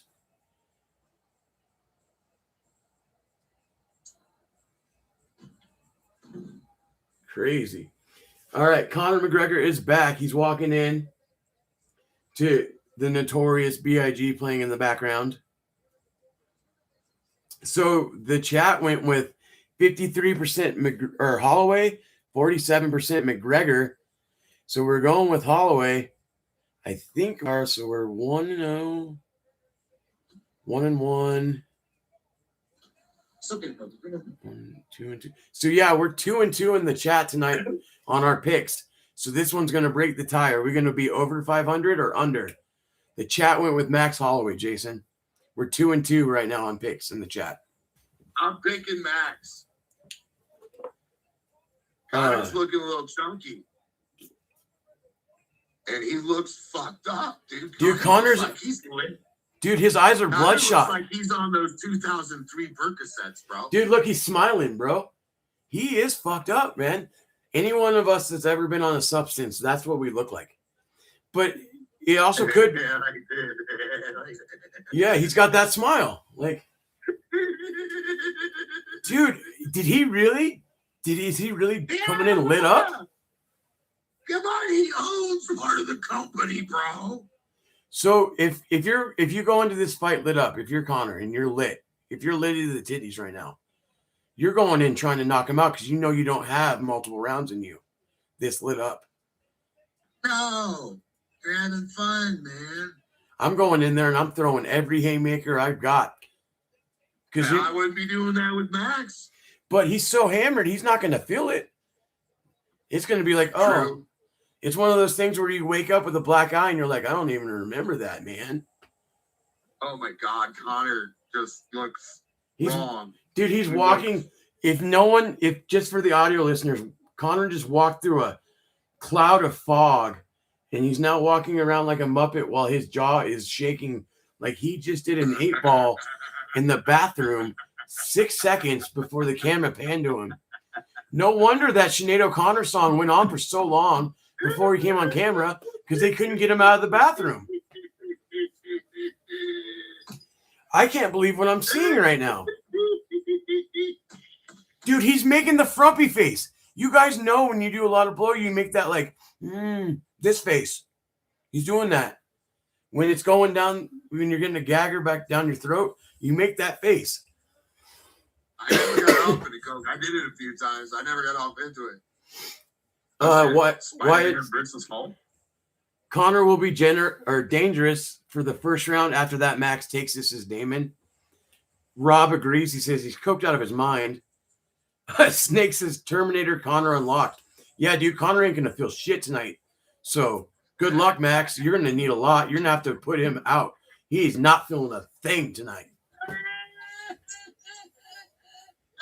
Conor McGregor, 37 years old, 3 years the elder of 34-year-old Max Holloway. Max Holloway, 2 inches taller. Conor came in a half pound heavier.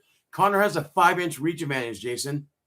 Conor's 2 inches shorter, but 5 inches more reach. I told Mikey about Conor's big boner when they were doing the face-offs, dude. Yeah. Connor went right up to fucking Max with a boner sticking out to here, bro. He did that to Eddie Alvarez, too, if you remember. Ladies and gentlemen, put your ones up in the air. You can't see it. This is my one. Put your ones up.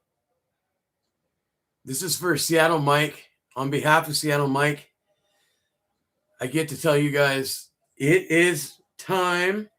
And in the greatest quote ever, these are Michael Benedict's words. I am saying this for him. Let's fucking go. The main event of the evening.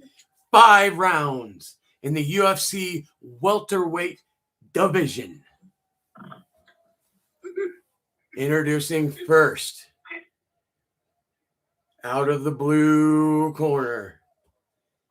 He comes to us from a far-off island in the Pacific Ocean.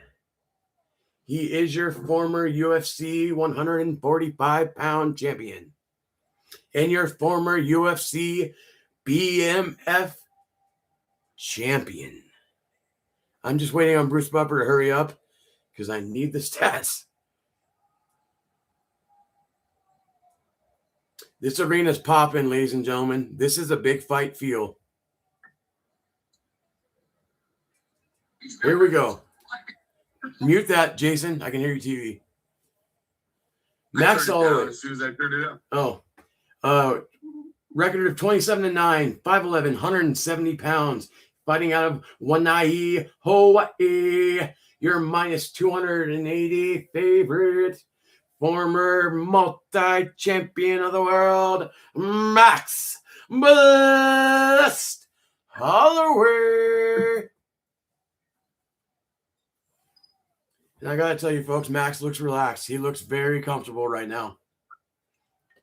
Max looks like he's ready to slap somebody around. Connor acts like he really wants to go back to the locker room and do another bump. Yup.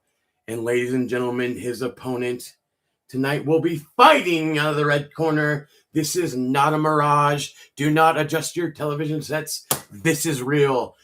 With a record of 22-6, 5'9", 170.5 pounds. Fighting out of Dublin, Ireland.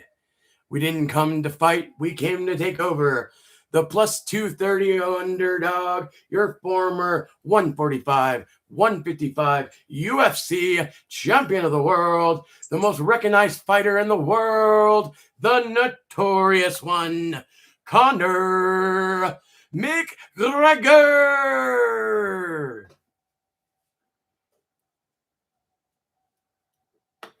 That's the best mic announcement I got for you guys. That's the best I can do. I gave it everything I got. My voice is gone. Your referee is... What referee is that? Mike Beltran. Mike Beltran. Protect yourself at all times. Guys, here we go. Conor McGregor is back. Max Holloway. I'm going to turn this down. Holloway in the Hawaiian white shorts. Conor McGregor in the blue Ireland shorts. Yeah, Conor's drunk. Conor slipped twice. All right. You're ahead of me. Just let me catch up. Here we go. Let me give you... Oh, yep. Conor slips right off the bat. 4 minutes and again, you're right, Jason. 4:52 to go. Max Holloway right now is on top, landing punches. Good ground and pound from the blessed one. Conor is just turtling up, kicking his feet. Looks kind of like a newborn baby. Max is just being calm. He's not going to rush in. Conor gets back to his feet. 4:30 to go in the opening round. I can't believe we were watching Conor McGregor fight, but he does not look good. He looks old and slow. So he falls again. I think his leg just gave out. I think Conor's left leg might have just gave out. Max is landing, ground and pound. Conor's just on his back. 4 minutes and 10 seconds to go. Conor went to push off on that leg, and it just didn't go. Yeah, his leg's done. His leg's done. His leg's done. Fight's over. Yep, Conor's back to his feet. 4 minutes to go. Leg kick to the bad leg. Conor's looking up. Oh, Conor's knee just popped. Connor's knee just popped. UFC. It's over. Fuck you, UFC, for putting this together. You lying, scamming ass motherfuckers. You lying, scamming pieces of shit, UFC. Wow. You fucking knew. Wow. You fucking knew. You fucking knew. You fucking Conor is on the ground crying. He is distraught. His knee is destroyed. He can't even walk on it. So what the crazy part is, he hurt the left leg, Jason, but the right one is the one that popped. So he hurt both legs because that left leg, the calf, is what made him fall. And then as he was back up, the right knee, he can't put any weight on it. His knee is complete. That knee exploded. I bet he did the MCL, ACL, and PCL. I bet that knee just went kaboom. Technically, it's a TKO victory for Max Holloway. He landed one strike. It was a leg kick. And then Conor's... Well, no, he landed the ground and pound. But watch when the fight starts.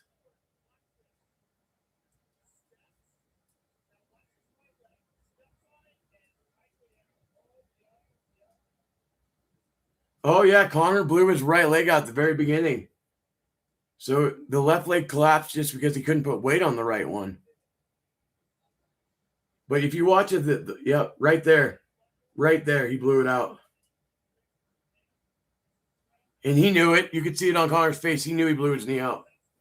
But then but when he stood back up, the knee like exploded. I watched the kneecap just go shoo shoo. And that's your ligaments popping.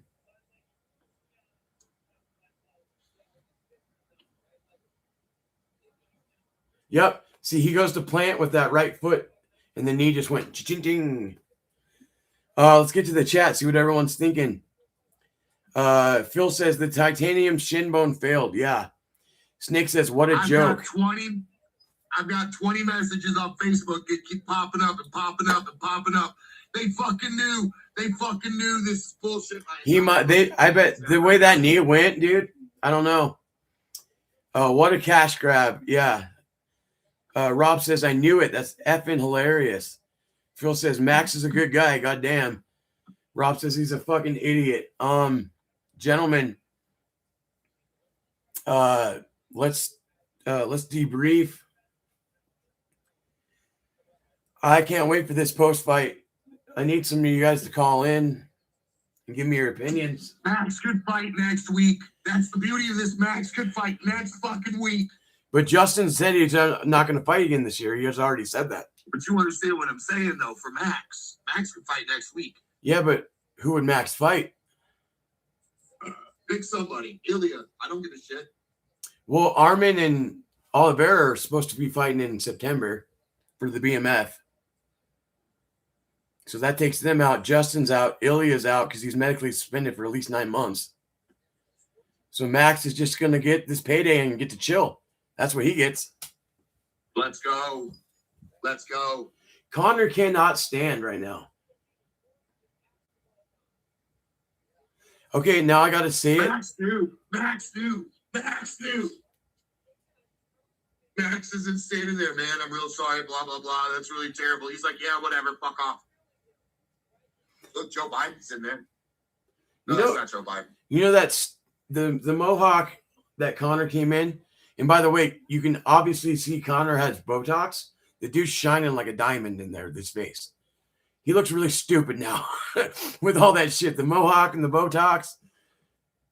But did Conor come out drunk because that's the only way he can stand on the leg? Is it that much of a thing? Did Conor blow out this leg like earlier in the afternoon? And they're like, look, watch your TV right now.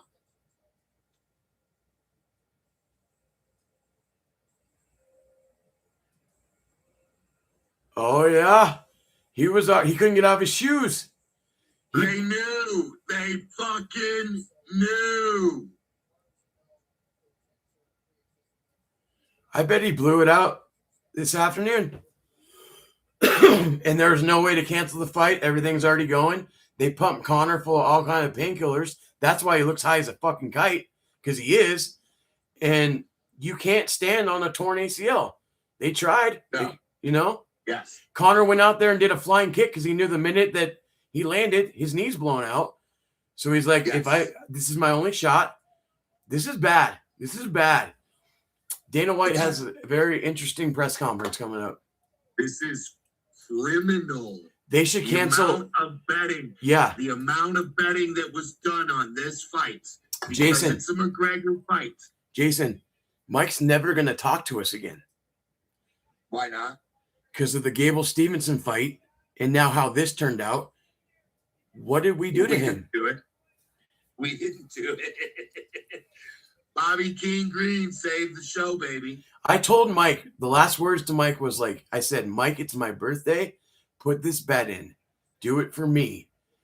And Mike's going to get home tonight and see this shit and realize that Mike lost his money before I even tried to convince him to put the bet down. Mike already has employees running up to him at work saying, oh my God, can you believe this happened? Maybe. Okay, let's get back to the chat. I really... Oh, wait. We're missing the interview. This is Max Holloway's interview. I'm sorry, guys. I forgot. And very unfortunate. And you noticed it immediately that there was something wrong. You were telling the referee he can't fight. And you see it pop out there. Yeah, I was calling him right now. So it is what it is. I'm going to sit down with Hunter, sit down with the UFC. So much hype for that, right? Damn, we got to run it back one more time. One more time for the boys. Well, it would be nice to run. It would be nice to see the actual fight, right? Yeah, 100%. 100%. We need one more. Well, Max, none of this was your Max wants that payday one more time, baby. Looking forward to watching you fight. Why not? Looking forward to that. I worked my ass off to get to 170 and fight this guy. And for a day like this, it sucks, but at least I get to go back to the back tables now. So see me there. Hey, what about this? Congratulations, sir. Next month is the 170-pound title. What if Islam or Gary backs out? Does Max fill in now? He's at 170. Why not? Why not? You just dog walked Conor McGregor. 24th win in the UFC for Max blessed Holloway. He is blessed.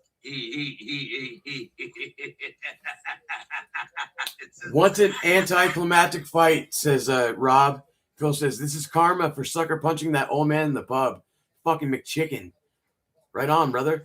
Amateur foosballer says, I've blown out my knee doing exactly what he did, trying to take off of his shoes.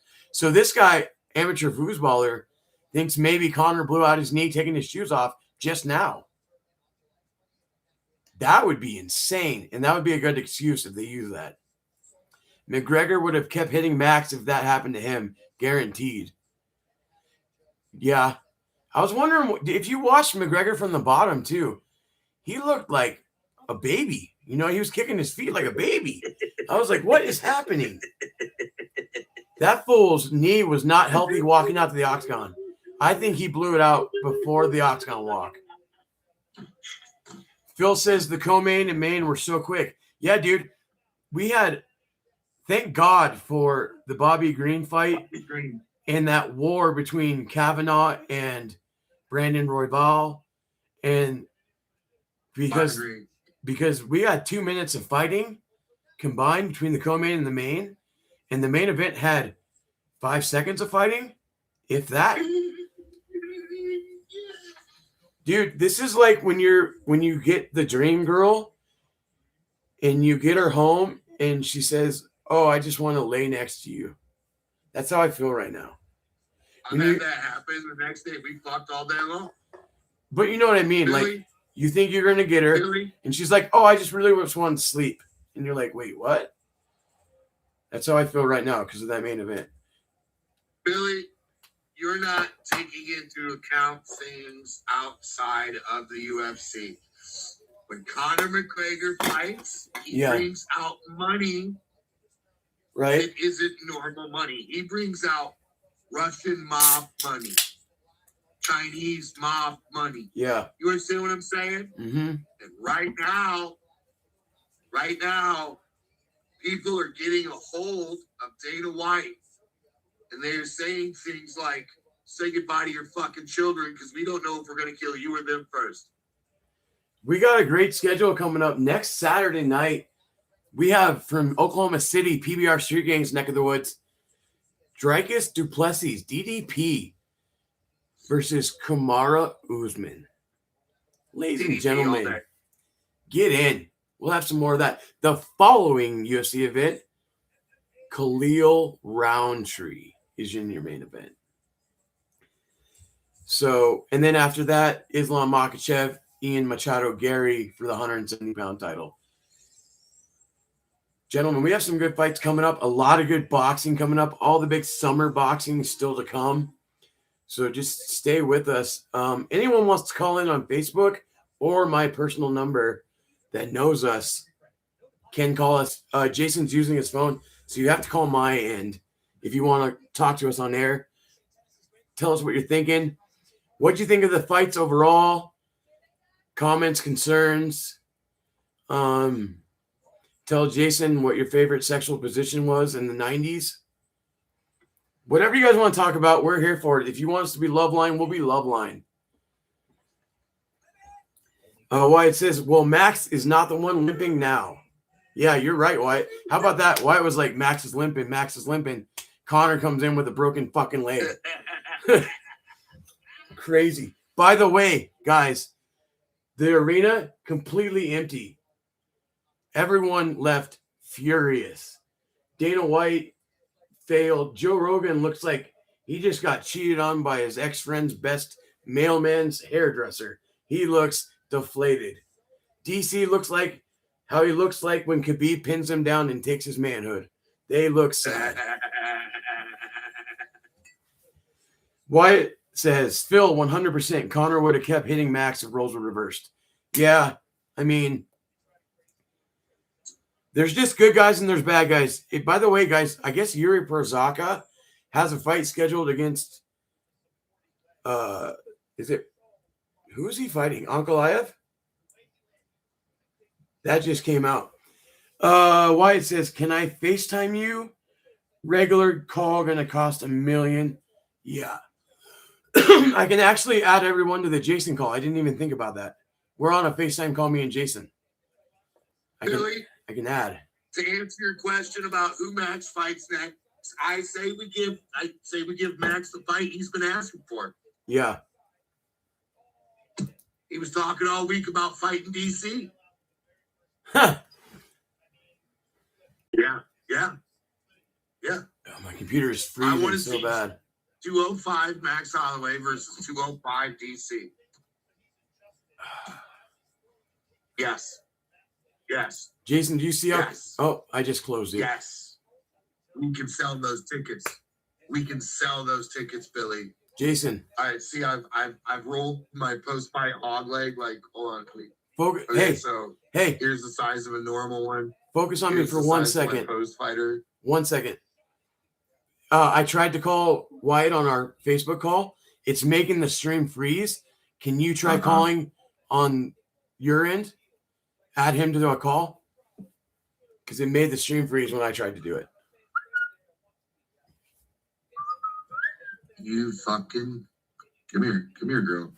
There you go. Where's that Wyatt at? Come on, Wyatt. Wyatt Matheson. Yep. Calling Wyatt Matheson. Our brother from the Great White North.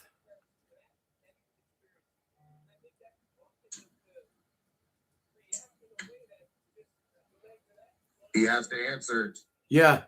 Wyatt, if you're listening, Jason's there. He is. Call failed. Boys. All right. We got to get them back. Right now, it's just me, babies. It's just the time bender and the place to be.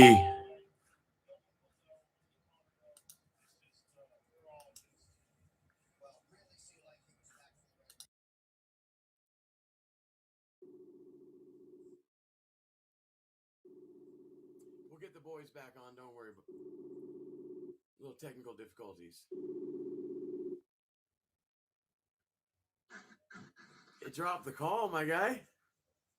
But I think I can add Wyatt now. Okay. Because I'm not sharing the screen. I'm the only one on right now. And that's what made it freeze. All right, Wyatt, if you're in the chat, I can't see the chat yet, but I'm calling Wyatt. And then I'll bring you guys both on screen.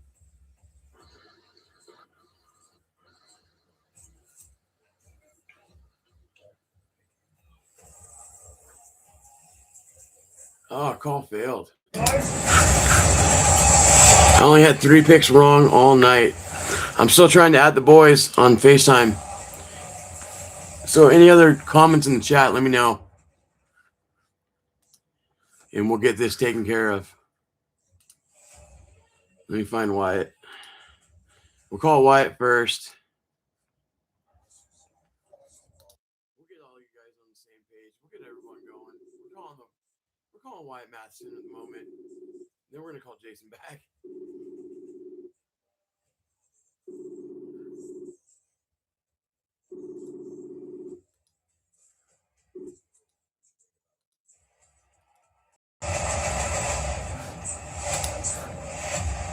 And Wyatt didn't answer. Sweet.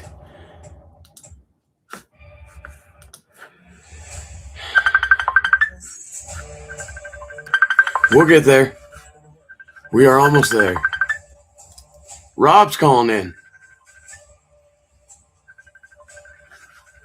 It's chaos on Fights with Friends. #1 Panda movie nerd. What's happening? I laugh at everyone in that arena. That's a lot for them to handle. Once again, Rob trying to call.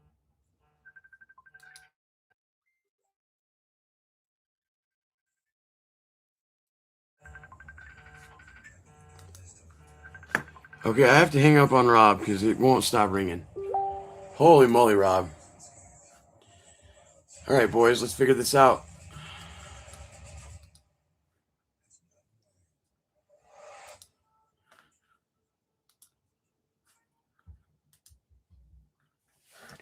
We trying stuff. We try. How's everyone else doing though?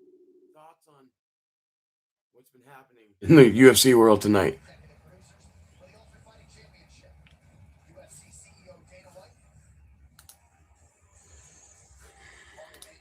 All right. One more time.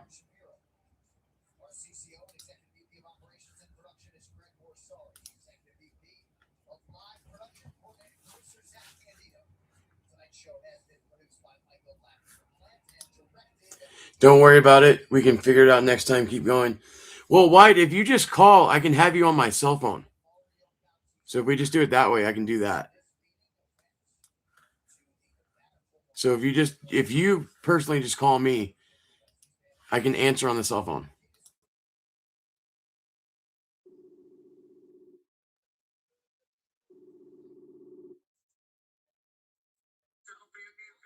All right, I got you guys.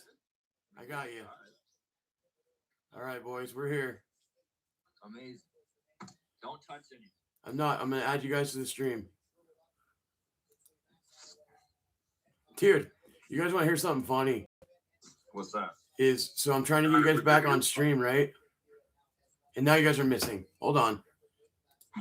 Okay, there we go. Now I got it. Okay. So, one of you guys I'm echoing on, by the way. One of us. What? Anyway, I was trying to get you guys back on screen, and my Facebook page was getting me the messenger, and it was about to show like messages between me and an ex-girlfriend live on the air that we don't want out there. Let's get this party started. It was so close. I looked up because Rob kept calling my phone, and I was like, I don't know. Like, I had a Jason moment. 8 phones started ringing in my whole household, and it was Rob Kerrigan on every line. So anyway, what'd you think? So, Rob, I don't want this to crash again. We will call. If Rob wants to call in, he has to call my cell phone because he already did that earlier. So I would add you to the call, but I don't want the stream to crash like it just did. So anyway, what? Hold on. Remember I was talking about all kinds of money comes in when Connor comes out? Yeah. My daughters are half Jewish. Yeah. Their dad's Jewish family is from the old Jew neighborhoods up there in Detroit, Michigan and shit like that. Okay. And my daughter's great grandparents were actually in the camps. So their family is still over there. Yeah. And all of their family aren't, quote, tax-paying citizens. You understand what I'm saying? Mm-hmm. And their tiny hat family chat is full of, we're flying to Las Vegas and we're cutting off fucking Dana's head. Right? Yeah. Rob, if you go live, I was getting the cameras working because I have to have us on 2 pages to have all 3 of us on. But yeah, Rob, if you want to jump in the combo, Rob, Phil, any of you guys, call me on my phone and I'll just have you on the phone with me, Wyatt, and Jason.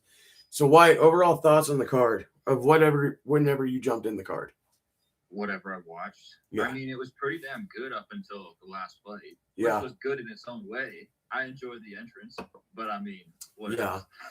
Isn't that half what we watched Connor for anyway? It's just for everybody to go crazy. We got to see that. Me and Jason didn't really get to take in the entrance. I'm sure, like Jason, you'll probably watch it on YouTube later, right? I watched it all. But I didn't watch it with sound on. You did? Okay. That's what I'm saying. I'm gonna go back and watch it, take in the whole environment. But I think Patty the Batty and King Green own tonight.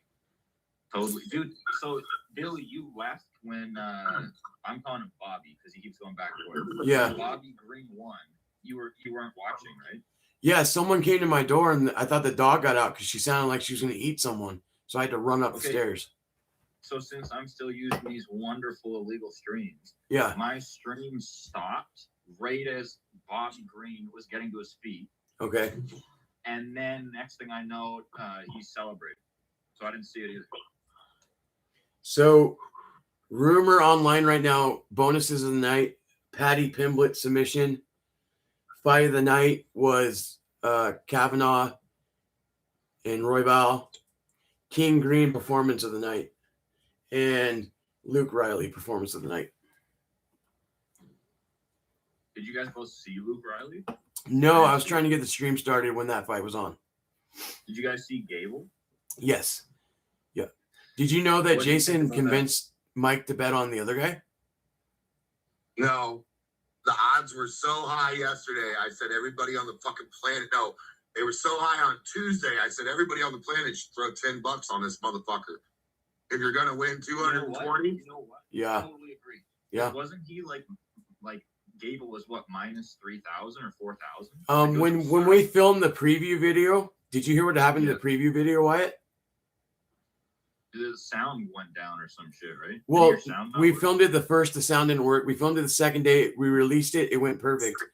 I did a test stream of 5 seconds for tonight, and I went to delete it from the YouTube page, and I deleted our preview video instead. Well, whatever. I mean, at least you got it up beforehand, right? Yeah. But anyway, when we filmed that, we filmed it Tuesday night is when we filmed it. He was a minus 4,000 favorite. The other guy was plus, what, 12,000 or 1,200, something like that. And so, yeah, it came way down. But the betting odds fucked Mike bad tonight because he put money on that one. And then I convinced him to put the Connor money down. And so we just screwed Mike over. Hopefully the Connor money wasn't a lot of money because I bet on Connor for fun, but I bet $8. So. Yeah. Rob says his phone's dying. He's going to have to leave now. See you guys. Good night. Good night, Rob. Frankie Chorizo says, Good night, Rob. Frankie says, has there ever been a bigger letdown in the UFC? Unless you're an Askren fan. Jason, I know where you're going. Go ahead and take us there. What is it? I don't know where you're going. Connor Cowboy. Oh, give it a break. Give it a break. Well, we were talking about disappointments. No. Disappointment. Ngannou. Ngannou with Derek Lewis. Yeah. Are you fucking kidding me? Are you goddamn kidding me? We were promised big titties, and we got shown flat-chested, alcoholic 25-year-old men. Jason almost literally just blew my speakers. I got that weird rally you get, you know? It was all that's a good one. Sure. Yeah, let's see if I missed any other. You guys keep going dark. Yeah, I fixed that. Frankie says, unless you're a big Askren fan, yeah, that if you're an Askren fan, that Masvidal fight would definitely disappoint you. But or if you're a Lawler fan, against Askren when they stopped it early. Now, granted, these are on such a smaller stage compared to what we witnessed tonight, but. I don't know what you guys said about the McGregor fight. I wasn't listening to you at the time, but Price check. Is it only 11:06 Central Time? Yes, sir. It's 10 o'clock in my house right now. Continue, Wyatt. Sorry. Was anybody else surprised that Connor's first move was just to try to throw his fucking broken leg? Well, bring you back to Derek Lewis. Okay, so I'll bring you back to Derek Lewis. Jason will go, and then because me and Jason had talked about this exact point. Okay, yeah, I'm sure you did. Yeah. Fucking, I watch the embedded videos not because I'm a fan, but because I want to see how they move. Yeah. I want to see how they're walking. I want to see what the camera shows and what it doesn't show. Yep. I called Derek Lewis's bad knee. I called Derek Lewis's bad back when he fought Ngannou. Just for the looked great. Yeah. It looked great. Yeah. I'm gonna put it out to the chat. What were your guys' thoughts of the main event? His knee, they knew. They fucking knew. You think they so? fucking knew that. That's what me and Jason talked about. Shoe off. Wyatt. I disagree with that. I think he just lost his balance in the heat of the moment. Wyatt. You didn't see what we saw. Do you do drugs? I can't hear you when you're talking at the same time. Okay. Wyatt, do you do drugs? Not frequently. What kind of drugs do you do when you do drugs? Just weed, bro. Okay. Having said that. Yeah. Do you get stupid when you get on weed, or you just get kind of, fucking... Depends on the amount. That's a good answer. Have you ever gotten stupid on weed? Dude, I've gotten stupid just from sleep deprivation. So, yeah. Okay, same shit. Did you think you looked similar to what Connor looked like when he was walking out, when you were sleep stupid? But see, I'm not trying to derail your point or even sidetrack at all. Yeah. But just don't you think You're he fine. walked completely normal? I'm talking about this, G. I'm talking about the motherfucking mug, nigga. Okay. Come on. I didn't notice. I can say. So let me jump in real quick. The thing we were saying when they were walking out, he looks drunk. He looks like he's on pills. I think, Okay. and they showed after the fight, his knee buckled when he took his shoes off to get in the octagon. His knee was already blown out. You watch his knee shift when he took his shoe off. He almost fell over. And the way he walked out, Wyatt, it looks like Conor blew out his knee a couple hours before the fight. They went to Dana, full panic mode. Fight's already sold. Can't do anything about it. Can't back out. They pumped Conor. The betting lines are all closed. Yeah. I mean, they pumped Conor full of painkillers. That's why he looked so fucked up coming out. And Conor knew his knee wouldn't stand up. That's why Conor did that crazy looking frog kick thing he did. And when he was on his ground, he was kicking his feet like a baby trying to swim like this because he had no stability in his knee already. They showed it on camera. His knee was blown out before he got in the octagon. It was on camera. I disagree. We got to see it happen on camera. No, his knee was blown out before he took his shirt off. It's on camera. The pay-per-view showed it. I know they showed that. Okay. It looked like he rolled his ankle a little bit, but you can literally see the ligament snap. No, I know. From McGregor. And that's what we said is his knee exploded, and that's why the fight stopped. What we're saying is the knee was compromised before he came out to walk to the octagon. Okay, but that's not you. You just said like it was already over before it started, and you saw it happen beforehand. We saw it happen in the octagon. Either way, it happened right at the start of the fight. His knee completely exploded at the end of the fight. There was already a ligament. There was already a ligament gone before he got in the octagon. Your knee doesn't move like that. I don't think so. But that's just my opinion then. Why? Have you ever heard of an engine knock? Yeah. Okay. And you know how scammers will try to fill an engine full of really thick oil or sawdust back in the day so it covers the knockup? I don't know a lot about that. No. You understand the premise, though, yeah, right? Masking the problem. What Billy and I are saying is that's what happened. Yeah. Yeah, no. That's what Billy and I are saying. I understand what you're saying. I maybe have to watch back the whole shoe thing, but the thing I primarily noticed from his shoe thing was that he twisted his ankle. But that's his thing. He didn't really twist the ankle. He couldn't put stability on that leg to get his foot out. That's what we were watching. And the minute he got his foot out and tried to step down on it, he almost tipped over. Okay, I'd have to watch it again. Yeah, and I'd he might have like it noted. He might have rolled his ankle too.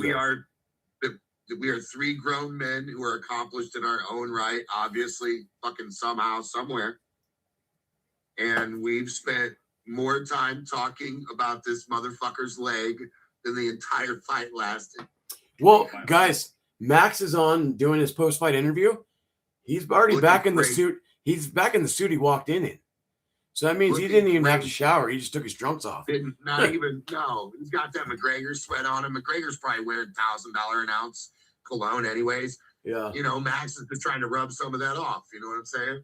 Yeah.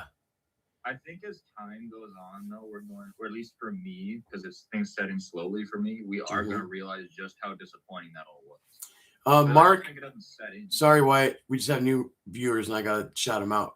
Mark O'Farrell says, what a bummer. Thanks for joining us. We got Wyatt Matheson, Billy Hughes, Jason Keegan. We're all subordinates to the captain, my captain, Mike Benedict, but we're glad to have you. Yeah, definitely a bummer. Yeah. So anyway, sorry to interrupt you, Wyatt. I just didn't want to make them feel unwelcome. But so, okay, changing the subject a bit. Okay. Gable Stevenson. Yeah. Were we impressed? Were we disappointed? What are our thoughts on that? He was exactly what I thought he was going to be today. Okay. I think there were some moments in that fight that Gable Stevenson was exposed that he shouldn't have been, given the level of height behind him and the low level of opposition Ellison was reported to be.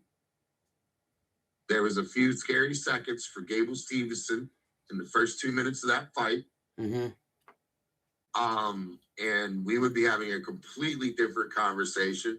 We would be talking about the true John Jones effect, and that's outside the eight-sided ring of death. You understand what I'm saying? Mm-hmm. And I think Stevenson is a strong young man, but he's not really that young, is he? He's 35. No, he's 26. He's like 26. 26. Okay. All right. Wow. So you're 26. You're going into the professional sports world with John Jones as your shaman. But they've known each other, and he helps John Jones with wrestling. So it's not like Gable Stevenson's walking in cold. He is new to the sport, like not even a year yet, right? Coming up on a year.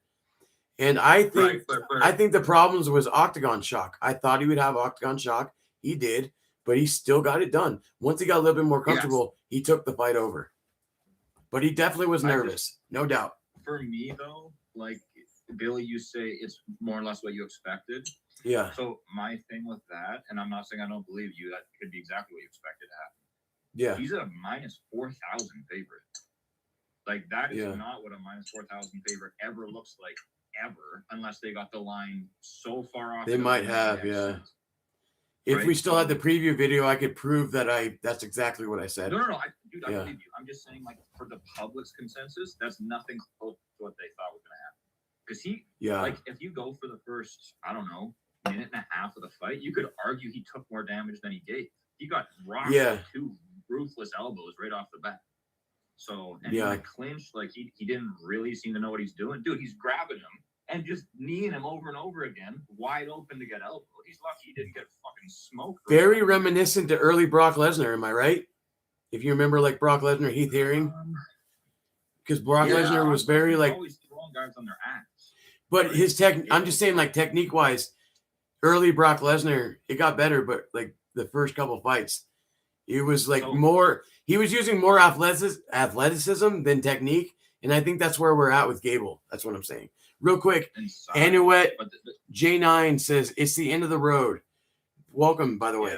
No way he didn't come in injured. Yep, that's what we're saying, man. McChicken retires himself with narcissism. That's appropriate, says Phil. Yeah. Did you hear that part, Wyatt? We were talking about how Connor came in with Botox, clearly just had Botox. Oh, no, I didn't. And he shaved his head into a mohawk.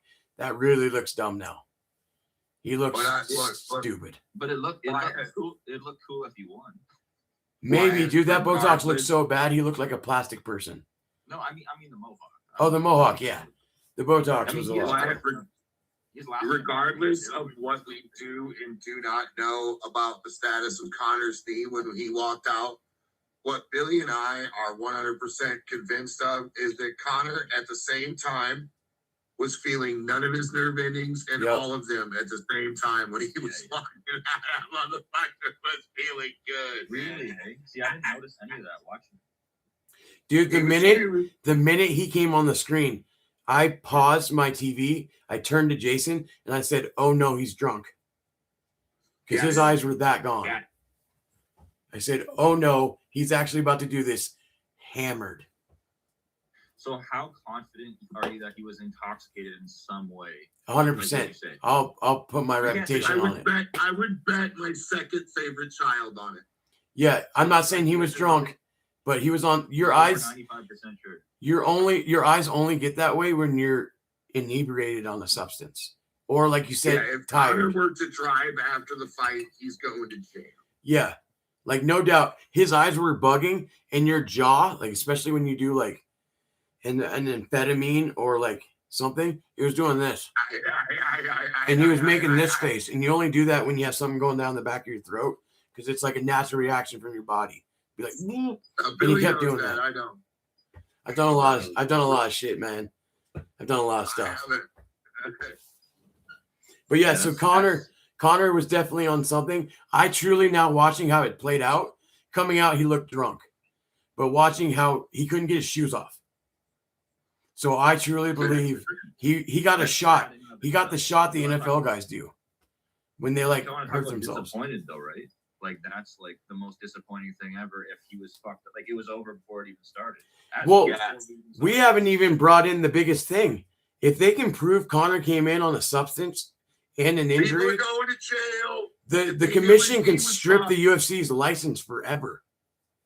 Yes, I'm gonna have to rewatch the fucking entrance, dude. For sure. Yeah. So you guys might not be old enough to remember the Senate hearings in the 1980s Concerning betting, no. Concerning fuckery in the major leagues, in Major League Baseball, like people went to jail. People were fined into the ground. Motherfuckers committed, Yeah. And I bet if this is, I bet that had to go through it. Inuit, I'm sorry if I'm pronouncing this wrong. I apologize. He was walking gingerly even before he got to the ring. Yeah, Phil's wife pointed out to Phil that he was shuffling his feet, walking through the fog. And Phil says I was like 4 in the 80s. Yeah, I was born in 85, 41 years ago today. Actually, 41 years ago in like 11 minutes, I was born. Oh yeah, happy birthday, by the way. Oh, thank you, Wyatt. I appreciate that. So even casuals like Phil's wife was like, "Hey, something's off with this guy. What's going on?" Hey, what do you say? How do you know she's a casual? Maybe she knows more than you about sports. What are the chances? 0.001, but it still exists. Okay, this is how we know you're Canadian, because that feeling stuff. Phil in another video said she's like a casual. So, Phil says, 84 kid here. I got a year on you. Yeah, Phil. Wyatt, are you in your 30s yet? No, right? No. Yeah. 28. 28. 29 in a month. Dude, so when we first met, you had to have been like 21, huh? Because we've known each other for almost a decade.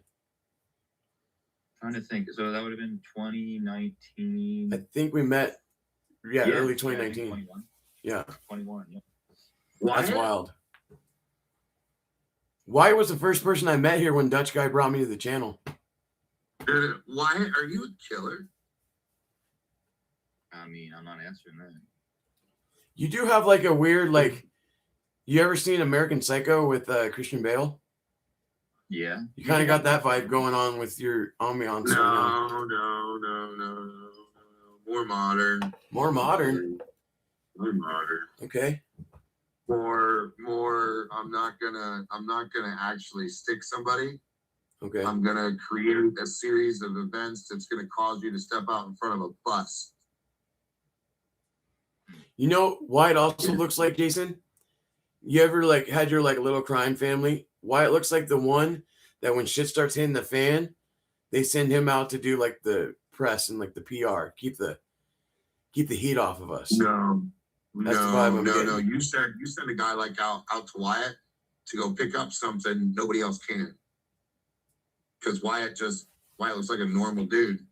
Let's send it to the chat. Chat, what does Wyatt look like tonight? What kind of vibes is Wyatt getting off? So you're saying tonight, or are you saying in general? No, it's the way the white behind you with like your glasses. It's the morgue. You're at the morgue? Yeah. It looks like a morgue with track lighting. Oh shit. Okay. Fucking rock on. There we go. Phil said, yes, his wife is a casual for the last few years. She kept up a lot beforehand. So yeah, I was right what he said in the video. Inuit says, I think Connor needed money more than he let on. Whole thing feels shady. That's what Jason's saying. He owns a part of the UFC, and he owns part of. He sold Proper 12, but he's still a part owner. Dude, Jason. What? Jason, look at Phil's answer to my question. What vibes is Wyatt getting off? He says Office Space. Did you take my stapler? You remember that guy? Melvin, we're gonna need that stapler back, Melvin. No, I don't. No. I really think Wyatt has actually killed people before. He just, It's one of those moments where you're like, Brian's on our side. What on earth makes you think that? Just. Let me ask you this first. Have you always thought that, or is it just what's going on right now? I have so my wife. Yeah. People are agreeing with Jason's point about you being a killer. My wife does this thing where she asks me to look at a family picture. Okay. And tell her what I see. And I will tell her what I see. The cheating wife, or the husband that touches the little boy or whatever. Or the wife is obviously a lesbian and she's only shit out a couple of kids to satisfy this piece of shit long enough to keep a house. Or the husband has a massive gambling addiction. Something like that. That kind of shit. All that good stuff. And I've got 100% accuracy.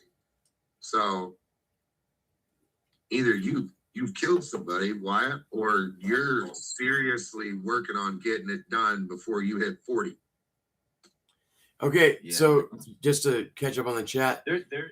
welcome to everyone that's new. If you could drop a like, I'm sorry for cutting you off. All right. I guess you're not getting an answer, Jason. No, let him answer. Let him, Billy. Let him answer. I have to shout out the new people. I have to. Sorry. That's brutal, dude. What if I change my mind? Go ahead, Billy. No, I already did it. I was just telling them to like it. There's a bunch of new people in the chat right now. And I'll get to the comment. Demonized.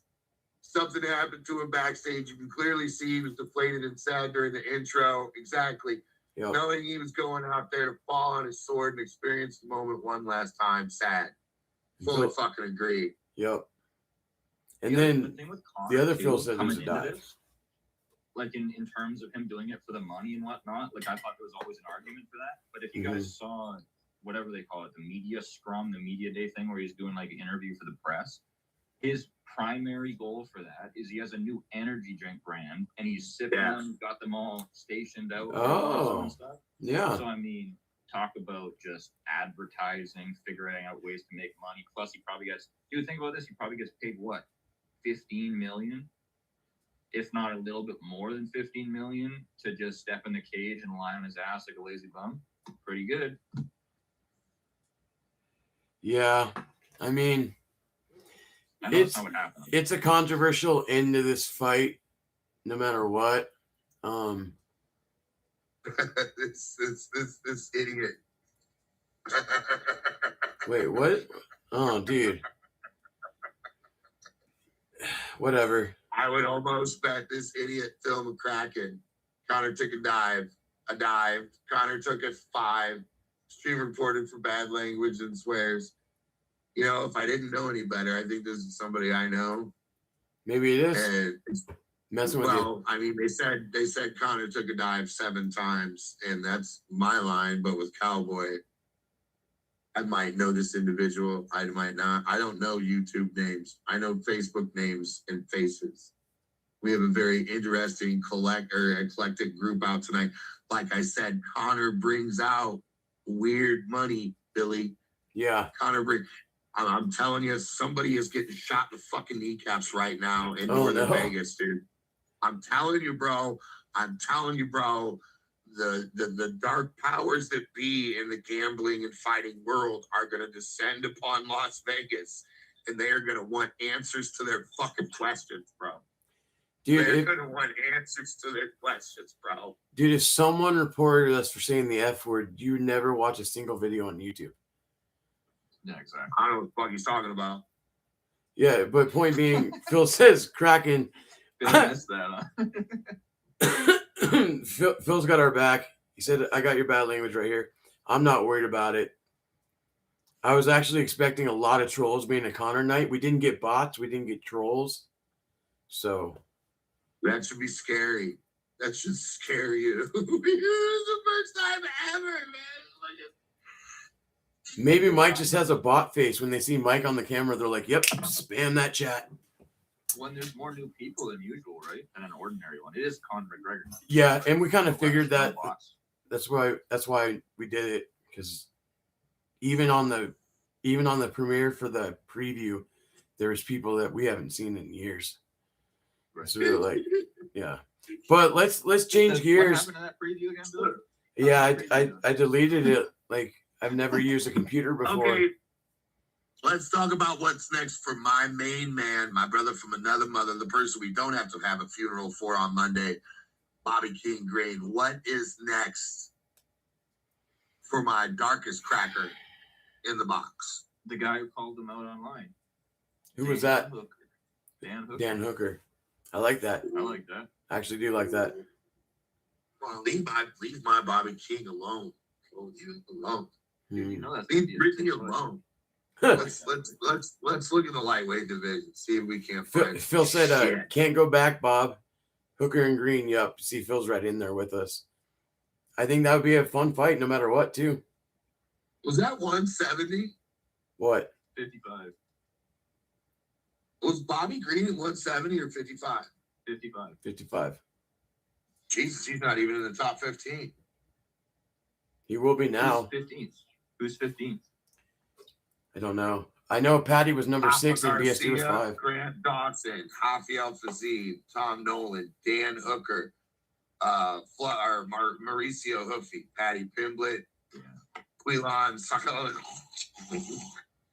Hanato Moicano, Matus Gamrat, Benoit Saint Denis, Max Holloway, Chucky Olives, Armin Sarkurian, Armin. Yeah, Armin. Yeah, Armin. Ilya Topuria, Justin Gaethje.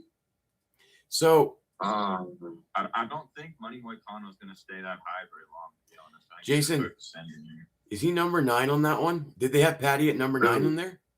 Patty's number 9 on this one. Yeah, so when he fought tonight, rankings. they had him at number 6 and they announced him as number 6. And I pointed that out. Different rankings now, right? They have like meta rankings and regular rankings. They have like 2 separate rankings. He was the only one. I don't know what he's fucking. His ranking was the only one that didn't match. That's what I'm saying. Interesting, but yeah, for King Green, I think Dan Hooker. That was the end of that question on my end. That would be my answer. I'm gonna put the check mark next to whoever said that, which was Wyatt, right? No, it was Jason. Okay. Oh man, who's next for Gable? That's tough. That's tough because I don't know who's at the bottom. No. Randy Couture. Think about who we should fight next. Tai Tuivasa. Yeah, I guess. Yeah, see, a dude on his way out, but a big name that could sell, tickets. And pretty sure Tai Tuivasa has no ground game, so Gable can just go and finish. Has he not been cut yet? No. I thought he just got cut. No. Even if he did, bring him back for one more time. That's the perfect fight for Gable. A big name that's not good and that Gable can beat. That's the next step in his ascension. So I don't know. What's your thought, Jason? He has to be able to get a takedown to win that fight, though, right?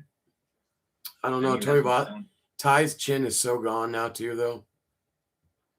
No, we don't want to see Tai Tuivasa fight again. Randy Couture. Who was the one? Randy Couture. Volkov. There's no way. Volkov would kill him, dude. Yeah, Volkov's the number 1 contender. Gable? Dude, Gable's not beating Volkov. No, Volkov would submit Gable more than anything. Well, yeah, if it went to the ground. Yeah. Well, you asked me what I wanted to see. Oh, I thought Wyatt said who do you're going to give him next? Would I fight it? Blades. Blades has a fight scheduled against against fucking Stevenson. No, it's I'll look it up. I know they just announced it. Is it a known guy? Yeah, it's the guy right above him. You asked me who I wanted Stevenson to fight, right? I don't remember anymore. Curtis Blades is fighting Waldo Cortez Acosta on September 19th. That's the fight they just announced. He's fighting Waldo Cortez Acosta. Waldo trains with the guy that just lost to Gable. Okay. Yeah. Waldo he trains at American Top Team, doesn't he? Who is the one? Who's the heavyweight is that the heavyweight you love, Wyatt? Is it Waldo? What's his nickname? The one with the big peanut head. The one with the bit that moves like Khan. That's the one. That's Waldo. Okay. The only reason you say that, Billy, is because you guys both didn't like Waldo, and I was like, I like his fighting style, so you kind of labeled me as a Waldo lover. But is he the one with the nickname though? That's what I'm asking. Does he have a weird nickname? Salsa Boy. Salsa Boy. Waldo, that's what I was Boy. trying to get out of this. Yeah, man. Not the peanut head, motherfucker. I wouldn't give Gable Stevenson anyone. Besides, I don't want him to fight a ranked fighter next, and that's why I said Tai Tuivasa would be perfect. He's a name, but he's not dangerous, and he's not. Leave Tai alone. Leave him alone. If it's not him, then maybe one of the Tafa brothers, the one that fights heavyweight. Yeah, no, it's just crazy to drop off in heavyweight. Dude. It's really good, really good, really good, and then absolute shit after that. There's 3 guys. I would have him fight Curtis fucking Blades. Yeah, but he's booked. Yeah, Blades is fighting on the 19th against Waldo. Have him fight Josh fucking Hogan. I think Hogan beats the shit out of him. Yeah, there's no way. They're the same fighter. They're the same fighter. They are the same fighter. They are the same fighter. What I saw from Josh Hogan, what I saw from Gable Stevens was the same shit. By the way, the same strikes. Look, I only got one eye. What about all the rumors that came out this week that About Josh Hogan's going to 205? Dude, the only one who said that was Gable, probably because he doesn't want to fight him because he don't get his ass beat. Ariel said it too. Yeah, after his interview with Gable Stevenson. I'm just saying, if the word is that Hogan's trying to cut weight to get to 205, Hogan, Dude, didn't he used to fight at 205, didn't he? Hogan can make 205. Hogan looks like Randy I know. I'm saying he's like Almeida, where it's like they used to fight at 205, and then they went up, and it's like, this is so much easier. These guys all fucking suck. I'm faster than everybody. Why would you go back down? Because I think he's at the point at heavyweight now where he's not going to have the advantage anymore. what about Sergey Spivak? He'd beat Gable right now, I think. Spivak versus Hockett would be fun. Spivak has very heavy hands. Very heavy hands. But that's about it. That's like the end of the story. At heavyweight, that's all that matters, though, Wyatt. Tim Sylvia was a heavyweight champion just because he had a little bit of hands. He had nothing else. Dude walked like he was a T-Rex. Who was? I didn't hear. Tim Sylvia. Do you know how long ago that was? I'm just saying. 400 pounds now. I know, but that's the point of heavyweight. You don't need all the skills that the other divisions need. So even though Spivak only has the hands, that's dangerous enough for it to be a top 5 heavyweight. Do you want to be weird? Spivak's the one that fought Tom for the interim belt, right? Aspinall. Yeah. Yeah. The one that Tom cleared in 15 seconds. Yeah, but before that, Spivak was murking people. Tom's knee was bad. Well, and also that's the one that Tom took on like a week's notice. So he came in like heavier and fatter than usual. And he had a severe back issue going into it. Knee. Well, he said back. So this cool stat just came up. I only got one eye, dude. Robert Whittaker is the first fighter in UFC history to have a first-round knockout in 3 different weight classes. How about What are you that? talking about? Robert Whittaker. I want to dovetail into describing to you how much Billy hates our brother in Christ, Robert Whittaker, and hates our other brother in Christ, Khalil Roundtree Jr. Because when we filmed our show on Tuesday, he's like, Jason, you were talking about, a couple of names, and one of them that popped up when I was talking about what Robert does after Krylov, and I said, Roundtree, and he said, yes. And my response was, we don't need to see that fight. Because if Robert Whittaker and Khalil Roundtree don't knock each other out in the first 2 minutes, what we're going to see is 15 minutes of 2 men that we really like beat the absolute dog shit out of each other, and neither one of them are going to quit. That fight would like they would give each other Parkinson's. Yeah. I think. Jason, you know how I told you in 2 weeks, Khalil Roundtree is the main event? Yes. His opponent is Ankalaev. What? Yeah, it's not looking good, boys. It's not looking good. Wow. Oh, Khalil will take care of Ankalaev. You think so? Yeah, he'll get on the inside. No, he'll get on the inside. He'll get on the inside. Ankalaev, after Ankalaev got, he's going to be made tentative. He's going to be made tentative. Khalil's going to take care of that. So Khalil's got that. Wait, Billy, before you continue, what did you say? You said Whittaker's the first fighter to get a first-round knockout in 3 weight classes? That's not true. That's what the fucking screen said. I'm not the one that made this. First-round knockout tonight. Oh, well, it's something to do with a knockout in 3 different weight classes. Get a first-round knockout tonight, so. Was it? Oh yeah, so it's 3 different knockouts in 3 weight classes. A knockout in 3 divisions. Yeah, because welterweight, middleweight, and now light heavyweight. That motherfucker. So maybe it's a straight KO, but I was trying to read it quick. But they're like, this is the UFC stat of the night, and I was like, oh, cool. See, to me, what we saw in that fight is that Whittaker is not a light heavyweight. Really? Better at 5. That's what I thought. His issue, though, of course, like a lot of these guys deal with, he's been hit a lot, right? Like, let's not forget, like, how long he's been fighting, the Yoel wars, all that shit. Mm-hmm. He doesn't have a chin at 85. So maybe with the lack of weight cutting, he can take a punch better. I love Jason's line from the fights tonight. He had his jaw broken in the last fight and came back and broke a jaw tonight because Krylov's jaw got broken tonight. Yeah. Why do you have motion sensors in the corners of your ceilings? I don't know. It's not my fucking house. That is a fucking motion sensor in that corner. Oh, yeah. Yeah. I'm retired burglar, bro. All right. Thanks for pointing it out. Really old habits never die. You think we don't have fucking security in the morgue? Get the fuck out of here. In the morgue? Come on, man. Phil says, I think Roundtree beats Ankalaev. That's an interesting take. Ankalaev's a dangerous opponent. Ankalaev ain't no bitch. But I think it's a good matchup for Roundtree. But I think Ankalaev is the better fight. Does Roundtree take the Poetan map on how to beat Ankalaev? Pressure, leg kicks, and... I think he loses if he does. Okay. Pressure, body shots, up against the cage, head, body, head, down. Phil also says Whitaker and Roundtree could be a crazy fight. Yeah, dude. By the way, Whitaker's boxing was great tonight. Great boxing skills. I said this to Mike before tonight, like a couple days ago. Whitaker, if he looks good, Whitaker versus Costa at 205, that could be fun. I think Costa beats him. I think we brought that up on the video when someone said Costa. Right, Costa fucking runs through him. Yeah, but I think didn't Whitaker fight Costa at 85 and beat him? Yeah, wasn't that one of Whitaker's title fights or title defenses? No, it wasn't a title defense, but I think he fought him since then. But I'll look it up. I think Costa has a fight coming up too, though.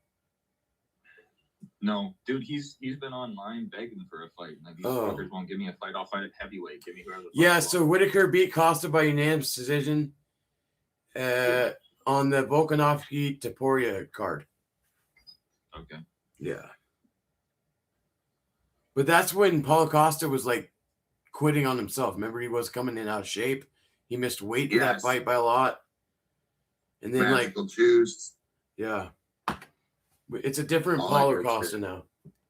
Costa used to be so fun to watch back in the day. Do you remember when they fed Johnny Hendricks to Paulo Costa? That was brutal. You guys see that? Well, they also fed people to Johnny Hendricks, so I think it was like the way the world works. Not like that. No, not like that, but they did. Not where you're outweighed by 50 pounds. If you don't remember what Johnny Hendricks did to our poor brother in Christ, John Fitch, as Jason would say. But dude, that's not one where there's a huge size difference. John Fitch was a big welterweight, though, dude. He was big. That's what I'm saying. The Boilermaker. Johnny Hendricks also put Mike Swick in the shadow realm forever. He never came back. Those two knockouts back to back were impressive. Swick, I don't think I remember that one. He knocked out Swick, and then he knocked out Fitch, and then he got someone big, and then he got the title shot versus GSP where he lost, and then he won the belt when GSP ran away. Didn't he knock out Campman at some point? Martin Campman? That was the other one. So he went Campman, and then he fought GSP. And by the way, I watched that fight. He beat GSP. Oh, for sure. Yeah. For sure. It wasn't even that close. And GSP knew it, and that's when GSP at the end of the fight was like, I don't love this no more. I just don't feel the way I used to. I am not impressed by your performance. That's my favorite thing to say when people piss me off. I am not impressed with your performance. And no one knows what I'm saying. After he beat Johnny, though. That'd been so funny, and then just retired and never came back. Yeah. Well, he did retire and then came back and gave us the most boring middleweight fight of all time. Yeah, we're not talking about that. We're not even fucking talking about that. But when he had that post-fight press conference after the Hendricks fight, it looked like, you know, those cupping marks you get on your back and body from cupping? Yeah. He had that on his face. Yeah, he had that on his face. It's on his face. Hendricks hit hard, boys. Hendricks had hands. Here's plus face. He kind of looked like Ilya Topuria, except with the eyes still open. By the way, Wyatt, I just saw Ilya Taporia. the Luke Riley knockout. That was impressive. Ilya Taporia looked like a domestic violence victim photo, dude. Bro, it was so bad that I was questioning the glove thing before they even talked about the whole glove gate, whatever.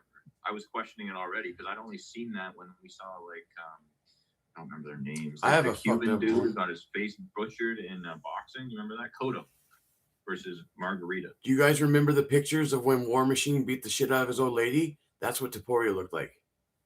Jesus H. fucking Christ, just fucking. Yeah, we're probably getting canceled. I didn't even think about what you said. Billy, 1 second, Billy. I gotta grab something for you, buddy. Anyway, so you started the main card. What? I was kind of in and out. I wasn't able to watch the entire thing, but I saw Did the parts you- I wanted. Did you watch any of the Cody Garbrandt fight? Yes. I think it's time. I think it looked like What do he you mean knew you it was think it's time. time? Bro, it was time 5 years ago. No, but I mean, like, fuck, man, someone needs to save him. Nah. But dude, the thing is, he looked every bit as bad 5 years ago, in my opinion. Oh, I agree. I For agree. bringing up that poor girl. I give you glow in the dark Jesus set in Italian silver. Like, holy God. This is silver. Oh my God. Just out of nowhere. We're talking about Ilya Taporia. This guy starts talking about women. Because, well, no, I was picturing Taporia's face after the fight, and immediately in my head was the picture of that poor woman that War Machine tried to No, kill. you just said it so deadpan. The way an Oh. old guy says Chevy 350, you can't beat it. You know, you just. By the way, look it up. I think the pictures will match. I don't want to look it up. So, sick individual War Machine. But yeah, we were talking about Garbrandt, and me and Wyatt both think that it's not only He time. should have retired. I think Yeah. he should have retired before COVID. Yeah, I think they retired a long, long time ago. but man, that was bad tonight, though. Yanez looked good, though, huh? Dude, the counters were crazy, eh? He's in the pocket and he just kept clipping him at the end. I was really impressed. Do you guys remember Yes. Cody Durden? But he was like the first fight. I didn't see that. So Alexandro Costas choked him out, but this boy be bleeding. Cody Durden got cut up. You guys notice that there's far less bleeding in the UFC than there used to be? Like, remember, like, Bigfoot Silva versus Velasquez? Or, like, a bunch of BJ Penn fights where guys are bleeding all over the place? I have a Not great BJ BJ Penn Penn versus one. Yeah. Big You- Daddy Stevenson? Yeah, so we were at that fight. He's cutting him You up. were there? No, we're watching the fight. I'm throwing a party. Oh. And my cousin, his best friend, toughest dude on the planet, dude. He's like Clint Eastwood, man, in the movies. The only thing that gets him is blood. And he just stood up and opened a beer. He looked over at Joe Stevenson, and Joe Stevenson's blood went like this and sprayed all over the camera, and he immediately went straight back. That fight was so bloody that it needed to change the rating of the fight. Because it was like we were watching a horror movie. You need to change the rating of his toughness, bro. You see some blood on a screen and you're out of there? That's the one thing in the world. Toughest there's dude a in the thing- world. There's a thing in certain people, Wyatt. They're not all murderers like you and I. There's a thing in certain people where fucking when they just literally, it's not the smell, it's not nothing, it's not a trauma there, it's just a thing. It's the visual, yeah. It's like fainting goats. It's like fainting goats. That's what he looked like too. Like when the goats freeze and they fall over. That's what he did. Yeah. Funny. But dude, it's a kryptonite, bro. It lowers the toughness rating. If I come in there, cut my arm, and spray it on you, and you're already out. Yeah. You don't know where I've been, Lou. You don't know where I've been. Or like, dude, have you guys seen the Family Guy episode where Stewie's on steroids and he's like beating the shit out of himself? Yeah. Yeah. I think so. Do that. Give yourself a bloody nose. Dude's over. Yeah. Can you imagine if that happened in a UFC fight? A guy didn't know that he was like that, and then in the fight, he saw his opponent bleeding and he was winning, and then he was just unconscious. Hey, Phil. Hey, man. Thanks for coming by. He's going to go smash some food. He's going to get them munchies on. I did not think you were going to say food at the end of that sentence. I've been drinking. Yeah, So you get some food. You're gonna get the someone else. But all right. Well, he wrote, I'm going to smash some burgers. And I just kind of, and he said, McChicken's drinking done. all night and you live out in the country, you go grill some shit. Fuck, That's what you're gonna do. That's what you do in your 20s and 30s. You Like, don't you do not do that when you don't do that when you're almost 50. Phil's No, almost dude, 50 and he's smoke. doing it. Phil's a year older than me, I think he said. So he's 43 or 42. Yeah. Huh. I guess the generation right after you just looks younger. I don't know, because we're both in our 40s, but don't look it. Oh yeah. I just look like this. I just look like this. I could lose. I just look like this. So I try to look as non-violent as possible. So when people evoke, I look like I'm a completely different person because my mannerisms are different. I'm no longer smiling for the right reasons. So you don't want to look intimidating or whatever, and your way of doing that is buying exact replicas of Jeffrey Dahmer's glasses? that's just a big guy thing. Our glasses kind of look Wilfred Brimley. Diabetes.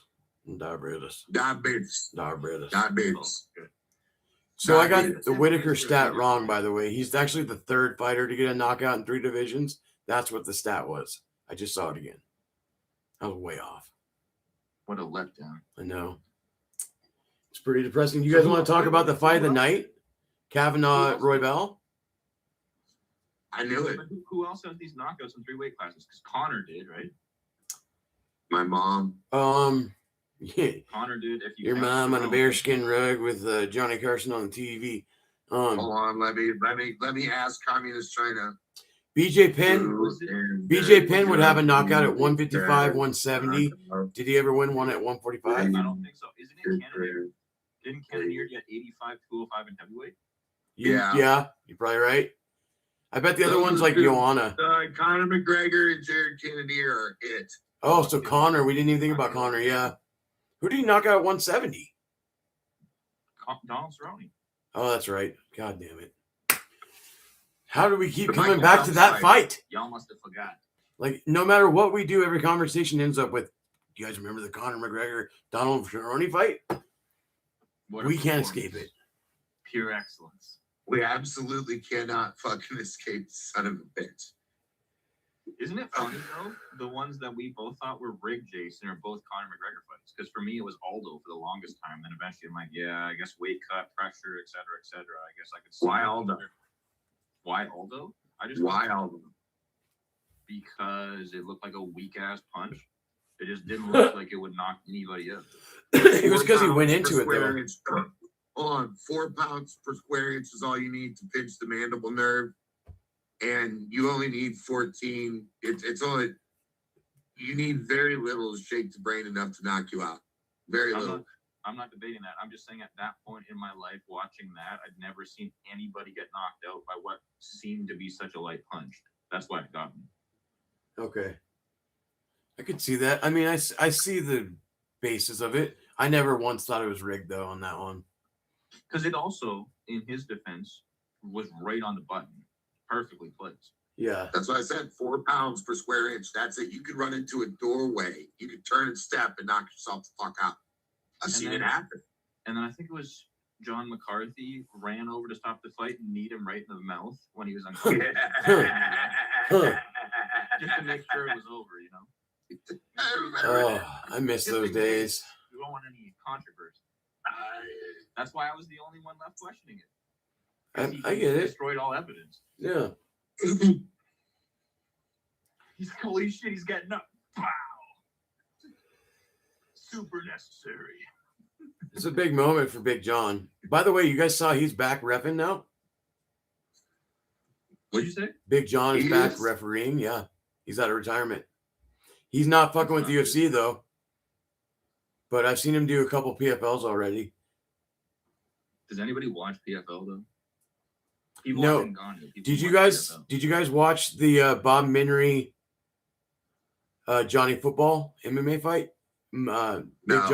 Big John was a ref for that one too. Seriously? Yeah. I didn't know that. I only saw like a highlight of it. Yeah, he's Johnny Manziel looked back like in action shit out there, dude. Well, the two guys like drank till 3 o'clock in the morning the night before. That was a total like I don't give a shit. scam. Did you see the shape of the guy? That's Looking just like a bag of fucking milk. he still won. Great. Yeah, but anybody could beat his opponent. Bob Menery's a tough son of a bitch. I'm just kidding. He's not. Yeah, but he can't punch. We saw that. Menery fought someone. Yeah, at the UFC Apex. That was a big deal. Dana got in trouble, like press wise. Johnny Manziel beat Bob Menery in an MMA fight at the Apex. Jason, you won't believe the shape of Johnny Manziel, though. I swear he looked just like a bag of milk. He's a spoiled fucking bitch. He's a nepo baby. That's how he got into Texas A&M. His parents paid the college to take him. You guys want to talk about letdowns? Johnny Manziel should be added to that list. Oh yeah. I saw it coming though. Johnny do his fucking job in college, though. He did his job in college, right? Yeah. Maybe the greatest college quarterback of all time, actually. He was so good. He has a lot of Doug Flutie in him, but if Doug Flutie was a raging alcoholic, that's Johnny Manziel. I feel like Myles Garrett is the only guy to come out of Cleveland in the past 15 years that just didn't get his career completely destroyed. Yeah, well, Joe Thomas made the Hall of Fame. He was on the Browns his whole career, and he just went to the Hall of Fame. But other than him, yeah, you're right. Think about like Josh Gordon. Maybe they have to drink when they're there, bro. Well, Josh Gordon's a different case, though. He wasn't allowed to be drafted because he tested positive for weed at the combine. So, like, before he even got into the NFL, he was already fucking up. Yeah, but it's probably because he secretly knew that he was going to end up in Cleveland. That's why I was doing it. I knew. I go there. Ricky Williams started smoking weed because of New Orleans. So. Yeah, but he was so.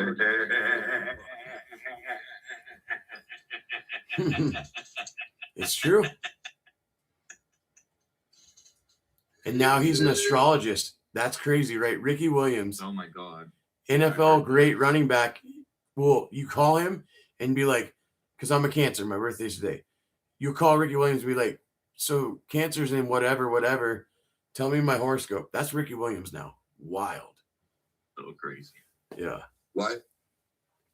Ricky Williams is a professional astrologist. He gives people their horoscopes. You call him for fake news. Yeah. Basically. He's like Miss Cleo. Wild. I know, but it's real. It's crazy because, like, when any of us think we've lost our minds, just look at Ricky Williams. We're like, oh, no, I'm sorry. I'm still here. Or look at Gary Busey. If you're not Gary Busey yet, you're doing something right. Because that boy, he's been hanging on by a thread for 35 years. Am I the only one that thinks Max Holloway is going to have some of the worst CTE we've ever seen? That's part of our preview. Oh, really? Yeah, he's been hit the most in the UFC, over 2,000 times. It's gone, so we can talk about it now because that doesn't even exist anymore. Yeah, I didn't see that, but you know. Yeah, because Mike's like, I'm pretty sure he's been hit a bunch, so I looked it up for him. Max Holloway's been hit more than anybody else, and it's not even close. By a mile more than anybody else. Yeah, it's not even close. 2,000 strikes. He's one of the, wow. He's like Chuck Liddell, right? Where it's like he took so much damage and just didn't show it until he finally got rocked, and then it was all kind of over from there. Now, granted, Max hasn't fought so frequently that it's like destroyed his career. But yeah. I'm worried he's going to end up similar to Chuck Liddell with regards to the CT. I can see that. I can see where you're going with that. I hope not, but I can definitely see it happening.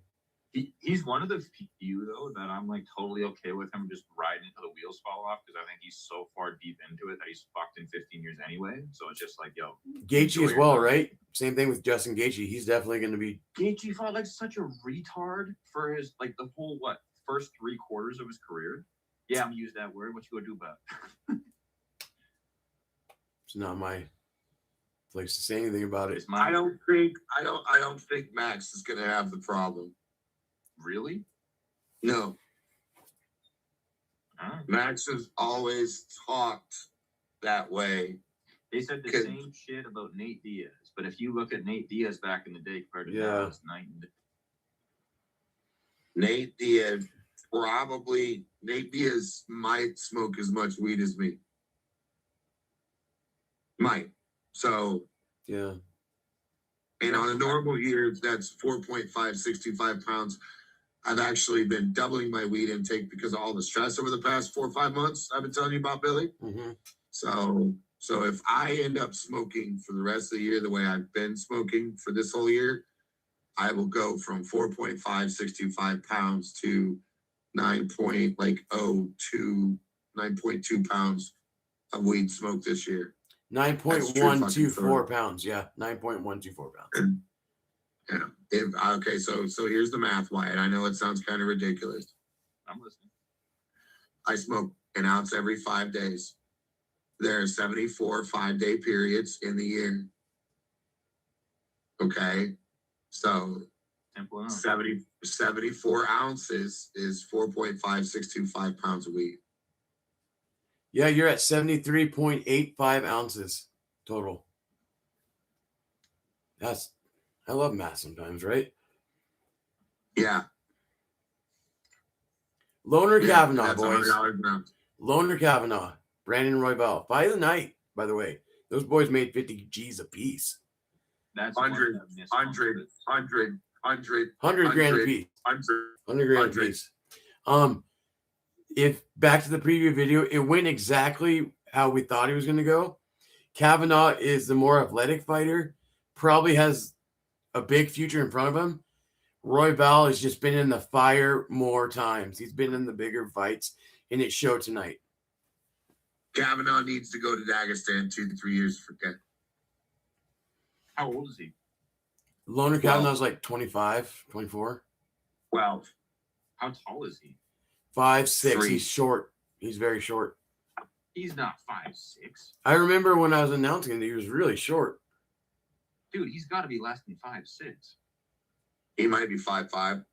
Dude, I thought he was like 5'4". Yeah. 5'6". I'm right. Yeah. Because Roybal had a big reach and height advantage, and Roybal used it. Roybal jabbed him to death. But in the third round, Wyatt. He's 5'6". So you didn't see any of this fight, right? I saw the first 2 minutes. Okay. The third round, because I was calling that one. The first 30 seconds of that fight, third round, most chaotic I've ever seen. Okay. Roybal drops Kavanaugh. Kavanaugh jumps up, drops Roybal. Roybal jumps up, drops Kavanaugh, and then takes Kavanaugh down, and then that leads to the stoppage. So, yeah, it was wild, though. Kavanaugh put on a really good performance, but he's not top 5 yet. He's right. He's probably 5. He's not above top 5. That's right where he's at, level-wise. So, kind of changing the subject, but another fight that I haven't seen. Did you guys see the Tracy Cortez fight? No, right? I saw it while I was on the phone with Jason, and Jason was driving down the road, so I don't think Jason saw it. Okay. I didn't see it, but just random weird fact that I discovered when I was looking at Tapology. Yeah. Valentina Shevchenko had a kickboxing fight against that other girl. Yeah. Wing Kong or Kong Wing or whatever. Wing Chun. And yeah, Miss Wing Chun. Yeah. Whatever it is. And Valentina was like right in her prime and lost when she was like world champion kickboxer. So I was on the phone with Jason, so I wasn't paying perfect attention.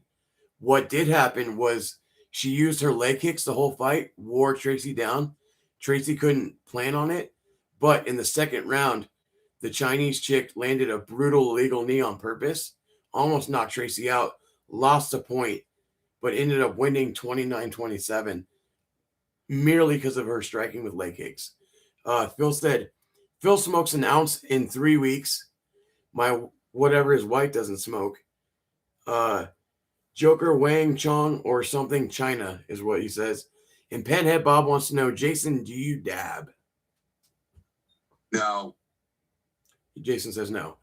So Jason doesn't dab because Jason doesn't want to end up doing heroin.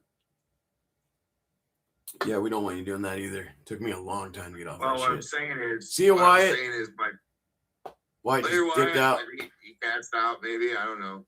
Yeah. Fucking... He's on his shit. He knows his shit. Wyatt's an analytical motherfucker. Wyatt is a killer. You ain't gonna convince me either way. Wyatt's a killer. He's always been like that since day one. He's known his shit more than the rest of us combined. I have friends of mine trying to get me to do dabs, and Like, I tried to tell them I've tried doing dabs before. I had access to them. Yeah. I just look like this, Billy. Okay, you understand? I've had access to all kinds of shit, and I went and got an ounce of dabs one time, and I smoked it the way I smoke fucking weed. I put a dab in a fucking bowl. Yeah. I wouldn't fucking, do a dab, 45 minutes later do another dab. No. I could put that shit in a fucking bowl every 5 minutes. Let's go. That's rough on the lungs. And that's what Phil's saying. He says my lungs are too old for dabs. Panhead's a smart man, staying away from the dabs. Are you a dab guy, Panhead Bob? Is that your avenue? By the way, Wyatt never even got back in the comments. He just dipped. I bet Wyatt's lady probably called him or something. She's probably like, so when are you going to get off the phone with your friends? I'm waiting on you. And Wyatt's like, fuck them. I'm out. Let's go. I don't blame you, Wyatt. Yes. That's what you're supposed to do, man.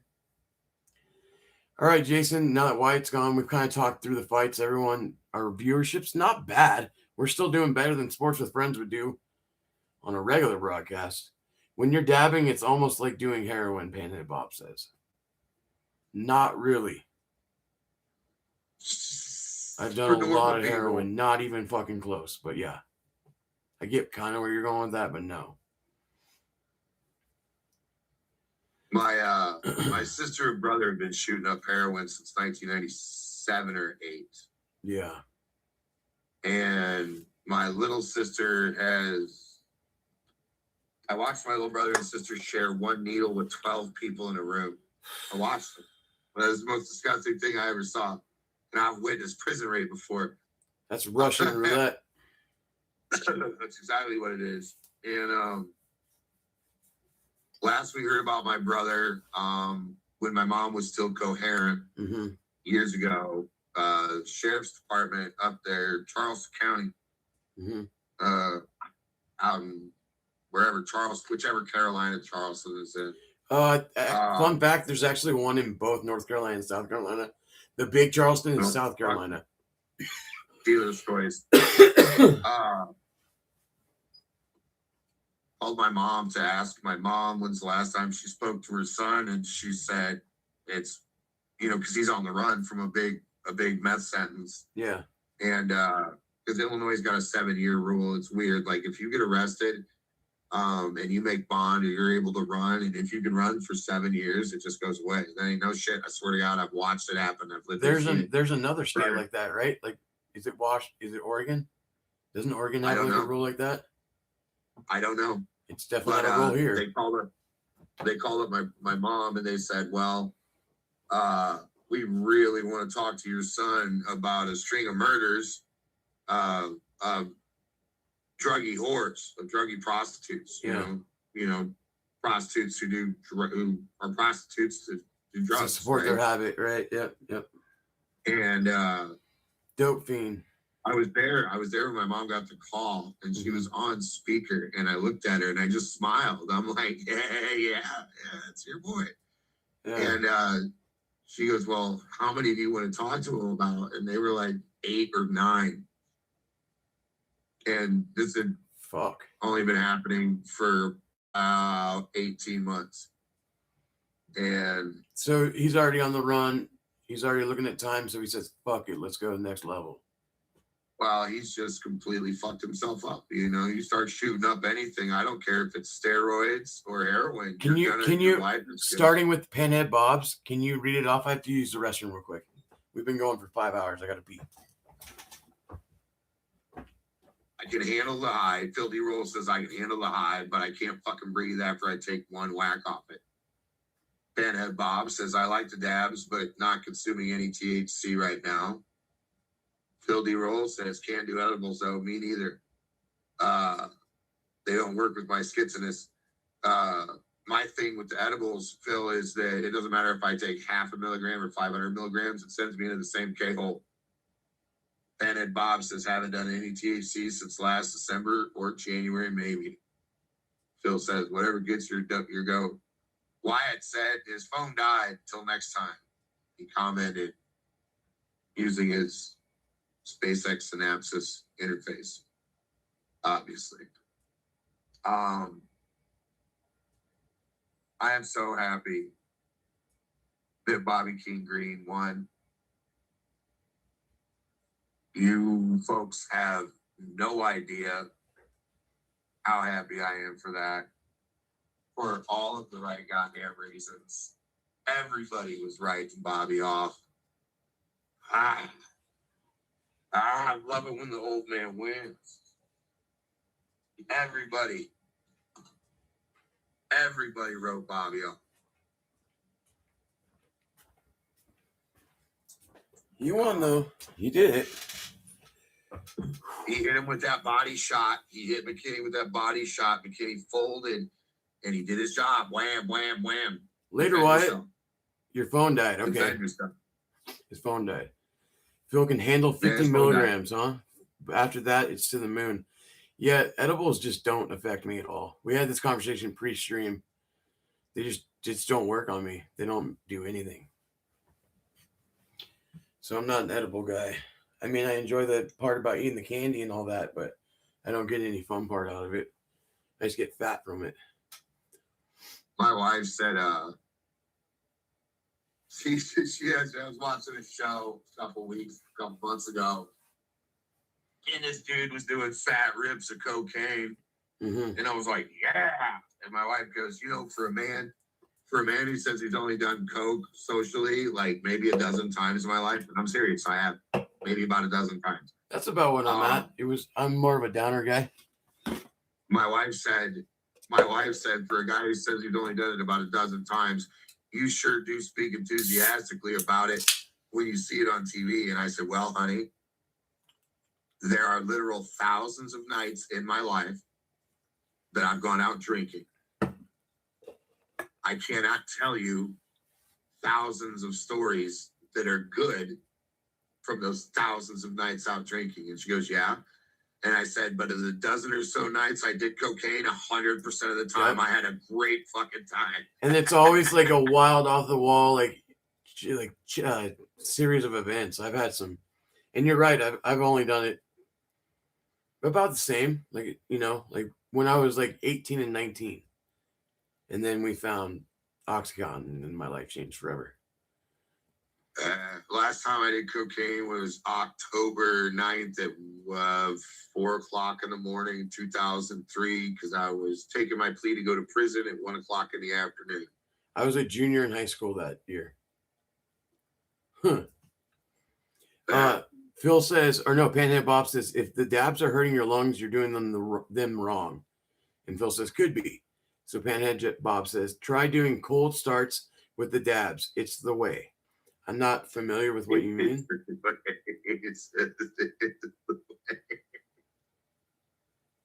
What is a cold start? Do you know? Me? No, Yeah. I smoke weed. Well, that dabs is weed, but yeah, I don't know what it is either. No. Dabs are pressed weed concentrated. No. Fair point. No. Jesus said, I give unto you all the seed-bearing plants of the earth. Mm-hmm. He did not say, I give unto you all the seed-bearing plants of the earth and this weed blaster 3000. Yeah. Fair point. He didn't. He did not. That was not in the Bible. So he does not mention dabs anywhere in the Bible. I'm going to give everyone, because we have a lot of people just joining us now, go ahead and hit that thumbs up if you can. Jump in the chat. Tell us your thoughts on the main event, controversial main event. I'm going to read the UFC 329 results off to people that are just tuning in. And folks, it was a wild night, a disappointing night, but a wild night. And again, let's get it started. We'll just do the main card because that's all I can get. Actually, we'll start where we started. Cody Garbrandt lost by first round TKO to Adrian Yanez. After that, Gable Stevenson, first round TKO over Elijah Ellison. And then Bobby Knuckles, Robert Whittaker won his 205 debut with a third round TKO. Yeah. Third round jaw breakage. Yeah, third round but via broken jaw TKO over Nikita Krylov. The main card got started with a 1 second left in the first round. TKO for Bobby King Green, who came from way behind to pull that one off. And then Brandon Royval with a third round submission over Loner Kavanaugh in Fight of the Night. Great fight. If you haven't seen it, definitely go back and watch the first 2 fights of this main card. They're worth the price of admission. The surprise of the night was Mario Batista getting the victory over Corey Sandhagen. I honestly didn't see that coming. Unanimous decision on all 3 judges' scorecards. Paddy Pimblett took the next step to immortality. First round submission, 52 seconds in, over Benoit Saint Denis. It was never a contest. Saint Denis shot for a takedown, and Paddy showed us his jiu-jitsu may be the level that he says it is. And the main event sucked. Technically, it was a knockout because Conor quit, but it was due to a blown out knee. Very apparent Conor came into the fight hurt. He couldn't take his shoes off. Something is amiss. It'll come out in the coming days, but yeah, Max Holloway gets the win. He gets the win bonus. I forgot Wang Chung defeated Tracy Cortez by unanimous decision. Billy, this just in. Conor McGregor is changing his name to Derrick Rose. Okay. Yeah, Derrick Rose was a player for the Chicago Bulls. Right, It was supposed to be the next Michael Jordan, but he couldn't keep his knees or his ankles healthy at all. He's still so good, though. Fucking Derrick Rose was so good. Yeah, he was. But yeah. So the official word from the UFC is Conor injured his knee during the fight. That's the stance they're taking. And it better be. If not, Congress is gonna come up. We're gonna get a hearing out of you, Dana. There is a list. If you go on Twitter, there's a list of UFC fighters that truly believe Conor injured his knee up to as far away as yesterday morning at the weigh-ins. He already had the knee out. So there's rumors that anywhere from yesterday all the way until, if he really did tear his knee trying to take his shoes off, that's fucking pathetic. But anyway, in that window, we know somewhere in that window is when that knee went. The knee did not go during the fight. That's what it exploded completely, but it was already on its way. Yes, it was compromised. It was definitely compromised. Yeah. So Panhead says cold start is when you put the dab in the bucket first, then heat the dab with the torch just until the dab starts to bubble. Then heat to your desired So it's temp. smoking it like a regular weed bowl. Yeah. That's basically what he's saying. Not much more heat needed after it starts to bubble. So yeah. If that's what you mean, that is very similar to smoking heroin. So yes, that part is. We're gonna get canceled for all this now. Because you don't want to get it too hot if you're just smoking it. You want it to run, and so you get the smoke. Anyway. Conor McGregor. Yeah, Conor.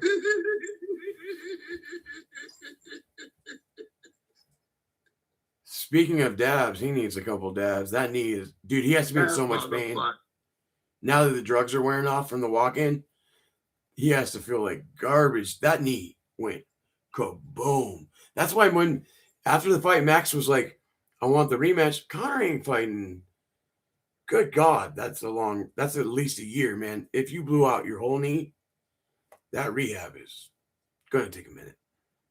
He just took a 3-year layoff? 5. 5-year. 5. Yeah. Honestly, this could be it. That kind of knee injury, if Conor wants to say it. Should be. Yeah. It fucking should be. The hype won't be like this for the next one, no matter what. Because it's hard to say what could have been because his knee was so gone already. We don't even know what Conor's approach was going to be. Frankie says, I never get hyped about a Conor fight other than Khabib. Probably because I don't want to watch press conferences. Fair point. Conor's the champion of press conferences now. That's all he has. That is it. Conor McGregor has an estimated net worth of $200 million. The former UFC double champ built his fortune through massive combat sports paydays, including an estimated $100 million payout from his 2017 boxing match against Floyd Mayweather. Look at pay-per-view bonus endorsements, blah, blah, blah, blah, blah, blah, blah, blah. McGregor's UFC purses often exceeded $30 to $50 million per fight. And this will be up there. He's going to get that big payday. Right. Max, thankfully, he's going to get a big payday, and Max can pick up his baby. The majority stake sale of his Proper 12 Irish whiskey brand was $600 million. Yeah, the whole thing sold for like $1 billion, didn't it? Altogether. Well, he owned 100% of it. What he did was, I thought he was only like a 40% owner. Sold the distillers a majority share. Okay, so then they valued it. They valued it at $1 billion at the time. Then, okay, that makes sense. Panhead Bob says vapor. Okay, Panhead Bob over here, like Bill Nye the Science Guy, trying to like teach us shit over here and just doing his thing. We still have 12 people in here somehow. I'm running out of things to talk about. We've been going for 6 hours. Anything on your mind before we call it a day? No, I'm good. I want to say again how grateful to the Lord Jesus Christ I am that Bobby King Green won tonight. That was impressive. Before anyone goes, if you haven't hit the thumbs up, please do. We don't ask for much. It's free. Just throw us a bone. Help us out. Other than that, thank you for joining us tonight. On behalf of Jason Kagan and the Time Bender Billy Hughes, Don't forget Jesus.